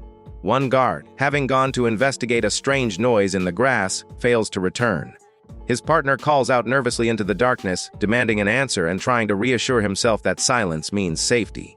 However, he is suddenly ambushed and taken out by an arrow. Olivia, now clad in her new jet black armor, stands over the defeated guards, relieved that her stealth approach worked. She is quickly joined by her subordinates, including the large soldier Gauss, who praises her marvelous takedown. The squad, clearly enjoying their guerrilla tactics, begins to loot the fort's supplies, with Olivia playfully noting that she hopes to find good alcohol this time, much to the delight of her troops. The squad stands in awe of Olivia's marksmanship after she effortlessly eliminates a guard with a crossbow shot from a distance that should have been impossible in the dark. Gauss admits he could never replicate such a feat, leading Olivia to casually remark that humans are simply cut out for some things and not for others, hinting at her own superior nature. With the perimeter clear, the squad prepares to assault the fort with flaming arrows. Gauss questions the decision to destroy the structure, but Olivia cheerfully explains her ruthless logic: the fort has no strategic value, so burning it down along with the enemy soldiers inside is the most efficient way to secure a victory without losing a single one of her own men. Her cold pragmatism leaves Gauss sweating, but he follows orders. The volley of flaming arrows rains down, quickly engulfing the wooden fort in flames. As the Imperial soldiers inside panic and scream for the gates to be opened, Olivia eagerly prepares to join the ambush, ordering her archers to keep firing at anyone who tries to escape the fire. The ambush at Fort Larswood proves devastatingly effective. As the Imperial soldiers flee the burning structure, they are met with a relentless hail of arrows from Olivia's squad. Olivia, utilizing the crossbow she reclaimed from Blum-san, affectionately calling it her little chakmaru, winks at the camera, pleased with how convenient the weapon is for this situation. She notes that taking it back was the right choice as she continues to pick off fleeing enemies. However, the crossbow eventually runs dry. Just as Olivia realizes she is out of bolts, a massive, enraged soldier charges at her, screaming that he will teach these snakes not to walk all over them. Unfazed, Olivia instantly switches tactics, drawing her sword. In a flash of steel, she slices through the charging brute and then proceeds to cut down several more enemies with terrifying speed and precision, leaving a trail of blood in her wake. With the immediate threat neutralized, Gauss approaches Olivia. He points to the skull emblem on her new black armor and reveals that the Imperial Army has started calling her a death god. Olivia seems delighted by this new moniker, remarking that she much prefers death god over being called a monster. When a confused Gauss asks why, stating he doesn't see a difference between the two titles, Olivia simply smiles and replies, "Why, indeed, it's at the true reason for her preference," noting that their existence is special to her, suggesting a deeper connection to the title or the entity behind it. The narrative continues around a campfire where Olivia, Ashton, and Claudia share a brief moment of peace. However, Claudia remains concerned about the strategic situation. She points out that while the enemy is no fool, the Northern Army still boasts over 70,000 soldiers compared to their mere 28,000. She fears that if the enemy commander realizes the folly of spreading her forces thin and decides to concentrate her troops, they will be in serious trouble. In the background, other soldiers, including Gauss, celebrate their success in depleting enemy numbers through continuous night raids, though they acknowledge the enemy still outnumbers them 2-1. Surprisingly, Ashton suggests that they should stop launching night raids immediately. Claudia is confused by this proposal, arguing that they should continue to reduce enemy numbers before they have a chance to regroup. Ashton apologizes for not being clear and presents her with a document, explaining that there is no longer a need for raids.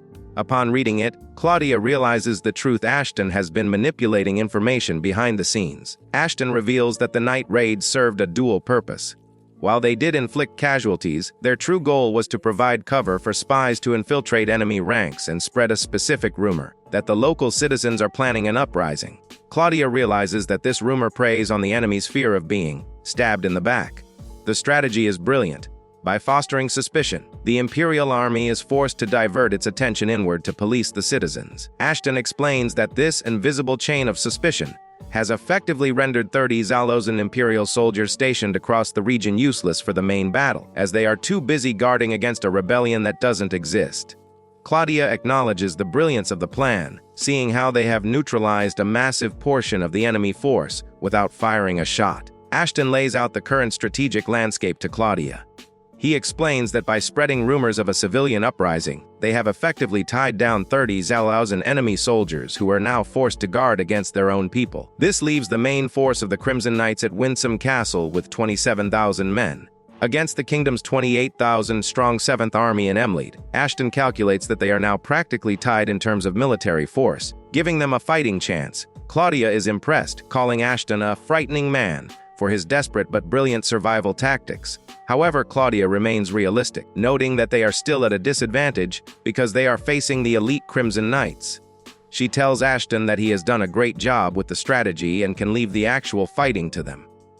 Suddenly, Olivia wakes up from her nap. She teasingly remarks that Ashton is like a fish out of water when it comes to actual combat, causing him to laugh nervously. She then promptly falls back asleep, drooling slightly. Ashton and Claudia watch her, noting that she has been fighting non-stop for days.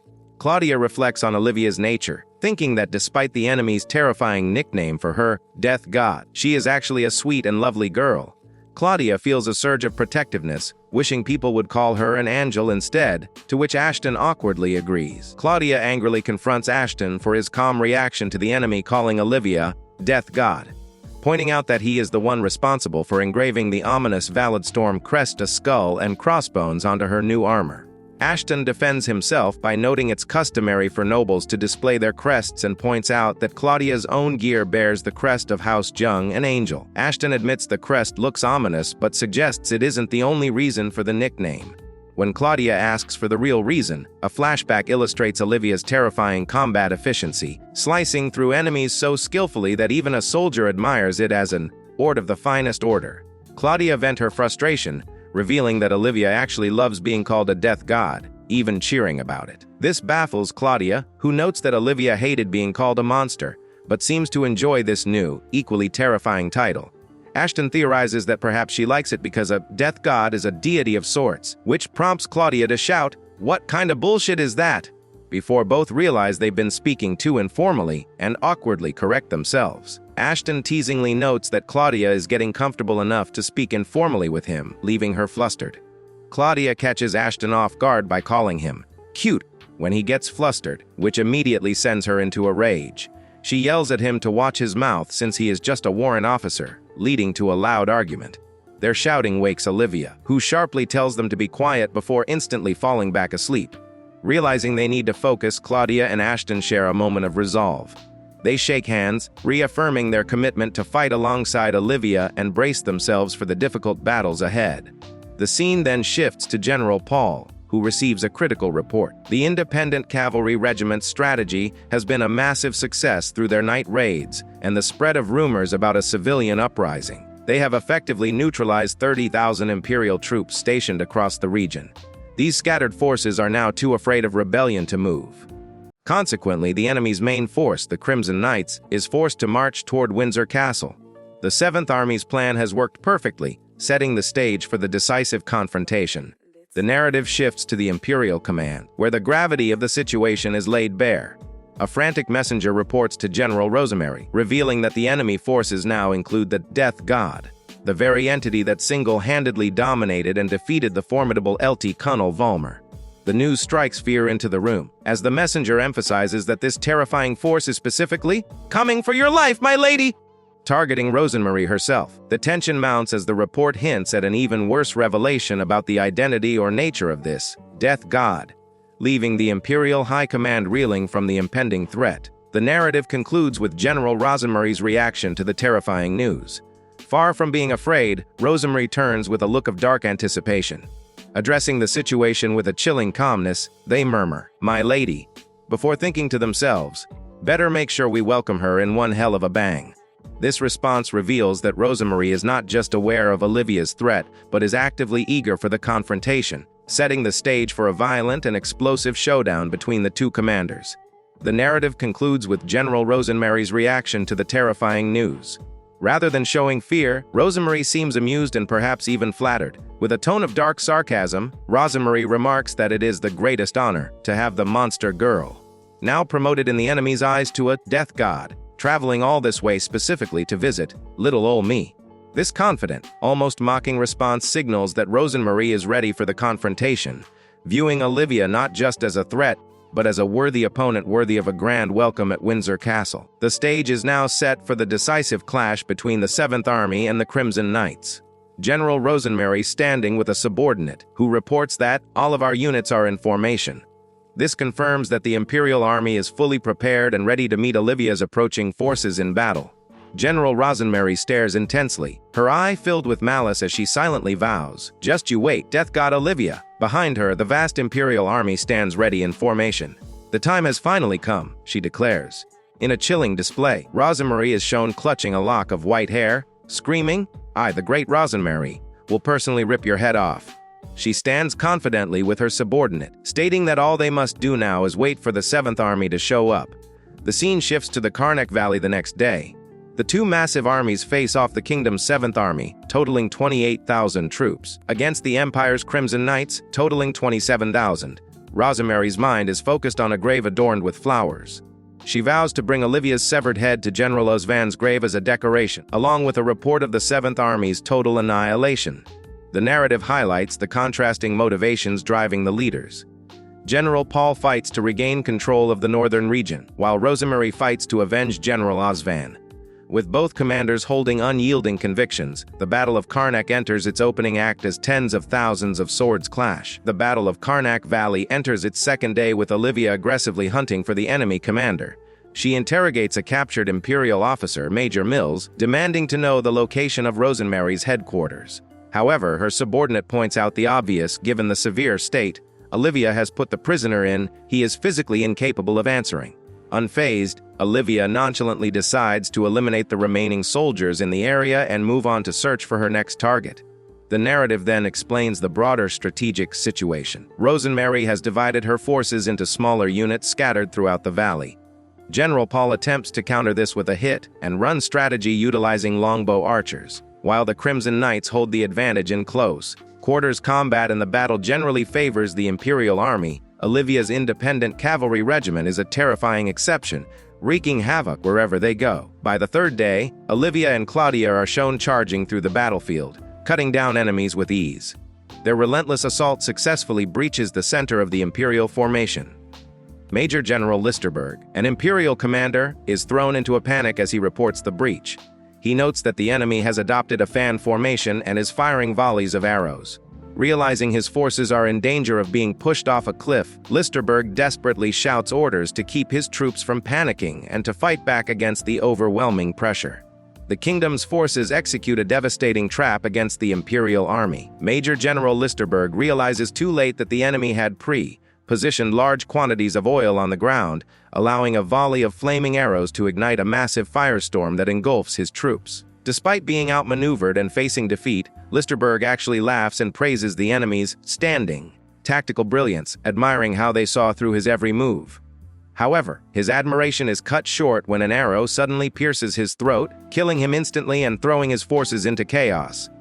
In the aftermath of the skirmish, Olivia is frustrated because they still haven't located the enemy's main headquarters. Claudia tries to reassure her, pointing out that thanks to Ashton's strategic planning, they managed to keep their own casualties to a minimum while successfully depleting the enemy's numbers. Olivia's mood instantly lifts at the mention of a victory. She cheerfully decides to take a lunch break and demands a jerky sandwich with plenty of mustard from a visibly exhausted Ashton, claiming that his cooking is what gives her the energy to burst forward and hunt down the next prey. The narrative shifts to a lighter moment where Olivia energetically demands a jerky sandwich with plenty of mustard from Ashton. She claims that his cooking is what makes her burst with energy, allowing her to keep fighting. Claudia comments on Olivia's boundless energy, and Olivia deflects by saying that as the commander, she simply has to carry out her orders to stay ready. Meanwhile, at the Crimson Knights headquarters, the situation is dire. A soldier reports to General Rosemary that the body of Major Mills was found in the Benham River Basin, bisected, and his entire unit has been annihilated. Rosemary's subordinate notes that such brutal efficiency could not be the work of ordinary soldiers. Before they can fully process this loss, another messenger bursts in with catastrophic news. Major General Listenberg and his entire unit have been wiped out at the Levis Pass. It is confirmed that the regiment of Death God Olivia is responsible for the massacre. The Imperial commanders are thrown into shock and disbelief. One officer defends Listenberg as a man of courage and wisdom, struggling to accept that he was defeated so easily. The grim reality sets in as reports confirm that Olivia's unit has slaughtered more than 20% of the Imperial forces in a mere 4 days. Rosemary curses the Death God Olivia, realizing that her opponent is no longer just creeping around like a gutter rat, but has started a full-scale rampage. Acknowledging the severity of the threat and the mounting losses, Rosemary decides that they won't get anywhere unless she enters the battlefield personally to confront Olivia. At the Imperial headquarters, the situation is dire. An aide Gil panics as reports of the Death God's rampage come in. He proposes a desperate plan: gather their scattered forces, amassing 10,000 troops to surround Olivia's unit and destroy them through wave attacks. General Rosemary initially rejects this idea. She points out the fatal flaws in Gil's logic. First, gathering scattered troops would take too much time, and Olivia wouldn't wait for them. Second, the Karnak Valley is too narrow to effectively maneuver an army of 10 Zalozen. Finally, she reminds him that they chose this specific terrain to utilize their proficiency in mountain warfare. Moving large forces around would negate that advantage and leave their headquarters vulnerable to an attack by the rest of the 7th Army. Guel argues back, suggesting that if they can just eliminate the Death God, they can turn the tide. He posits that since Olivia has already neutralized 30,000 troops, referring to the psychological warfare and rumors, she might be overconfident. He suggests using a unit as bait to lure her into a trap, believing she might fall for it. Rosemary mocks this idea, grabbing Guel by the face and scoffing at the notion that Olivia is stupid enough to fall for a simple trap.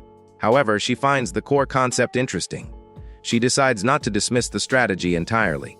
Instead, she announces she will use Gil's plan as a base but add her own personal tweaks to it, signaling that she is preparing a much more sophisticated and dangerous trap for Olivia. and also said he will play the role of the bait and lure the death god into his trap. But each side is targeting and preying on the other. Olivia holds an Imperial soldier at sword point, cheerfully demanding to know the location of the enemy headquarters. She offers him a deal if he tells her she will spare his life and even give him a cookie. The soldier, terrified and insulted by her casual demeanor, screams at her for messing with him and charges. Olivia effortlessly blocks his attack. She calmly asks him one more time, holding up a finger and reaffirming her promise that she truly will give him a cookie. She playfully asks if he's afraid the cookie is so delicious his cheeks will fall off, assuring him it won't actually happen. Despite her reassurances and the threat of death, the soldier remains silent. Olivia mutters, "That's too bad," and the soldier is shown defeated. Claudia reports that the prisoner died without confessing, just as she expected. Olivia asks why everyone is in such a hurry to die. Claudia explains that they are honorable soldiers, and their silence demonstrates their strong loyalty to their nation. Olivia stares blankly, reflecting that Claudia also values loyalty deeply, even though it won't fill her belly.